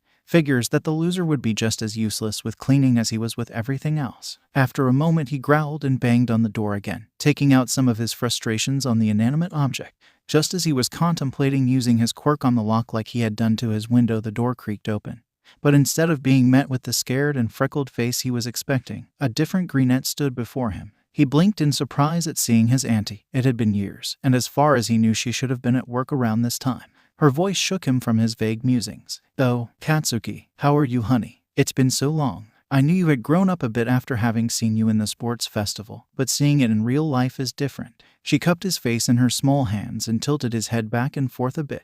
"Goodness, you're so handsome. Just look at you. I'm sure your mother is proud. It was sad that they pulled you out of the festival. I have no idea what they were thinking. Really, surely they saw how strong you were. And wasn't that the whole meaning of the event?" He grunted, letting the manhandling slide. He would never raise his voice at his auntie after all. "That's actually why I'm here. I was hoping to have a word with Deku." Inko frowned, a dark look passing over her face that had the boy before her pausing in surprise. "I'm afraid Izuku is no longer here, dear. I received a notice this morning. I've been ordered to appear in court next month for child abuse charges. Can you believe it? I have no idea what Izuku told those teachers of his for them to go this far." Red eyes stared at the woman in incredulous shock. "He lied about you too, auntie. That little. I can't believe he went that far. The next time I see him he's dead." He raged for a few minutes more before Inko calmed him with a gentle hand on his shoulder. "What did he say about you, dear? You're obviously upset." And so he spilled his guts, ranting as he was led into the apartment, barely pausing to kick his shoes off before settling down at the old beat-up table. His auntie poured him some tea and hummed and gasped in all the right places.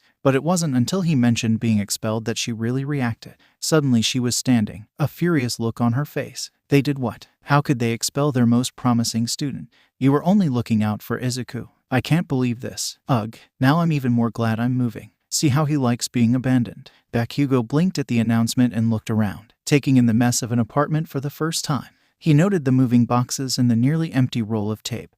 The walls were mostly bare, save a few pictures where Deku smiled his stupid smile out through the dusty glass. "You're moving?" "Yes, I've been thinking of moving closer to the hospital for a few years now. And since Izuku decided to run off and live with someone else, I figured now would be a good time to sort it out. I have a van coming tomorrow for the furniture. All I have to do is pack everything I'm taking tonight. And then once I'm out I'll text that bastard of a teacher to come get Izuku's things. Though I have half a mind to just toss them into the street for whoever wants them. Actually, Katsuki, why don't you go see if there's anything you want out of his room? He doesn't deserve any of the things I bought for him." The teen nodded, trying to hide a smile at all of the All Might memorabilia he knew to be in the room. "After that, auntie, would you like my help packing up?" "Oh, you are such a dear. I would love the help." He nodded and stood, making his way to the familiar hallway towards an equally familiar door. The nameplate was a bit more beat up than he remembered, but it still read the same.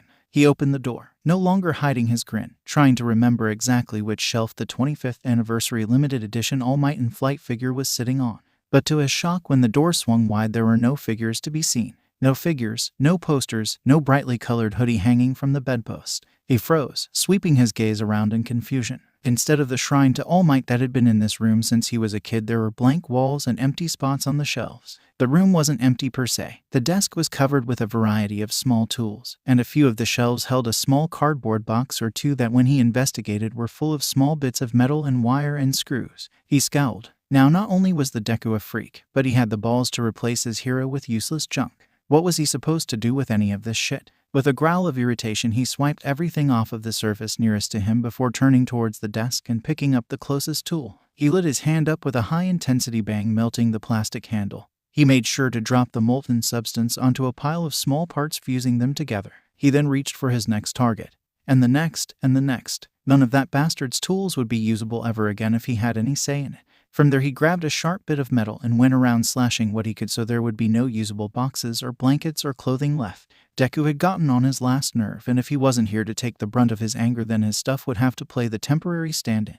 When he was done, he took a deep breath and turned to leave, only to find Inko in the doorway, blinking around at the mess he had made of the room. "Huh, it's a lot less colorful in here than I remember. Oh well, Katsuki, would you be a dear and help me pack up the dishes?" He nodded with a grunt, giving one last kick to a busted box of screws before he followed her out. She had a lot to pack up tonight after all. Izuku fought valiantly against his yawns as they walked to the teacher's lounge. He had spent a late night wishing for something to tinker with while he debated the pros and cons of his chosen hero name.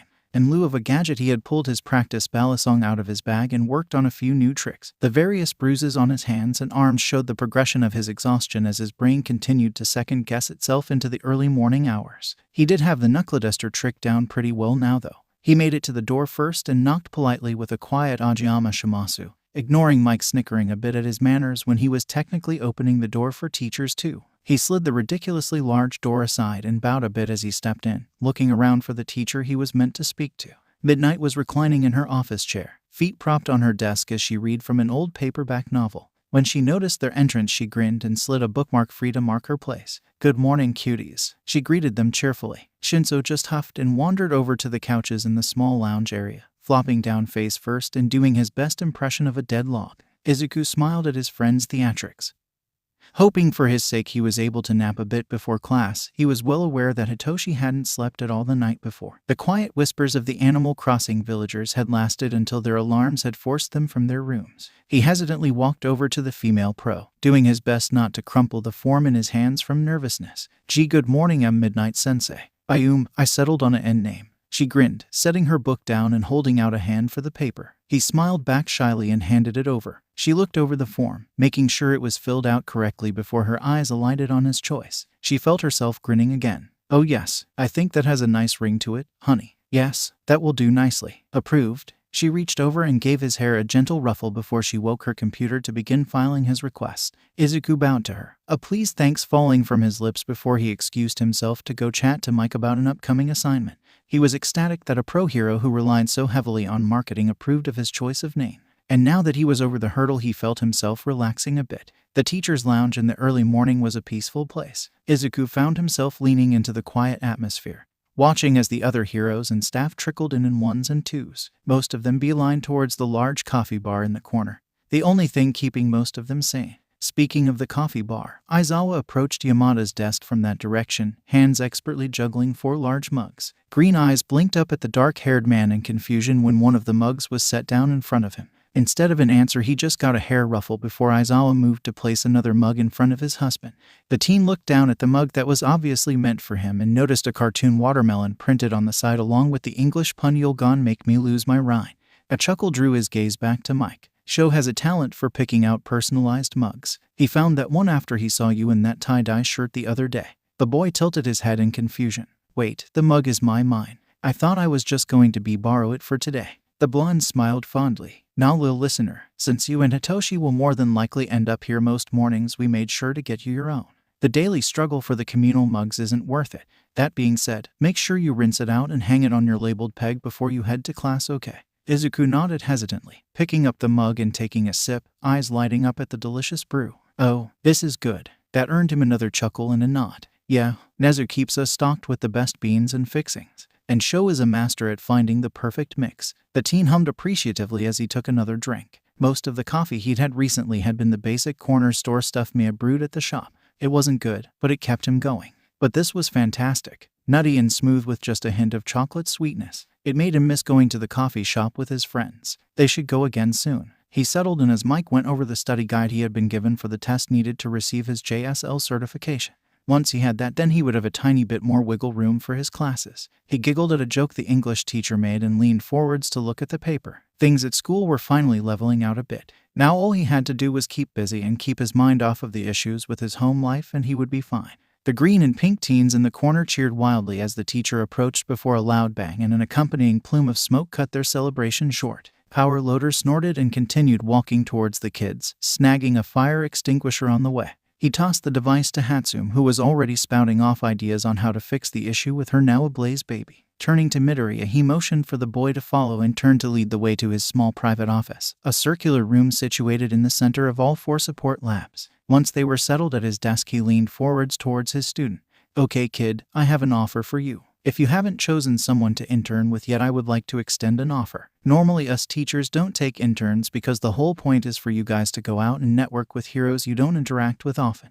But with your unique situation, I thought it might be a good idea for you to see what it's like being a hero who also works as a part of the support industry. You can think about it. I don't need an answer, Rick." "Yes." The student in front of him was leaning forwards excitedly. "Yes, I would love that. It would be great to see how you juggle those T2 careers. You have your own agency rig, right? How does that work?" Will I get to stay there for the week? The teacher chuckled at the enthusiasm and held up a hand to pause the ramble. I'll file the paperwork then. Yes, you will be staying with me at the agency for the week. As for how it works, well, I guess you'll just have to wait and see now, won't you? The small teen nodded enthusiastically. Yes, sir. I can't wait. What will I need to do beforehand? The teacher smiled, pulling out a sheaf of paperwork. All I need is for you to sign a few things and then get a guardian's signature on this release form here. They spent a few minutes going over what logistics needed to be finished before Power Loader leaned back in his seat, stretching his bare arms above his head. Other than that, all you will need is enough clothes for the week and your regular toiletries. Oh, and your costume. By the way, Kiriyama was saying he will have it ready for a final fitting in the next day or two, so be ready to come in for that during lunch or after classes. I'm sure he will let you know when.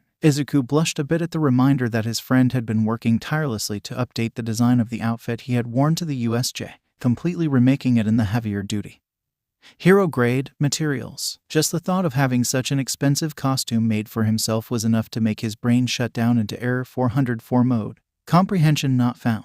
He didn't even try to think about all of the gadgets he and May had designed to go with it. Still, he nodded his understanding and took the papers he needed one of his guardians to sign as he was released back into his early free period.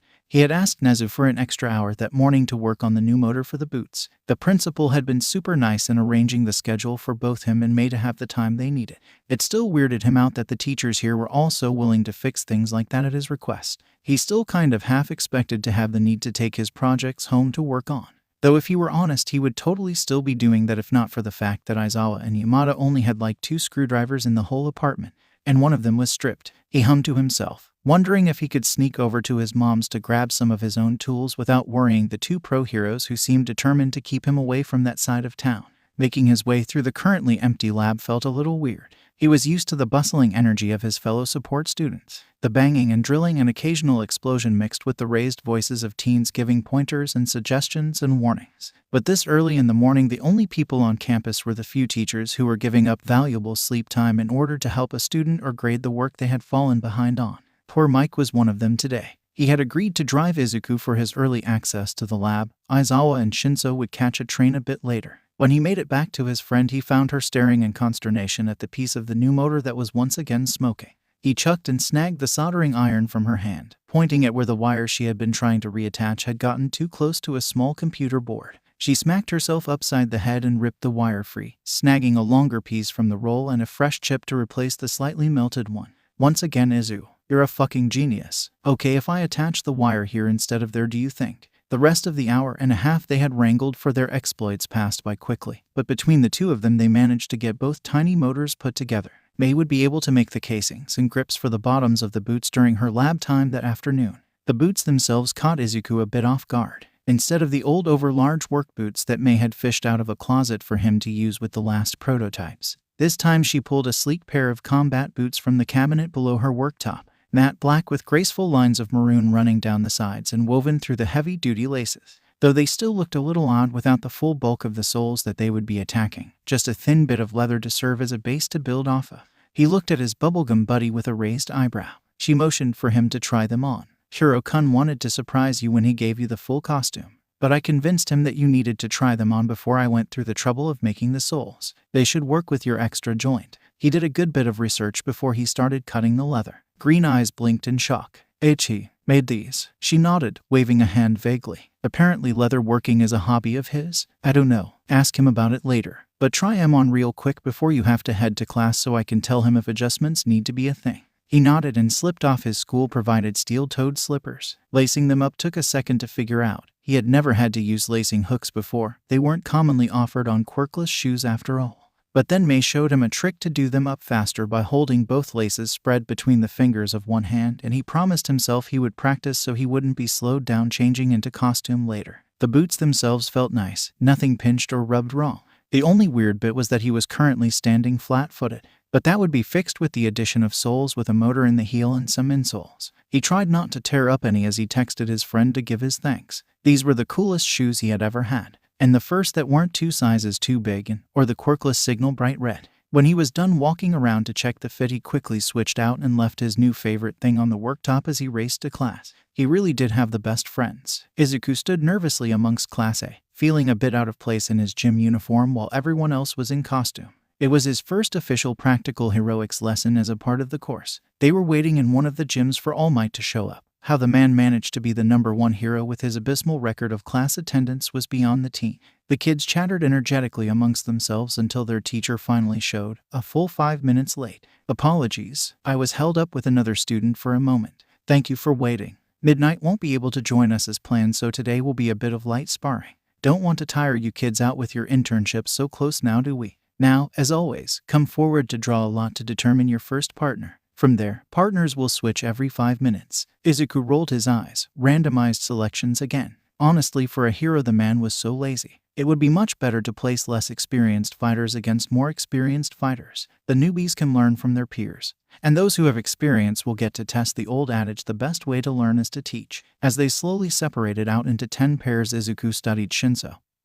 And the way he stood next to Todoroki, they seemed fairly relaxed. He hoped that meant they had made up. Hitoshi was still getting used to having such a large friend group. It would be a shame if one of their quieter friends decided to stop hanging out because of one bad decision. The small teen smiled quietly to himself as Hitoshi murmured something to the other boy, getting a small nod in response before walking over to draw his lot. It seemed things were at least civil now. Hearing his name, Izuku startled out of his musings and stepped forwards to pull a tag from the box, snagging the second E and ending up partnered with Ajiro as his first match. He started up some basic stretches as he waited for the rest of the class to get organized. He had noticed All Might's penchant for skipping warm-ups during the classes he had sat in on, and he wasn't looking forward to the extra soreness he would no doubt deal with later on.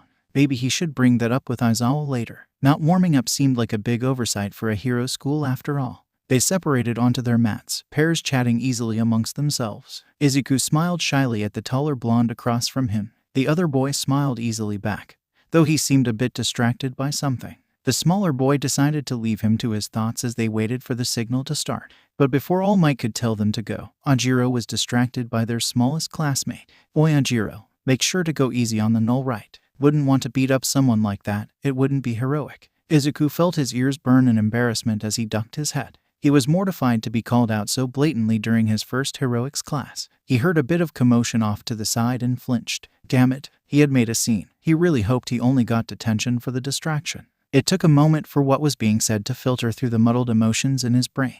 But eventually he realized it was Hitoshi and Kaminari who were kicking up a fuss, shouting at Minta and being held back by their sparring partners. Green Eyes chanced to look around, and Izuku flinched again at the scattered looks of irritation and anger. Even Todoroki looked vaguely upset. When the usually charming Kaminari let loose with a string of curses aimed towards their classmate, the newest hero student felt a jolt of panic. He needed to defuse the situation quickly. Who knew what kind of punishment would be doled out for causing a fight at UA? He scampered forwards quickly, placing himself in between Minta and most of the others. He raised his hands placatingly. Hey, that's enough. It's okay. Apparently that was the wrong thing to say. Kaminari lost control of his quirk a bit, sparking angrily and causing Zero to let go with a yell. The electric blonde stalked forwards, fists clenched, and Izuku couldn't hide his instinctual flinch. His shoulders drew up to his ears as his eyes locked onto the floor, braced for a blow. Mido. The name was said quietly, the sadness sounding wrong coming from Kaminari. The freckled boy blinked and looked back up at his friend, only to be completely confused by the mix of emotions on the other teen's face. Mido, what he said really isn't okay. No one deserves to be called a slur like that. What? No, he noted the various flinches at the word and tilted his head, trying to puzzle out the reaction. It's fine. I've heard it of often enough. Besides, Ajiro-kun really does have a bit of an advantage on me. He's taller and heavier. Plus he has been taking martial arts longer than me. So, this time it was Shinso who spoke up, gently shrugging out of Kirishima's grip and calmly stepping forwards.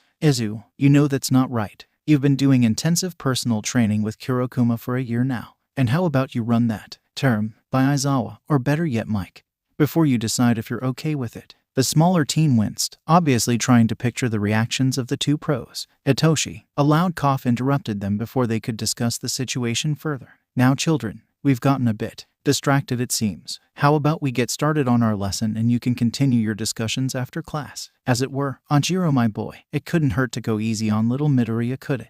Now that that's settled, let's go. All Might clapped his hands loudly, cutting off the protests of several of the teens. With some grumbles, they all filtered back into their places. Izuku tried not to sigh as he settled into a balanced stance. His opponent was frowning fiercely, eyeing the smaller teen up and down, obviously trying to figure out a plan of attack. probably also trying to figure out how to win without hurting the quirkless kid and making himself look bad. The small green teen felt a flash of irritation. He had won the sports festival. Why did everyone still doubt his abilities to fight? Was it because he used support items? He sighed. There really was no winning, was there? All Might called the start in his deep booming voice, and Izuku launched himself forward. If there was one lesson the Kurokumas had beat into his body, it was to never hesitate at the sight of a weakness. And Ajiro's hesitance was a truly glaring weakness. He spun into a kick to add a bit of extra power. His opponent had the size advantage after all, and felt a bit of fierce satisfaction at the oof the blonde let out as a small foot launched itself in his side. The taller boy stumbled back a bit, trying to gain ground to regroup, but Izuku pressed onwards, not giving him room to regain his breath. His goal was to get in close to cramp the other's range, so he did his best to slip in past the extra length of Ajiro's legs, to use his size to its greatest ability and keep his partner off balance. He kicked again, letting his leg bounce off of a hurried block before swinging around and dropping into a sweep. He expected Ajiro to dodge. The other boy was well versed in martial arts after all, but instead he was surprised by his fellow student going sprawling. Once again though, missing an opening would have been a shame, so he jumped at his chance. Snagging an arm in his tail, he flipped Ajiro onto his belly and plopped down with all of his weight. He once again pulled an arm lock out of his repertoire, locking the elbow into a painful position with very little wiggle room,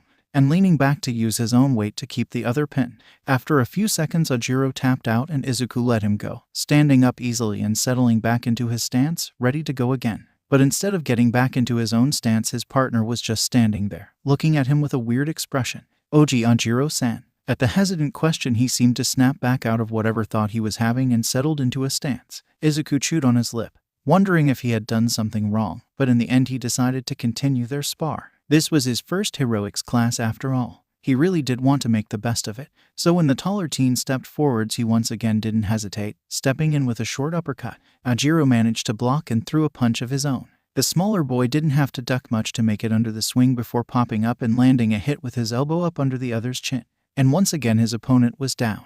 Out cold this time. Shit. Izuku dropped to his knees, starting the basic first aid checks to make sure he hadn't caused too much damage. Fuck. Ajiro-san. See, can you hear me? He gently tapped the other boy's breathing and pupils before tapping his cheek gently. Oh, Ajiro-san. What the fuck? The quiet question made the green-eyed boy jump and half-spin around. The whole class had paused in their own matches and were staring him down, frozen in place. But then a loud laugh startled them all out of their daze. Shinso tried to cover his mouth to muffle the rest of his giggles, but he wasn't completely successful. D-Damizu dropped him like a brick. Did he actually try to go easy on you? I didn't think he was that stupid. Izuku frowned at his friend. Toshi, not the tea time. Help me get him to our recovery girl. Again All Might, in a slightly delayed reaction, spoke up. No need for you to escort him. We have Metabots waiting in their closet for a reason. Let's just get him on a stretcher and then. Well, I guess you can watch the other fights until time to switch. Why, yes sir. Quickly the students got their fallen fellow onto a stretcher and sent on his way, and Izuku did as he was told,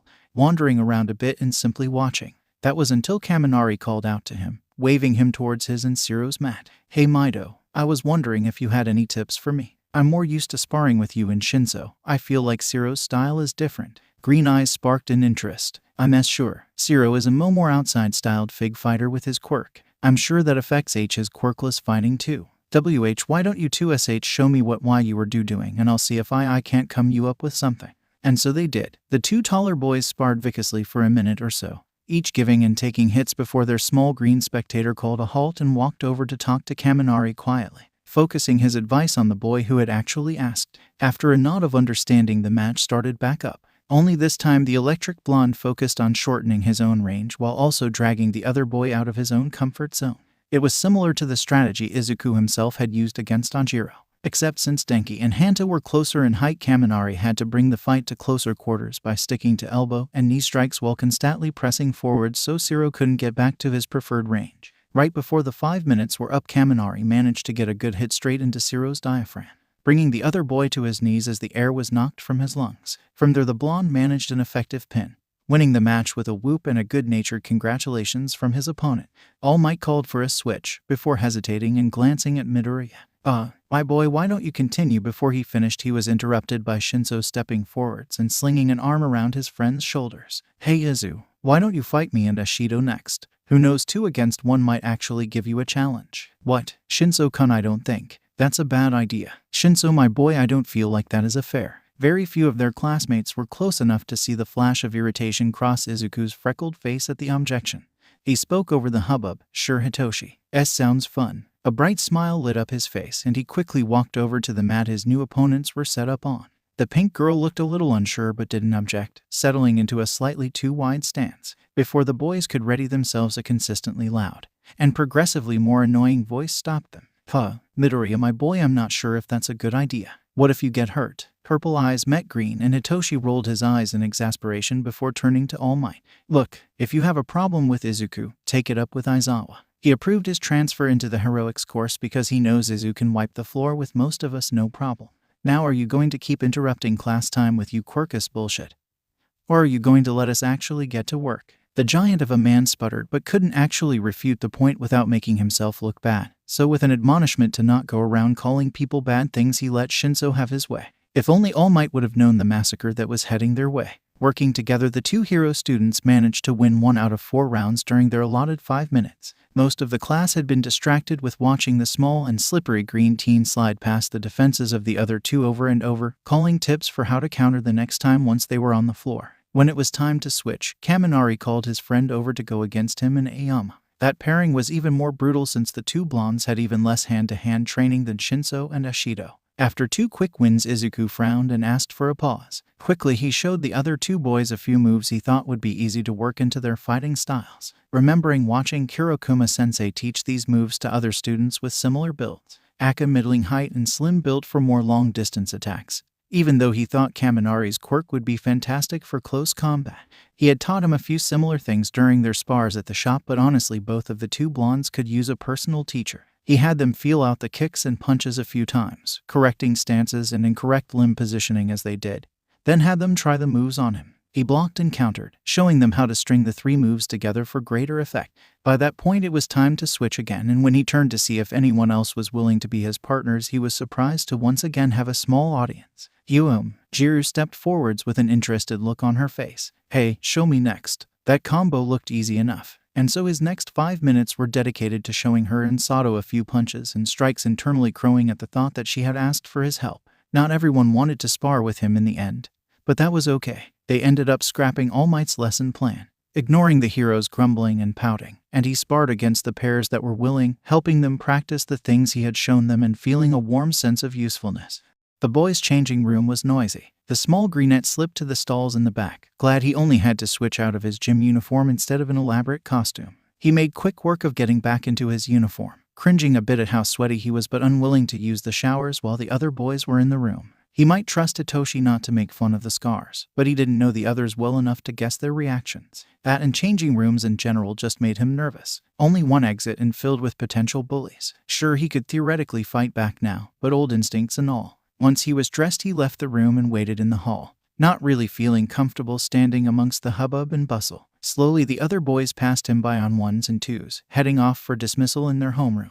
Todoroki stepped out, looking freshly showered, his hair perfectly parted even though it was damp, and instead of wandering off he stepped up to the waiting greenette. Midoriya, Todoroki-san, gee, good job today. The stoic teen nodded his acceptance to the praise, eyes glancing around. Waiting on Shinso. Ah yes, he probably Kaminari-kun too. Yes, seems to like hanging out with Hitoshi. Green eyes sparkled a bit with the comment. The small boy glad 2 of his friends got along well, but all he got in return was a non-committal hum. Todoroki, dual-toned eyes flickered to the door as they were waiting for stepped into the hall. I'll head back first then. But that the elemental wandered off, not really letting his new classmate stop him. Hitoshi sighed as he sidled up, dripping a bit more than usual. That's my fault, isn't it? He accepted my apology, but I guess it'll take a while to rebuild his trust, if I ever get it back at all. He frowned sadly, normal smirk nowhere to be seen as he sank into gloom. The walk back to the classroom was spent with the 2 shorter boys doing their best to cheer him up. Shinso draped an arm around Izuku as they walked, following Aizawa to meet up with their other foster dad in the teacher's lounge so they could go home. The shorter teen groaned at the added weight dramatically but allowed the comforting contact. The man in front of them grumbled to himself as he scribbled down a note in a file as he walked, apparently pissed that Midnight had let All Might teach alone. Hitoshi had immediately walked up to the underground hero as soon as dismissal was over and let his foster parent know what had happened during class, with both All Might in mind. a few of the other students who were still packing up chiming in with their own viewpoints. All of them ignored the blushing and placations of Midoria as he tried to run damage control. After he had gotten the whole story out of the lot of them, the teacher had pulled a file folder out from the back of his podium and started filling out some sort of form, cursing quietly to himself as most of the kids rushed off to catch their trains or meet up with friends. He was still cursing and scribbling by the time they made it to the lounge. Skillfully and violently sliding the door open with a kick, he walked straight for his desk without breaking stride. Shinso snorted at the display and headed for the coffee bar, figuring that whatever complaint Aizawa was filing would take long enough for him to get in at least one cup before they could leave. Izuku was about to follow him, thinking of all the coding he was going to have to slog through that night in order to catch up with his partner projects from the support course. But a hand on his shoulder stopped him. He flinched away a bit, but relaxed when he noticed that it was Yamada who had caught his attention. "Hey kiddo, I got a message from the precinct for ya. Do you want to hear it now or in the car?" The greenette felt his heart sink and his throat close up in fear. "Is it about Mom? Did something happen to her? Is she okay?" He resorted to signing, a note of panic in his gesturing hands. "Hey now, it's okay. Take a breath kiddo. I won't say everything's okay because honestly I'm too angry, but your mother isn't hurt." That caused the teen to pause a moment, taking in the comment in the tight way the man in front of him was holding his shoulders. He folded in on himself a bit in uncertainty, not really sure how to deal with an angry Yamada. Did I? He paused, taking a breath before relying on sign once more. "Did I do something wrong? Do the police need me to come in?" All at once the man seemed to relax, the tension running through his body melting, the tightness in his features shifting into an expression that looked more like concern. "No kiddo," he sighed. "The precinct contacted me to pass a message from Inko. She said that if you want anything from your apartment to come get it by tonight. That she just broke her lease and will be handing the key in tomorrow." And just like that, Izuku's world froze. She what? She was getting rid of the apartment. He felt his breath hitch a bit. Sure, it had been an empty and lonely place for a few years now, but he had spent his whole life there. It's where his parents brought him when they brought him home the day after his birth. It's where he watched his first All Might cartoon. Where he spent countless afternoons learning how to write while sitting at the kitchen table. Mike, seeing his face, decided to change his approach. The man knelt down and gently took Izuku's hands. "Hey now, look, we have some options on what to do here, okay? First you decide if there is anything you want from there. And if there is, you can either go and pick it up with one or both of us, or you can write up a list and we can go get it and you and Shinso can go home. So just take a few minutes and figure out what you need, okay kiddo? Any way we swing this is okay. You just tell us what you need." With that he nudges the short teen the few steps to the side needed to get him to a chair. With a gentle press on the shoulder, Izuku is sitting and Mike stands to go make him a cup of tea. Hard decisions are best made over tea after all. A warning glare at Vlad where the man was standing by the open door to the office warns the other hero off of disturbing the kid currently slumped at his desk. He can do his paperwork once Midoriya is ready to move. Vlad moved towards the couches with a grumble and Yamada went back to making the best cup of matcha he could. He passed by his husband on his way back and made brief eye contact. A small nod let him know that Eraser had listened in and knew what was going on with their foster son, and that he was ready to do whatever Izuku decided needed doing. The steaming mug of tea was set gently on the top of the desk, melon pun on full display. Green eyes blinked up at him. Why Yamada-san? And of how the man hated that note of fear in his voice. Not fear of the voice hero, more likely fear of more rejection, fear of being abandoned again. "Yeah kiddo, would why you come WW with me? If why you aren't busy." The blonde nodded, slowly reaching out to run calloused fingers through short green curls. "Of course I will. Let me tell Shu and we will take the car, okay?" The unassuming black sedan pulled up in front of his apartment block, backed up into the spot reserved for moving tenants. The green-haired teen in the passenger's seat dug through his battered yellow backpack for his key, praying to whoever would listen that it hadn't fallen out of the small hole in the corner that he had forgotten to sew back up when the last patch had ripped a few weeks ago. Eventually he found it, hidden amongst some loose screws in the front pocket, and he let out a sigh of relief before sliding it home into the lock. They opened the door to darkness, which was weird because Izuku always made sure the Jenkin light was on, so his mom must have turned it off whenever she was here last. He fumbled for the switch as he toed off his sneakers, flipping it on and reaching for his worn green slippers. When he finally looked up, he had to take a second to pause. It was strange. Almost all of the furniture was gone. She left the couch and the old rocking chair that had been in the corner since he was a baby. But she had taken the table and shelves. The pictures of her and his father were gone, but with a pang he realized she had left any picture with him hanging in its place on the walls. Yamada laid a hand on his shoulder, distracting him from the start of what probably would have been a spiral. "Okay kiddo, how about I grab all of the pictures and you can head to your room with the boxes and start there. The teen nodded quietly and took the stack of flat boxes they had stopped to grab from the store and the large roll of tape. He headed to the short hallway, hefting his awkward load. When he made it to his door, he propped the flat-packed boxes against the wall, figuring leaving them in the hall would be the best bet. He went ahead and made one up just to start with before opening the door to his room. A strangled sound left him when he took in the damage. About a second after he registered the mess, the smell of smoke and nitroglycerin hit his nose and he slumped. "Kachan," he sighed, slumping a bit before turning around and heading to the kitchen. Luckily, his mom had left most of the cleaning stuff and the trash bags under the sink. He grabbed the box of bags and headed back, unfurling one as he went. With a sigh, he picked up the first casualty, a large flathead screwdriver. He grumbled a bit to himself when he realized it was one from the nice set he had bought himself as a reward for getting into UA. He had found he preferred the slight extra weight of wooden handles in his tools. So even though they were a bit on the pricier side, he had splurged for the occasion and the set had quickly become his favorite. Now, looking at the splintered handle, he just felt sad as he came to the realization that most of them probably didn't make it through his old friend's rampage. He huffed and continued to clean the area of flooring in front of the door, clearing it of the smashed remains of the tinkering project he had been working on when he couldn't sleep but was too tired to work on a real project. He didn't trust the cleaning of the room to whoever the apartment manager hired to deep clean once they were gone. Kachan's explosions left behind a lot of residues and they could be dangerous if mixed with certain common cleaning detergents. He didn't want to be responsible for someone getting sick. He knew they still had a bottle of the specialty cleaner under the sink in the bathroom. He would grab it and wipe down the surfaces before they left. He had just started carefully shifting the bag out into the hall, cursing the fact that he always bought the cheaper ones that were way too flimsy for this job, when Mike appeared from the living room. "Hey kiddo, do you have a specific box you want these?" He trailed off when he processed the mess that was before him. Lime green eyes widened considerably. "What happened in here?" The greenette sent him a rueful grin. "Well, looks like some sort of explosion, right? Don't worry, I'll get it cleaned up super quickly and then we can head out." He moved to grab a fresh bag but was stopped by a gentle hand on his arm. "Was it Bakugo? Your families were close, right?" The teen slumped in defeat before giving a small nod. The hero hummed, taking a closer look around the room. "Most of this is tools and the like, right? You buy them all yourself?" Another nod, and it was Yamada's turn to sigh. "If you can make a list, me and Sho can try and find replacements for you." "And no, I can't. That's way too expensive, kiddo." But the greenette was shaking his head furiously, and as much as the voice hero wanted to push the issue, another glance around him led him to the decision to put the issue on hold for a moment. Let's get this cleaned up and see what we can salvage, yeah."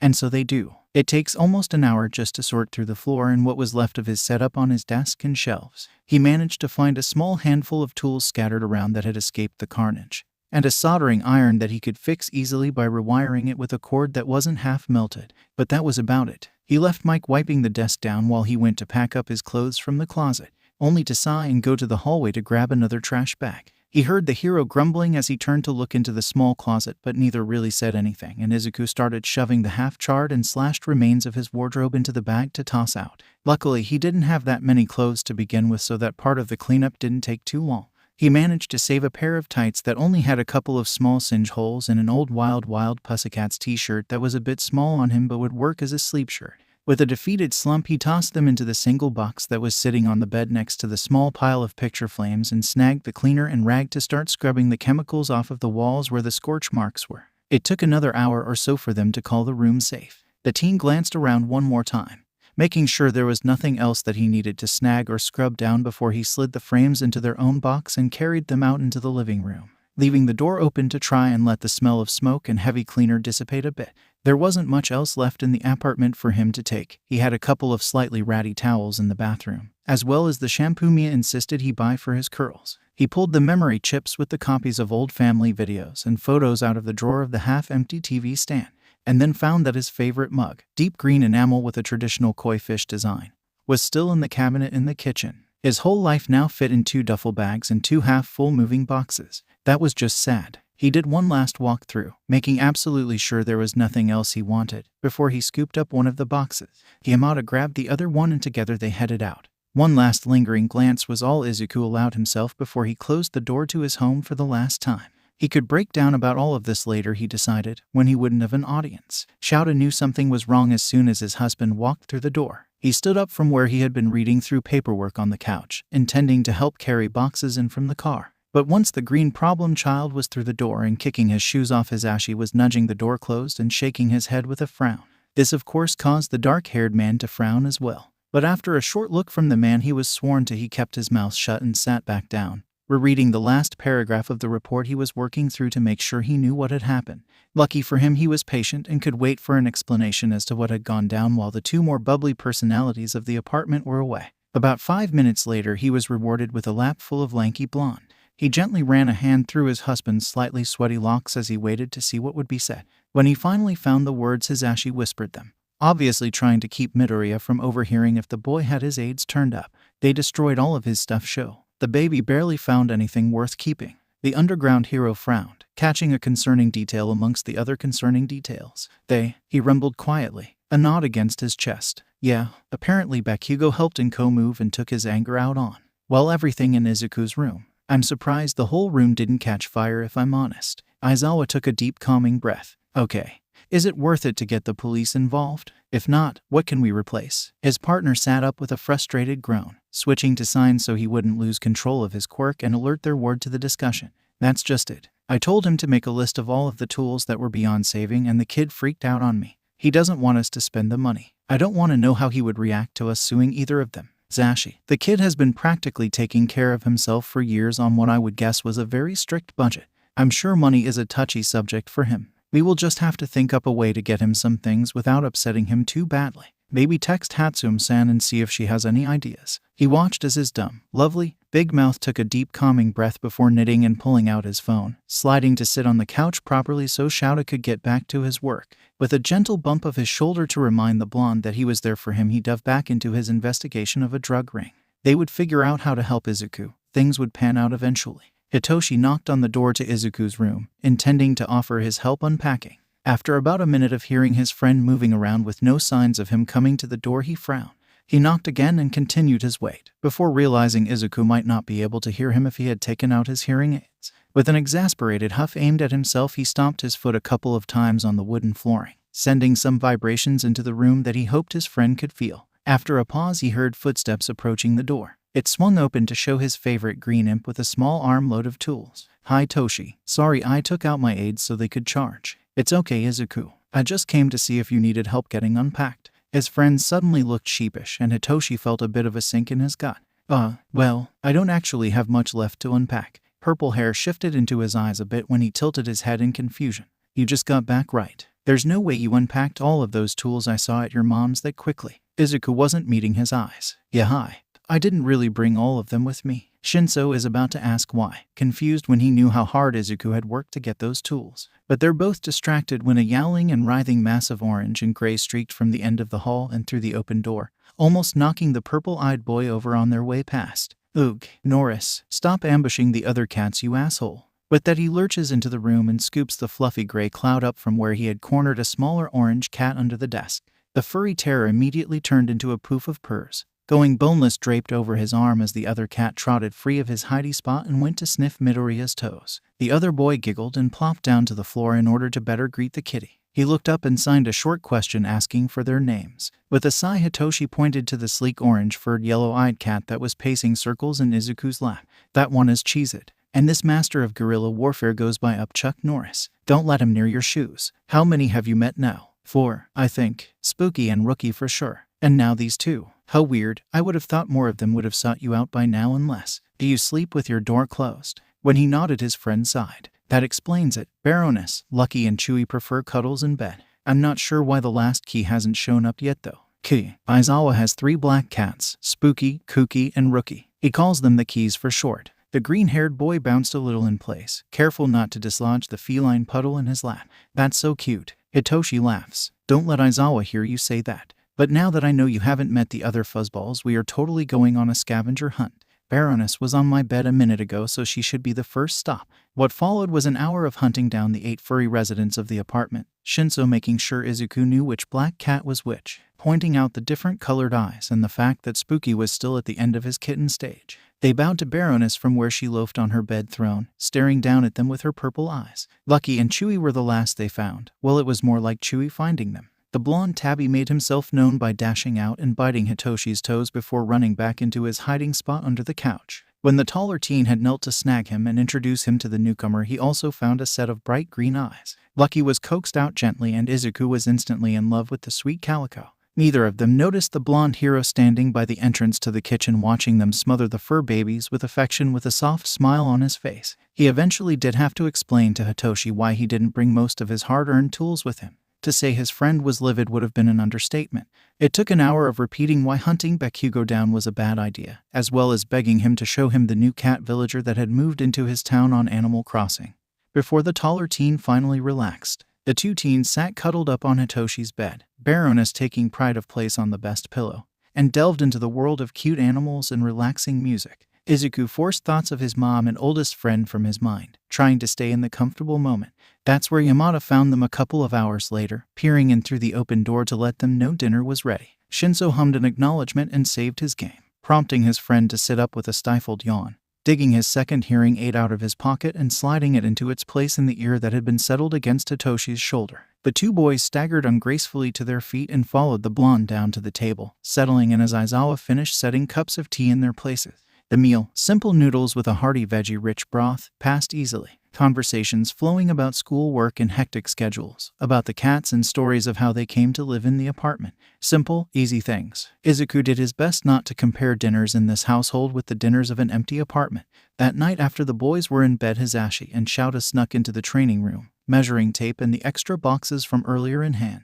They didn't really need most of the old training equipment after all. As quietly as possible, things were sorted. What was being kept placed onto a single shelving unit that they had pulled into the corner of the training room proper. Everything else going into boxes to be dealt with in the morning. Once they were done, Shouta pressed a kiss to his husband's temple before heading out on patrol. Yamada kept working, measuring walls and sketching out ideas on an old legal pad. Their contractors had worked miracles with his rambling scribbles when they had customized their home the first time. He had no doubt they would be able to fix this space just as nicely. He also pondered ideas for making the living room a bit more comfortable. It seemed to be the favored napping spot of one purple insomniac after all. Maybe a hammock. He would ask for opinions tomorrow when he called. Never let it be said he didn't see to the needs of any child under his care. Neither Izuku nor Hitoshi are sure how they ended up at the mall with Yamada. It was just after schools let out, so the place was packed, and both teens could immediately list several other places they would rather be, especially with their internship starting the next day. But the eccentric pro insisted, bubbling along brightly as he drug his two reluctant shadows around gently. At first they assumed they were here for something the man needed. That delusion died in the first store, when Yamada immediately walked up to a rack of sweaters and flipped through sizes before tugging out two matching cable knits in pastel green and purple. The two students shared twin looks of dawning horror. The next 3 hours are spent wresting clothing away from their foster dad. He fights them every step of the way, even more stubborn than they ever thought he could be. Eventually, the two boys start flagging, and Yamada slowly fills up bags with items he managed to get them to admit to liking. Izuku ended up with several fluffy sweaters that were a couple sizes too large, and compression shirts far nicer than his regular ones. He hadn't yet let the man buy any pants, but apparently he wouldn't be able to get out of it because the next store had the best denim. Hitoshi hadn't done as well as his friend. His bags were full of hoodies and graphic tees, not to mention the 3 pairs of shoes he couldn't get the man to bargain on. He almost wished he had a similar excuse to Izuku when it came to shoes. When the green-haired gremlin told Yamada about his weird feet, the man had looked heartbroken that he couldn't pick out shoes for him as well. Both boys groaned in perfect synchronization as they were dragged into yet another store. "This is the last clothing store, I swear. The sooner the two of you each choose 3 pairs of pants and at least 1 jacket, the sooner we can move on." Green and purple eyes meet, resignation mirrored and compounding when the other also seemed completely done with the situation. With a sigh, Hitoshi stepped forwards towards a display of artfully ripped jeans. After a minute or two more of standing defiantly in the doorway, Izuku gave in as well and started meandering through the store. After browsing through a display of cargo shorts and comfortable-looking jeans, a rack of jackets caught his eye. He tossed a couple of pairs of bottoms over his arm to try on before heading over to look closer. There were several different cuts and finishes, but everything on the rack was made from denim. The short teen found himself drawn to a black one. It looked like the cross grain was done in a deep ruby thread. The jacket was distressed in places, showing the slight pop of color through the black. He loved it. Unfortunately, Yamada chose that moment to sneak up from behind and snag the jacket. He gave it a look over with a grin. "Fantastic choice, kiddo. Try this on really quick so we know it's the right size." He was handed the now traitorous article back with a flourish. The teen grumbled but handed over his burden of bags and pants in order to slip the jacket on over his school button-up. He was spun to look at himself in a mirror hanging on the wall by the changing rooms. Unfortunately, he actually really liked the damn jacket. Curse his affinity for red things. Hey Yamada! Hitoshi stepped out of the changing room only to cut off when he saw Izuku standing so close. The shorter green teen immediately felt his face light up when he caught sight of what his friend had tried on. The rips in the jeans went almost all the way up his legs, showing off pale skin and just peeking the edges of the boy's purple boxer briefs. Oh nice, those look rockin' lil one. Do they fit okay? Yeah. I'm not sure they really look all that good though. And well, Izuku couldn't let that note of doubt stand. Why you all look Jide Hitoshi. He did his best to send a reassuring smile even as he refused to look at the other boy's legs again. Long fingers, long legs, he wondered what else was long. No, bad Izuku. Oh, thanks. I really like that jacket, Izu. It looks cool with your shoes. The green teen stuttered out a thank you of his own before retreating back into the racks so he could implode in peace. He never once dreamed he would have such dirty thoughts about his friend. He knew Hitoshi was attractive, with his sharp jaw and smooth voice, but to think something like that, he must be hanging out with Kaminari too much. Speak of the devil. Yo, Mido, what are you doing here? The small boy let out an embarrassing eep before spinning around to find an electric blonde making a beeline for him. He did his best to pray his blush away before the other teen got too close, but he wasn't sure it worked too well. Hi Kaminari. We were looking for clothes. Oh, well cool. I came to browse their accessories. This shop is the coolest. You must have great tastes. The blonde wiggled his eyebrows and looked the smaller boy up and down. Yup, that jacket really shows off your shoulders and waist, Mido. Great taste. And now he was sure the blush was back. Thanks. Anytime. You know I love complimenting attractive people. Green eyes blinked at him blankly as the comment sunk in. Then shouldn't you compliment yourself more? The two teens paused a second before what they had both said hit them, and then they were both blushing messes. After a second, Kaminari saw Hitoshi off to the side, refolding and putting away his rejected clothing, and made an excuse to walk over his way. Izuku all but dashed to the changing room himself now that it was open. Once in privacy, he buried his face in his hands, groaning at his stupidity and praying he hadn't just made things awkward between himself and his friend. After a few minutes, in which he managed to mostly hide his flush under his freckles, he started trying on the pants Yamada had left on the bench for him. The sneaky bastard had added a few of his own picks to the pile. He stared at himself in the mirror once he realized what his foster father had tricked him into. Tight faux leather pants laced up the side from ankle to hip. He knew he made some sort of noise. Apparently the universe hated him because it seemed like Mike had been listening for it. There was a knock on the door, and then the man was harassing him to come out so he could see. And no way. Awa, come on kiddo. That can't be that bad. Wait, did you try the leather or the corduroy on first? 'Cause if corduroy doesn't fit Juice, so it looks awful. Izuku all but kicked the door open, throwing the green corduroy bell-bottoms at the man's face. Why, Jay, just why? He heard a choking sound from off to the side and froze, slowly turning to face his two friends who were staring at him in shock, obviously focused on the tight leather and revealing lacing monstrosity currently encasing his legs. This time the teen heard the noise he made. It was somewhere between a chipmunk and a dying whale. Within a second he was back in the changing room and doing his best to rip the two tight pants away from his person. When he was free, he launched them over the door in the direction of where Mike had stood. Judging by the indignant squawk, he had yet to move. He took his time from there, refusing to come out to show any of them anything else he tried on, carefully rehanging and folding everything before he sorted out the keeps and the putbacks. It was a full 20 minutes before he was able to feel safe showing his face again. When he cracked the door, he was relieved to see that none of the others were waiting for him. He quietly started back around the shop, putting away the things he didn't want to get. When he was done, he took a breath before looking over to where he had seen Yamada perusing the wall of accessories with Kaminari. He meandered over and cleared his throat. Oh, kiddo, you find some things you like. The green-haired teen nodded quietly, holding up his small selection of jeans and shorts. Alrighty, after we check out, there were a couple more stops we needed to make. No more clothes though. Let's grab Shinzo and head up to the front. With that, the man snagged the confusing array of buckles and straps Kaminari had been looking at and pranced off, whistling smugly to himself. Golden eyes followed the man's escape in confusion, but Midoriya just shrugged in resignation when his friend tried to ask. By the time they caught up and Izuku placed his items on the counter, Shinzo's stuff was already scanned and back. The green teen is suddenly reminded that he never took off the jacket when Yamate grinned at him and asked for the tag. The small teen flushed yet again and yanked it from the sleeve, handing it to the cashier with a stuttered apology. She just shrugged it off and shoved Kaminari's new whatever into a separate bag. They left the store with a bit of banter, the slight tension loosening quickly as the teens were drug around by their excitable chaperone. The next stop was apparently a home goods store. Hazashi grabbed a basket and made a break for the bathroom section, telling the boys on his way past that they needed to grab at least 5 things to decorate their rooms with. With rolled eyes, Hitoshi let an excited Kaminari drag him over to a section of lava lamps, exclaiming that he would help them find the coolest things. Izuku just sighed and grabbed a basket of their own before following the other two. They ended up with a lava lamp for Hitoshi and a small desk sitting neon light shaped like a cactus for Izuku. From there, Kaminari went a little wild. Both boys found themselves forced to choose small area rugs and large bedding sets. Any time they tried to refuse, their energetic friend would look sad, and well, neither of them could stand making the perpetually bright boy sad. Posters that neither of them chose ended up in the basket, as well as a couple of throw pillows and plushies. Apparently, Kaminari was taking cues off of their bedding selection and just finding things that he thought would match. That was when Izuku caught sight of the hero-themed decor. And well, he couldn't help himself. The fat gum cushion looked like the best, most squishable thing ever. Who cared that it was almost as big as he was? If he had to pick something, he was picking that. He ignored Hitoshi's snickers as he started trying to balance the large stuffy over the top of the already overfilled basket.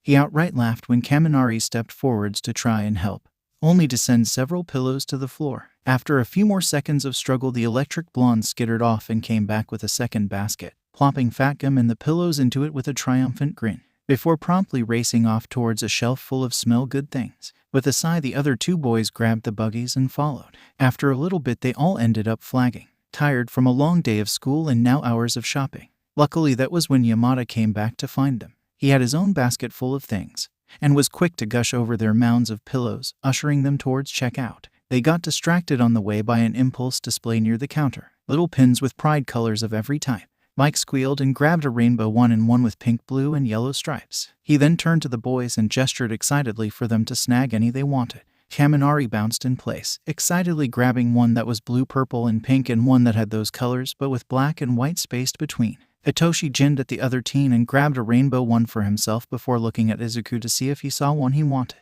But instead of snagging a pin, freckled hands wrung together nervously. I don't. Hey kiddo, it's okay if you don't want one. I just thought they would be fun. The man smiled brightly, trying to keep his charge calm. But it faded a bit when his comment only seemed to stress Izuku out more. And no, I'm not against them. But I don't know what any of the colors mean. Kaminari bounced over to his smaller friend and pulled the boy closer to the display. That's no problem. I have most of the more common flags memorized. Do you know what your preferences are? Like, are you bi like me? I think. I looked it up a long time ago and I think the one I liked most was pansexual. Like, I don't really care what people are as long as we like each other. Yamada perked up at that. Oh cool, we match. He held up the pink, yellow, and blue pin. Hitoshi dug another one out of the bin for Izuku before pausing and snagging another one, looking at it curiously. Blue, red, and black stripes behind a yellow infinity symbol twinned around a heart. I haven't seen this one before, Kaminari hummed cheerfully. That one's a bit more rare. It means polyamorous. There's also a version with the pi sign instead of the heart, but I think this one is nicer. It was Hitoshi's turn to look confused. What now? Polyamorous. Polyamory is when someone loves more than one person at once. Relationships with multiple partners are called polycules. Cool, right? Purple eyes stared down at the badge held in a pale hand as a look of dawning realization came over Shinso's face. Oh, he looked a bit overwhelmed as he set the pin back gently before handing the other button to Izuku. After a second, he cleared his throat and looked at Mike. Noting the weird look the man was giving the three of them, he raised a pointed eyebrow. Aren't we going to be late for dinner at this rate? That got them moving at least, but not before Yamada had dug through the bin for a handful more buttons for his friends. In the end, they were really lucky that Kaminari had joined them.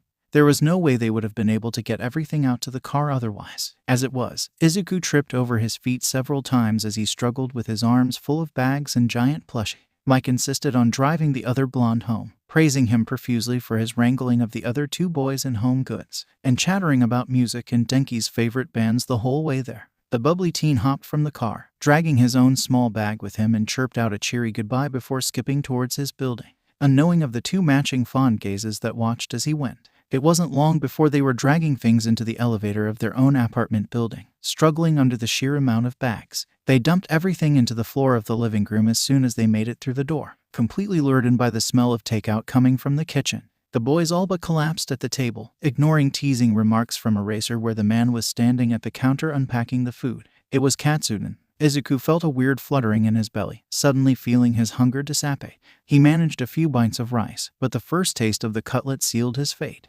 Quietly, he excused himself, packing his food back up in the container and setting in the fridge before going to the living room to sort the bags. He started carting Hitoshi's things upstairs first, figuring the other boy could get started on setting up his room and packing anything new he wanted for the coming week as soon as he was done eating. With a grunt he managed to get most of the bags lifted, with the rolled-up area rug balanced under one arm. The stairs were a good challenge. The burn in his calves and thighs distracted him from the still-present ache in his gut. He huffed as he gently settled the bags in the floor by the other boy's bed. He turned to go back for his own things only to be startled by the appearance of a pale purple apparition. GG's. Hitishii.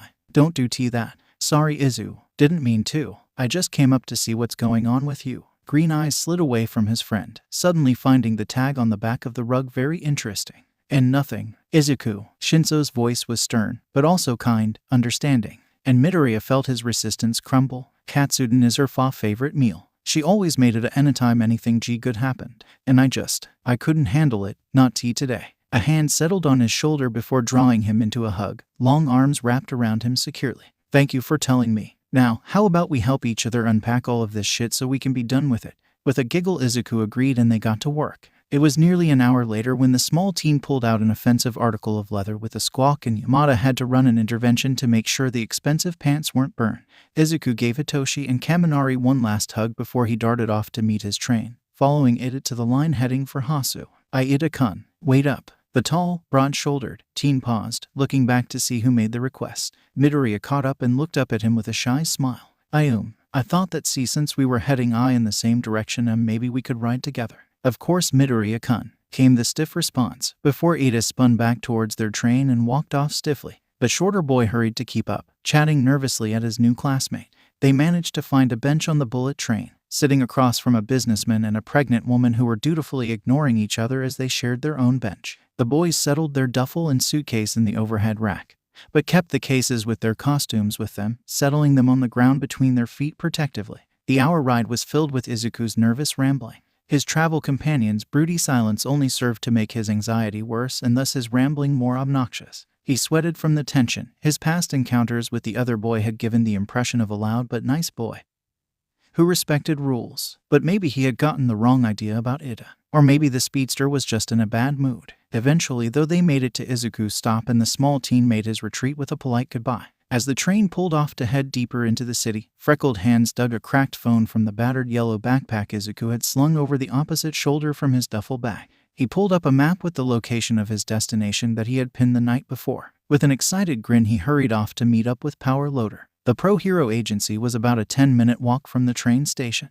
When he found the building, he looked up at the modern facade in curiosity. It was done up with lots of glass, all tinted so that no one could see in. He bet the inside got a lot of nice lighting during the day though. In between the large panes, the metal framing glinted a metallic yellow, showing Power Loader's color preference. The freckled boy grinned before hurrying towards the large double doors. They opened into a simple lobby. Everything was concrete: the floor, the pillars to the vaulted ceiling, the front desk, and the benches in the waiting area, though all of the seating had comfortable-looking cushions in black and yellow. And what wasn't concrete was the same metallic yellow. It looked industrial but tasteful, like the person who owned the building had money, but knew better than to spend it on prissy decorations. Down to earth in a way that Izuku knew Power Loader preferred. He scampered up to the front desk, standing nervously for a moment as he waited for the receptionist to look up from his computer screen. The young man seemed to be wearing some sort of mechanic's uniform in a dark gray, his purple-black hair pulled into a high bun to keep it out of the way. When he seemed to sense Izuku's presence, he looked up sharply, seeming a bit startled. Sorry, I was in the zone. These calculations won't finish themselves after all. He chuckles brightly, solid silver eyes reflecting an image of the room. How can I help you today? Izuku tamped down on the urge to ask about his obvious quirk mutation, smiling shyly as he replied. Hi, I'm here for an internship.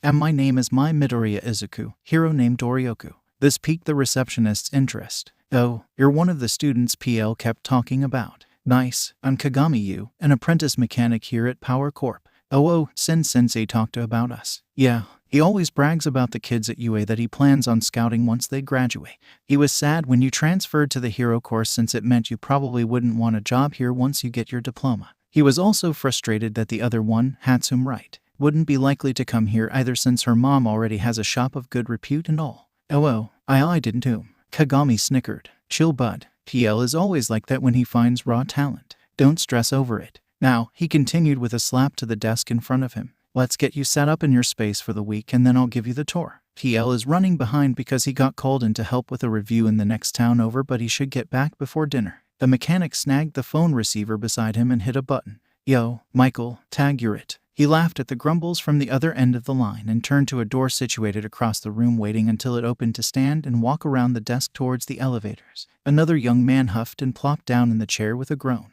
You called out a teasing comment as he pushed the button to call the lift. Chill, Mike. You'll get those orders done soon enough. With a ding, Izuku was bundled into the elevator. His guide bounced in behind him. Poor guy, he confided. We apprentices have to take turns with desk duty, and he always seems to draw the short straw, getting called over every time he starts getting somewhere with his assignment.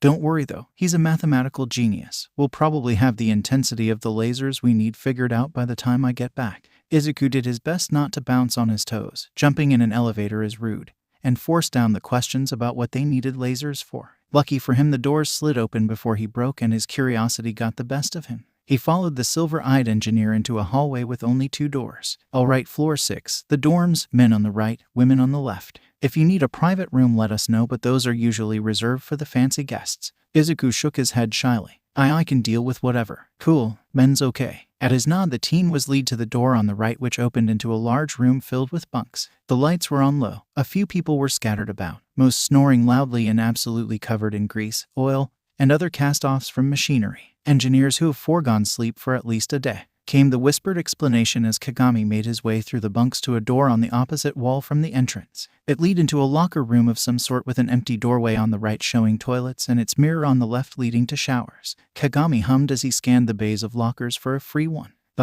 Here we go. He opened a door and motioned for Izuku to stow his things. The freckled teen did with a shy smile, only keeping his backpack on him. The man grinned cheerfully and pulled a lock from his pocket. Okay, the code for this is 14326, got that? PL keeps this spare in the desk for guests who don't get a fancy room, so make sure you bring it down to the front desk again before you go home. Yes, sir. The dark-haired man visibly cringed. Please, for the love of God, do not call me sir. Kagami, are you okay? No suffixes either. Most of the other people here will tell you the same. You'll find that most of the types in the support industry don't have the patience for that kind of thing. Personally, I grew up with a hard ass for a father, so the word sir makes me want to gag. Before Izuku could fumble for an apology, Kagami was already shrugging off his dour look and plastering on his bright smile. Anyways, just don't be surprised if things here are a lot more lax in manners than you were used to. The support industry is infamous for rude engineers and designers. The in-joke is that the ruder they are, the better they are at their job. With a cheerful bounce, he once again led the teen out into the larger room, pointing to a large bin and several shelves full of bedding. He explained that every night he was to grab sheets and things for whatever bunk was open, and every morning he was responsible for stripping his bed and tossing the used things into the bin for the laundry to take care of. When Izuku asked about the wastefulness, it was waved off. Look, kid, we can't have assigned bunks, and between the sheer number of people who work here and the weird sleep schedules of most of the brainy types, a rotation would never work. This is the best system anyone could come up with. Plus, it opened up extra jobs for people in the area who needed them. The teen hummed and nodded, giving into the logic. He honestly didn't think he would be sleeping enough this week to even care much anyways. They moved on, heading back to the elevator. His guide explained the floors above while they headed down. Floors 7 and 8 were hotel-style guest rooms, set aside for clients and any heroes who protested the communal spaces of floor 6. The top floor was Power Loader's personal office and design studio. Floor 2-5 was all offices. Everything from advertising to order sorting was done there. The first floor was the lobby and the cafeteria, as well as a giant loading bay behind the building.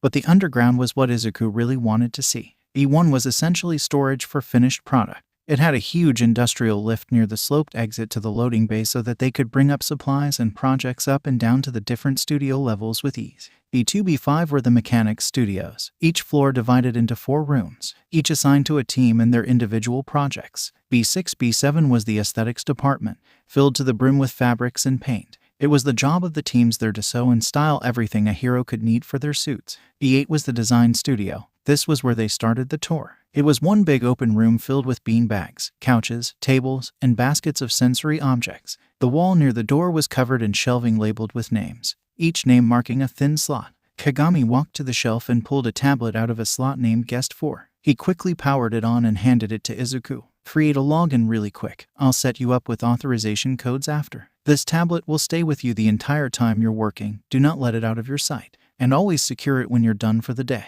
Since you're a hero, that means you can slip it into one of the safes that are on each floor. But try not to do that if you can, because getting them out requires a higher clearance than most people have, and it can be annoying.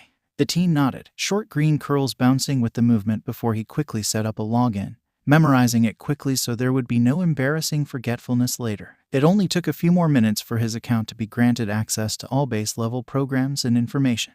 Once he was all set up, Kagami put 2 fingers to his mouth and whistled, making the teen beside him jump in surprise at the loud sound. Listen up. This is PL's intern for the week, Midoria. These guys are some of the engineers and designers. He pointed to each of them in order of left to right, giving their last name and what department they worked in. Yamaha, Chemistry; Rigoku, Development; Tashiha, Art; Mikiko, Art; Watashi, Experimental Physics, and so on. And that set the mood for the rest of the tour. In each lab they entered, he was introduced and inundated with names. In the end, he resorted to using his tablet, scribbling down a distinguishing feature, name, and department as quickly as he could. Then Kagami took a deep breath and led his charge back above ground and into the PR department, suffering a 20-minute lecture on Twitter etiquette and not cussing out idiots in his public account. While the man was getting reamed by a tiny woman in a pencil skirt, the hero student was passed around by the others in the office, each of them introducing themselves and asking him about any public image plans he might have. This dissolved into an enthusiastic discussion circle as Izuku explained that he was planning to base most of his image off of his support items. The mildly intimidating suited business people then did their best to completely figure out a life plan for him in the 10 minutes it took before Kagami managed to break away and drag Izuku back into the hall. There was a ding from the tablet the dark-haired man had in a case strapped to the back of his belt. With a sigh, he pulled it out to check the message. "Oh, that was Mike. He says PL is back and wants to meet in the cafeteria." "Nice. I'm starving." The freckled boy snickered a bit at the antics of this more mature person as he was led to the elevator to go meet with his supervisor. The small mess hall buzzed with quiet conversations as they slipped in through the door. It was a large room with 2 long tables that went from the serving window to the windows that overlooked the loading bay.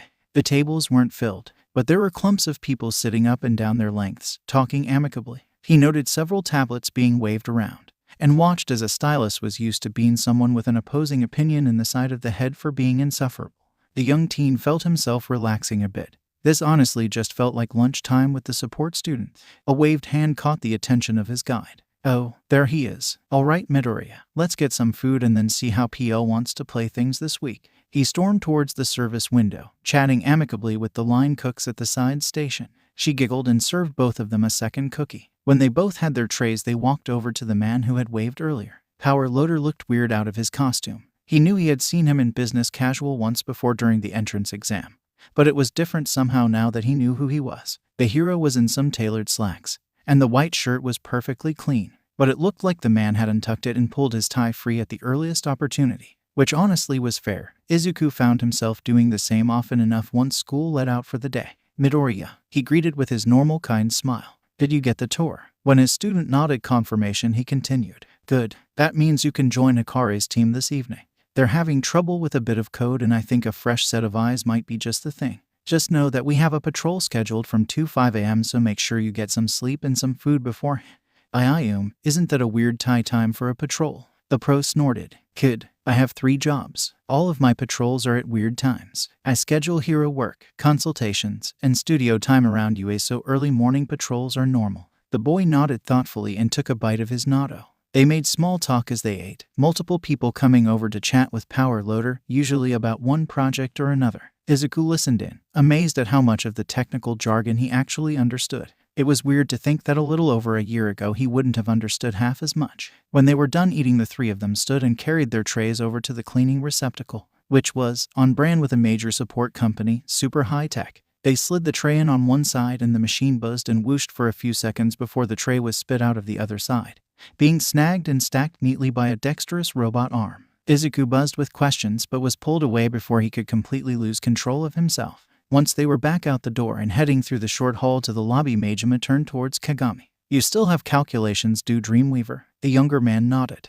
"Unfortunately, boss, I was about 3 divided by 4ths of the way done when I got pulled from the desk." Power Loader nodded with a grin. "Figured as much. Thanks for taking the kid under your wing for the afternoon. Tell the dragon I said to give you an extension." Kagami waved a hand in dismissal. "It was no trouble. It's always fun to see what kind of talent catches your IPL. And I'm probably going to be done with that assignment before morning. There's no need, especially if Mike decides to jump in order to make me sleep." The pro snorted. Both of you boys probably need to sleep, but you do you. Just make sure not to pass out in the hall again, okay? The apprentice engineer saluted with a smirk before wandering off towards the front desk, waving to Izuku as he passed, already sliding his tablet from its holster. Power Loader ushered the teen to the elevator before he could think to properly thank his guide. He resolved to do it at some point in the week as the doors closed behind them. Instead, he turned to his mentor and asked the most pressing question at the moment. Dr. Dreamweaver. The man beside him shot him a grin. This industry is super informal, and it's kind of a rite of passage to be given a nickname at some point. Kagami is a bit of an odd example though. Usually it takes another year or two before you make enough of a name for yourself to earn one. But his quirk made a bit of a splash when he decided he wanted to apply it this way. His Q quirk, the green-haired teen said excitedly, looking up at his teacher with puppy dog eyes, right as the elevator dinged and the door slid open. Haha, guess you'll have to ask him later, kid. Now come on, I've got some computer techs who need help. Izuku was dropped off in the lab with an assigned technician.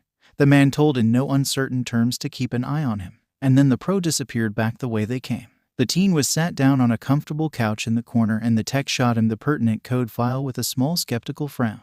We've been debugging this for weeks. It was written by another company and then brought to us because the tech kept glitching out. We've managed to straighten out most of the issues with the actual gear itself, but for some reason the output keeps randomly spiking and we can't figure out why. But anyways, don't stress yourself out too much over this, kid. We will get it eventually, so just, I don't know, take the opportunity to look over the code for real hero gear. I guess. I'll be over there if you need me. And so he was left alone in a quiet corner with pages and pages worth of coding to read through. He opened the file with a grin, excited to get to work doing what he did best, fixing the little things that needed to be fixed. Except, within a few minutes of reading the first line, he realized something rather unfortunate. The code was formatted incorrectly. If the support gear was supposed to do what he thought the code was saying, then he would have to completely rewrite it to make it work properly. He sighed and rolled his shoulders. Reaching into the backpack he had sat at his feet, he pulled out a portable keyboard and hooked it up to his tablet. Looked like he might have to skip that nap after all. Izuku was glad he knew how to multitask. He was chugging a black coffee he had snagged from the pot in the hall between labs on his way to the elevator, at the same time as he laced up his boots one-handed the way May had shown him last week, tiredly reveling in the feeling of the comfortable footwear. He checked himself over in the mirror of the changing room, snapping a quick picture to send to his friends. He hoped the peace sign helped hide his eye bags a bit. With that and one last check to make sure all of the gear was in the correct pockets, he dashed through the doorway, being quiet not to wake any of the staff who happened to be sleeping in the large bunk room on his way through. He made it down to the lobby, sharing his elevator ride with a couple of half-asleep PR agents. Power Loader was waiting for him by the desk, chatting with a jittery Mike who was gesturing wildly with the coffee cup in his hand. I'm just saying PL. The dumbass used E equals HF instead of E equals HCl and then totally did the rest of the equation wrong.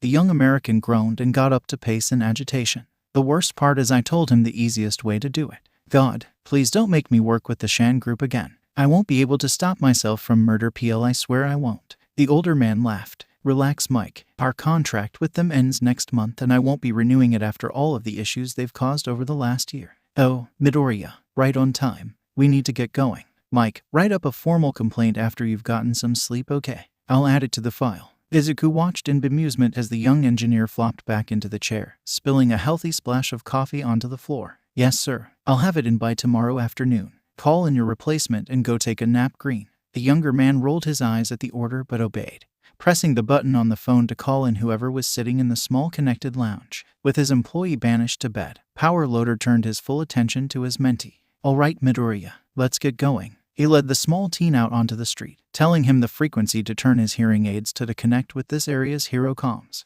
and then giving him a quick rundown on their planned path for this patrol. And with that and in order to keep close, they headed out into the early morning chill. As they walked along their path, checking in with a handler back at the agency every 15 minutes, Power Loader gave his shadow a rundown on things to look for when doing night patrols, jumping on any examples they saw, like a pickpocket outside a busy bar, or a drug deal that was going down in a dark alley. The pickpocket they let go with a stern word and a return wallet, but the captured dealer and buyer required a police pickup. Power Loader let Izuku make the call, after telling him what to say. They waited at the mouth of the alley for the cops to pull up and Power Loader went over protocol and what forms would need to be filled out once they got back to the agency. The standard police car pulled up to them quietly and parked, two uniformed officers stepping out with a wave to the hero. Hey Loader, how's your night going? The red-haired man gave them a friendly nod. It's been going pretty good so far. It's the kid's first patrol, so we're hoping for a quiet run. This comment of course brought attention to the short figure standing beside the pro hero.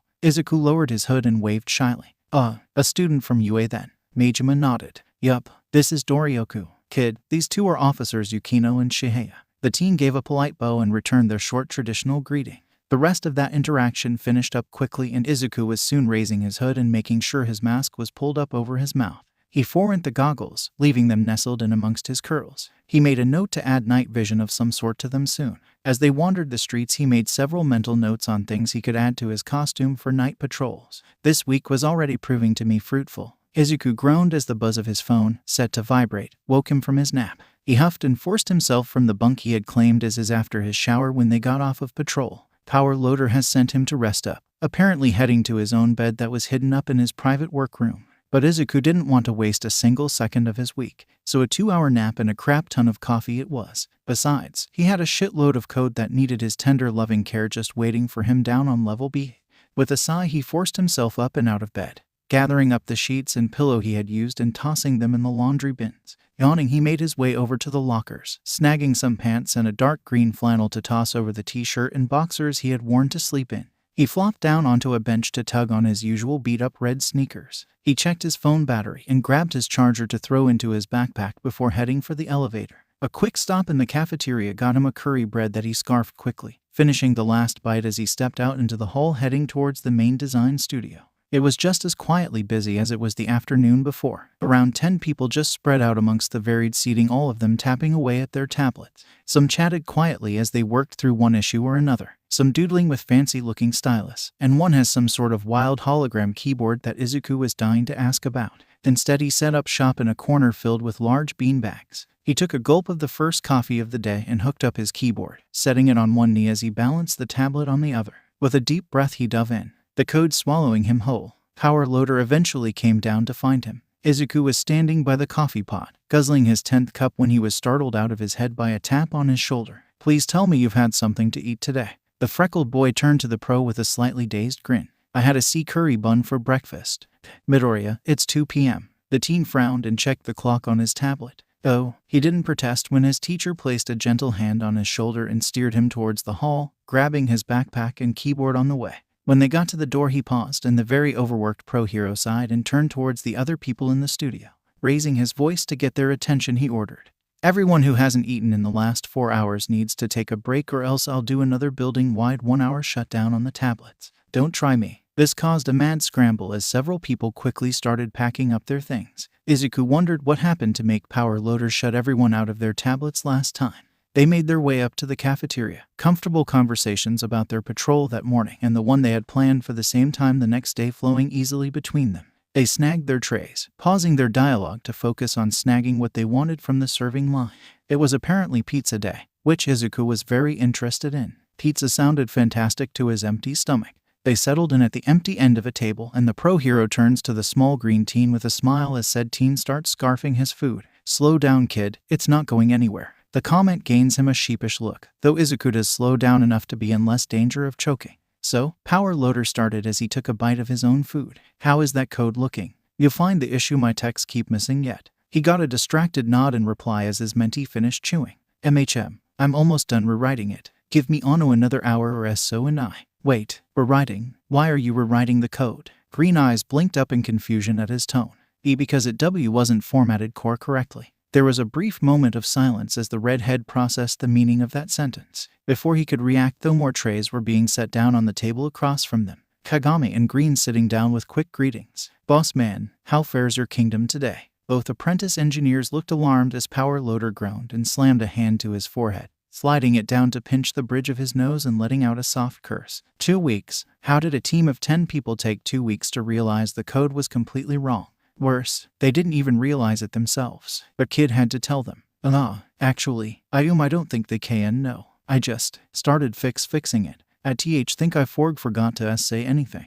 There was a pause once more. "Right," Power Loader said, a decision in his tone. "Right, okay, fine. Midoriya, finish your food. We will go talk to Team Gamma after, okay?" He received a cautious nod from the teen and the two of them got back to eating, ignoring the confused looks from the other two. When they finished eating and stood to clean their trays, Kagami and Green followed quietly. The small teen could sense their curiosity, but was too nervous over this new development to voice his observation. Power Loader looked like a man on a mission, and Izuku could only pray that he didn't fuck up too badly by not following protocol by informing his team leader of his discovery and project. He was far too used to working alone or with one other student, and now his inexperience might have gotten him into trouble. Luckily, the two apprentices didn't follow them further than the elevator, getting out on their own floor with cautious nods of farewell. Izuku was grateful he wouldn't have any extra witnesses to what he was sure would be an embarrassing conversation.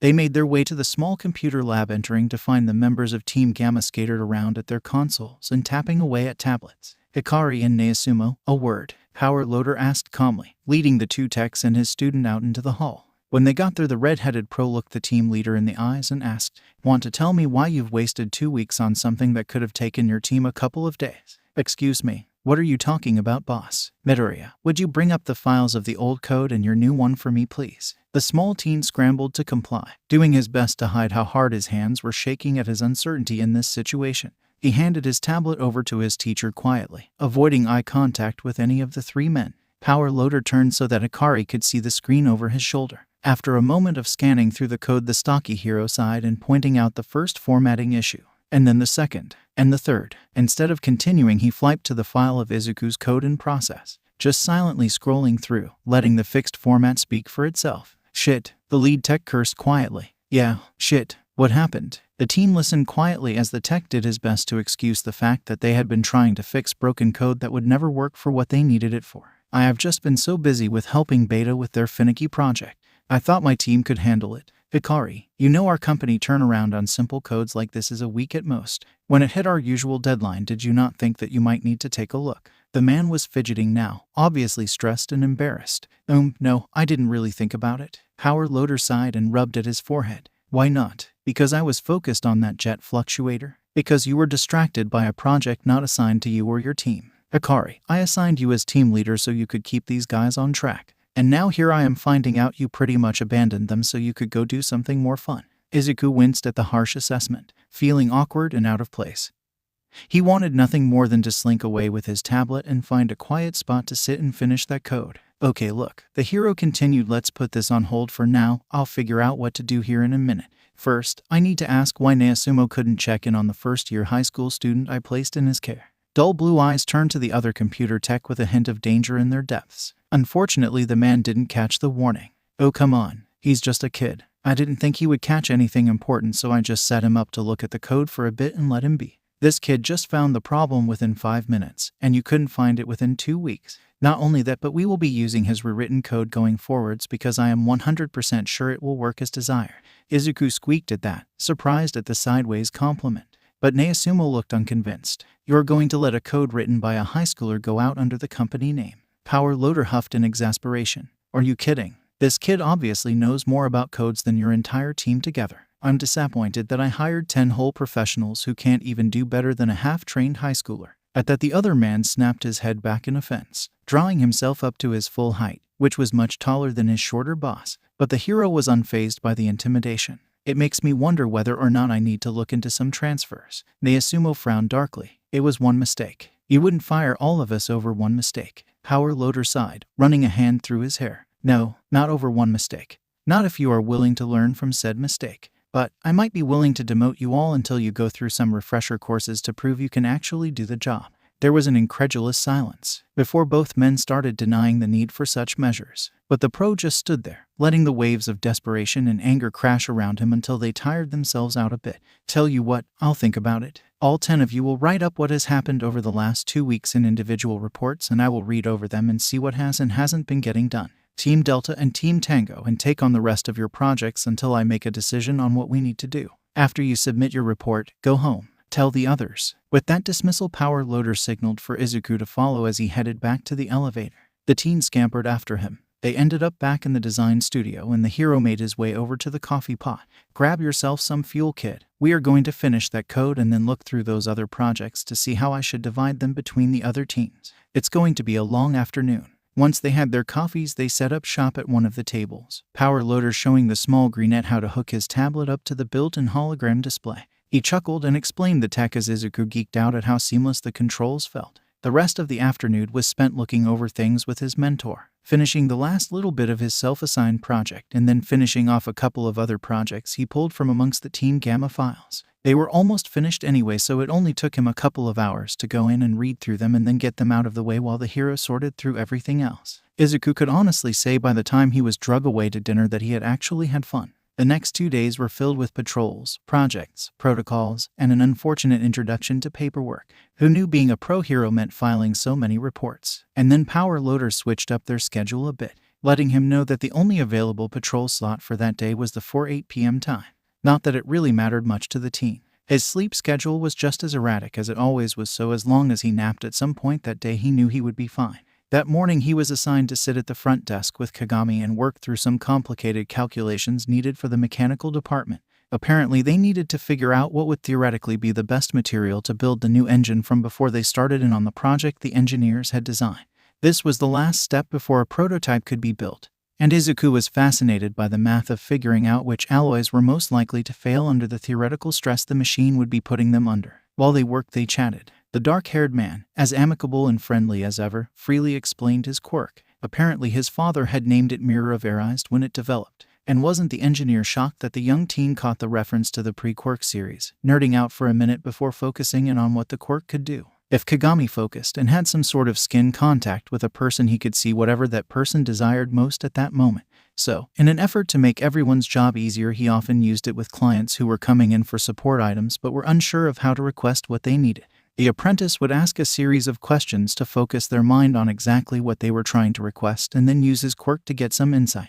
To say Izuku geeked out over how useful said quirk was would be an understatement. He got distracted from what he should have been working on and instead ended up with 4 whole pages of notes in his personal notebook with his mad rambling scrawled haphazardly across. Eventually his new friend got him back on track, just to have to temporarily leave the teen at the desk as he escorted a visitor up to check in with the PR team. The teen hummed quietly to himself as he settled in to work through theoreticals involving the pros and cons of jet fuel. He was halfway through figuring out the amount of a needed to melt B when there was a knock on the desk in front of him. The green-haired boy jumped with a quiet yelp and looked up into the disapproving eyes of a severe-looking woman in a suit. "Excuse me, can you point me to Majima's office or not?" Can I get a N name, please?" "Why would you need my name?" The venom in her voice made him want to shrink away, but he knew he needed to hold firm. The public were not allowed into any part of the agency without some sort of appointment.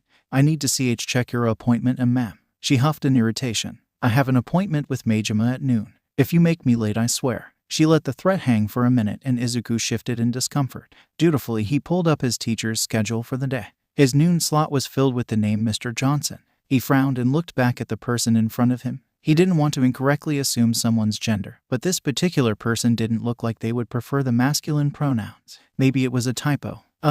What did you say your name was again?" He wondered if her bun was giving her a headache with how tight it was. "Ugh, fine, Monica Takashi. Now, are you going to tell me where to go or not?" Izuku felt the blood drain from his face when the name didn't match. I am sorry, ma'am B, but there must be some sort of mistake." Quickly, he typed her last name into a search and scanned to find out when she was supposed to meet with Majima-sensei.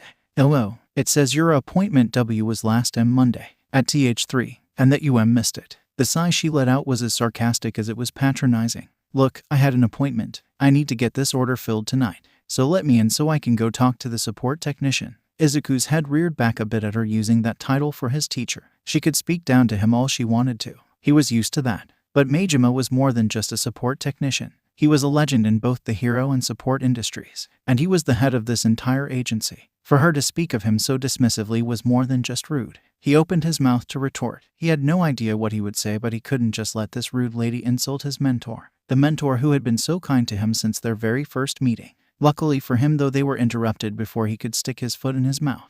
"Hey kiddo, thanks for holding down the fort for me. Everything going okay?" The small greenette breathed a sigh of relief at Kagami's voice. Unfortunately, the lady before them was not as happy. "I knew this child was too young to be working here. It was really unprofessional to leave a useless kid to take care of customers like this." "Hey now," the dark-haired man started, frown slowly overtaking his face. "He is perfectly capable of running the desk. Honestly, his brain is wasted on menial work like this, but as an intern he gets the dubious joy of grunt work. Intern or not, he won't let me in for my appointment. It's already almost noon and he is going to make me late." She was obviously ramping up into the next gear just judging by the tone of her voice. But before she could really tear into them, they were interrupted by a cough. A man stood behind Monica looking at them apologetically. "I'm sorry to interrupt, but I'm here for an appointment. My name is Take Johnson." Izuku jumped up from his chair. Yes sir. Just one moment and we will escort you up. I just need to explain to Mrs. Takashi that she never rescheduled her appointment. As the lady started practically screeching that she did have an appointment, Kagami stepped in. He gently pressed on the intern's shoulder, nudging him towards the elevator. "Okay, now that I know what's going on, I've got this. Please show Mr. Johnson where to go." The teen almost immediately relaxed and nodded before waving for the startled and confused customer to follow him. It might be a bit cowardly of him, but he would gratefully let the older male take the heat. He breathed a sigh of relief when the elevator doors slid closed, shielding them from the demon in the lobby. Mr. Johnson shot him a bemused look but didn't say anything about the scene he had borne witness to. Izuku decided to head off any more awkward encounters with the client by asking polite questions about what he was there for that day. Apparently he was the gear manager for a small hero agency near Naruhata. He was there to place orders for updates and to see whether or not a new sedative pellet could be developed to work better when activated with a specific hero's quirk. To say the teen was fascinated by the proposed chemistry problem was an understatement. Unfortunately, one thing he had learned well since the start of his internship was that the bureaucratic types did not like parting with information about the heroes they worked for unless someone they trusted could vouch for you. He understood the need for secrecy. He did, but it was hella annoying when all he wanted to do was tear the quirk apart and design the best gear to work around it. So alas, he was stuck asking surface-level questions as they finished the ride to the top floor. With its customary cheerful ding, the door slid open and the small boy led his charge out into the small lobby, office space where Majima's personal assistant was typically stationed. The man wasn't there at the moment, probably running orders down or putting out a fire somewhere. Usually he was supposed to leave clients in the assistant's capable hands. But since he wasn't here, it was his job to let his teacher know that his 12 o'clock was there. He walked across the small antechamber to rap loudly against the open doorway into Majima's office. "Sensei." When he get an acknowledging hum from inside, he waved Mr. Johnson forwards. "Your appointment is here. Mr. Johnson from the Nightwing Agency. He has an interesting idea to go over." Once the pro had emerged from under an engine block and wiped most of the grease from his arms and hands, Izuku settled the two of them at the desk by the windows, taking tea requests and scampering around to get the meeting set up properly. As he settled steaming cups on the desk, the two men had just started delving into the basic premise for the new sedative. The young teen tried not to jump when his mentor turned towards him with an expectant look. "Thoughts?" Izuku beamed at the acknowledgement, freckles crinkling with his excitement at being asked for an opinion in front of a customer. "Well, from what I can tell of the quirk, I think starting W with a base of nitrous oxide. Why, you would have to T-test to see how the quirk reacts, but by my guess it should make the pellets easier to AC activate with the proposed heat." Majima hummed an acknowledgement, scribbling a quick note down on a legal pad before shoving the folders Mr. Johnson had brought in towards him. "Sit and have a glance through those. First impressions only. I'm sure our friend here doesn't want to be stuck here all day." And that was how the next hour went.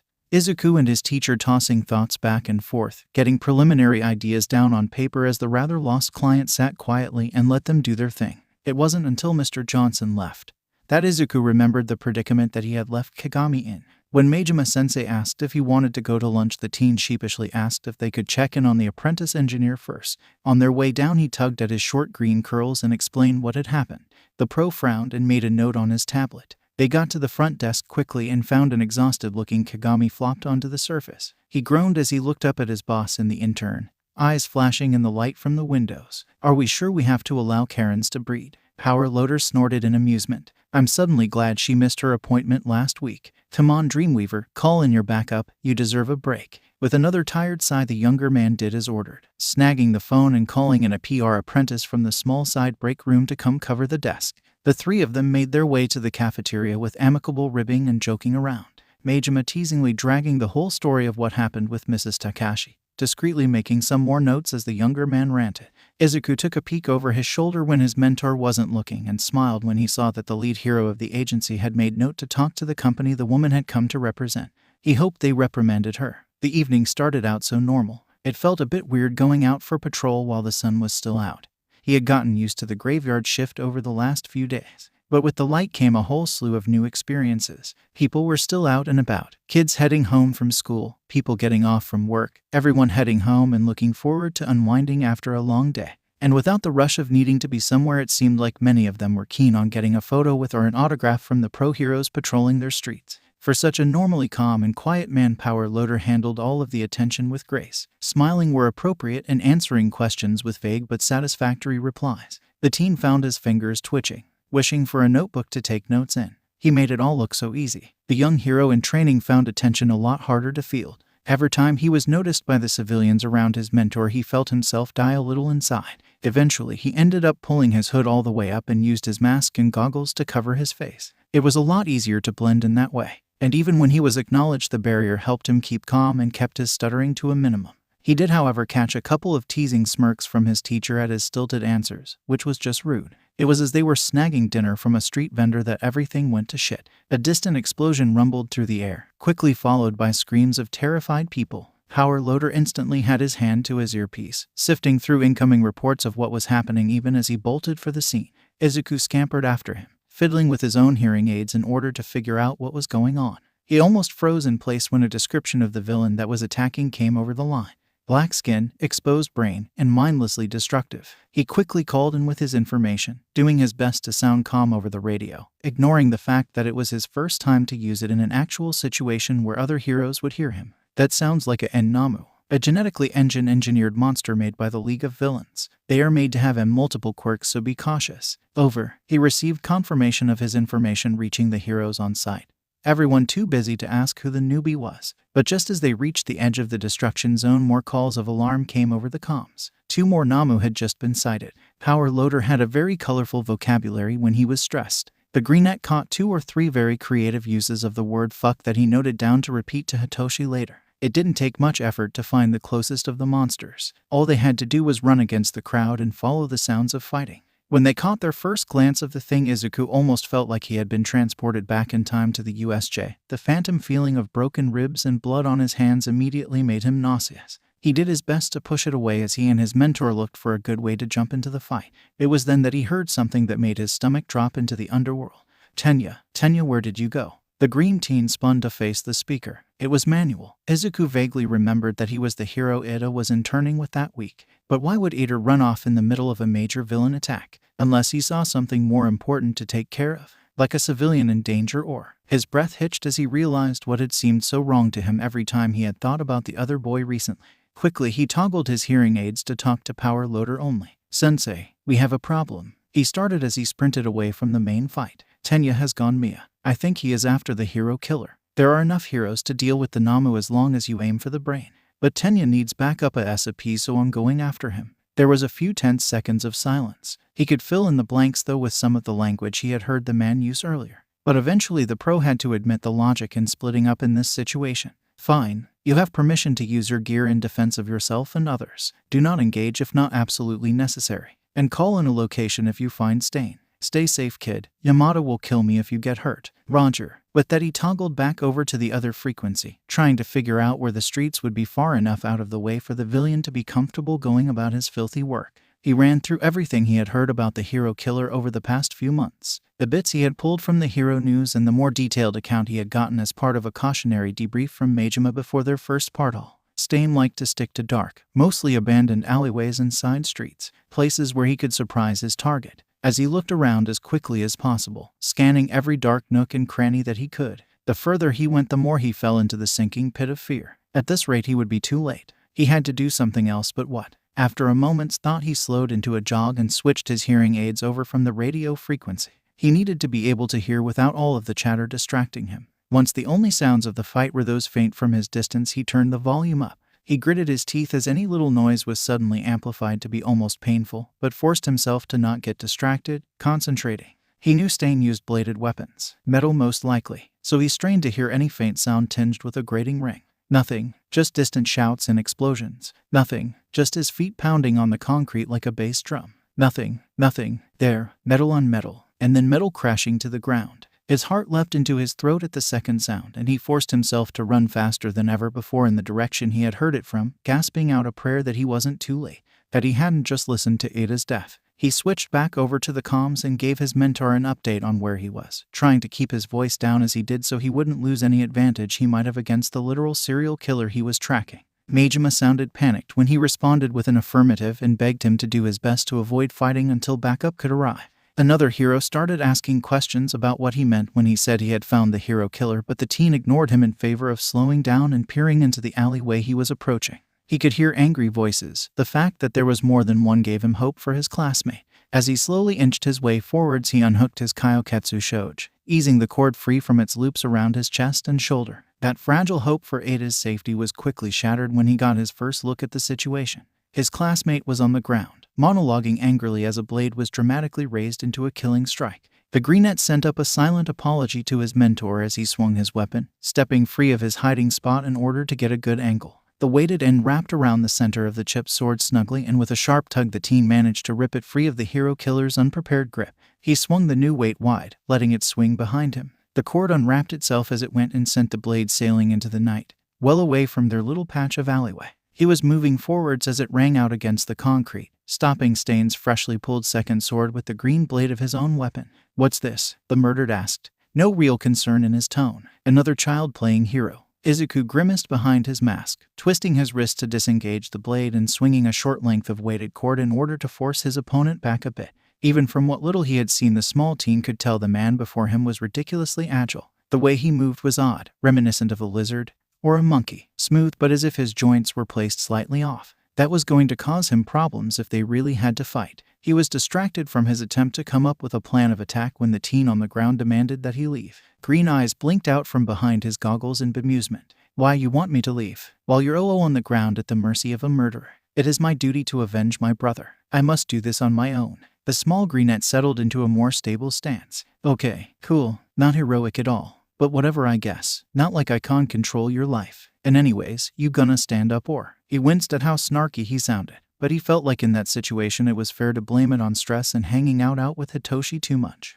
"I can't. I think his quirk has paralyzed me. Oh my gods. It really wanted me to leave you helpless in the hands of the hero killer." Ada huffed and set off on another self-righteous tirade. But now Izuku had fully decided to not listen to anything the other boy said. He was clearly out of his mind with grief. He met the red eyes of the hero killer. The man was looking at him with a curious glint in his eye. You're different from him, aren't you? Your first instinct was to protect, was it not? Interesting. But your friend has proven himself unworthy and thus he must die. Step aside and I will let you go." A quick mind puzzled over the words for half a second, his instinct screaming at him to attack first, control the pace. But his brain was screaming stall, and by the time needed for help to get there, stall so they could be safer. So instead of stepping forward like he itched to do, he took a deep breath and did his best to speak without a stutter. He proved himself unworthy. He is a grieving child. How is he unworthy? He claims to be a hero but aims for personal revenge. His thoughts are impure and his actions reflect selfishness. If I don't kill him now, he will bleed even more poison into the broken system our society deems heroic.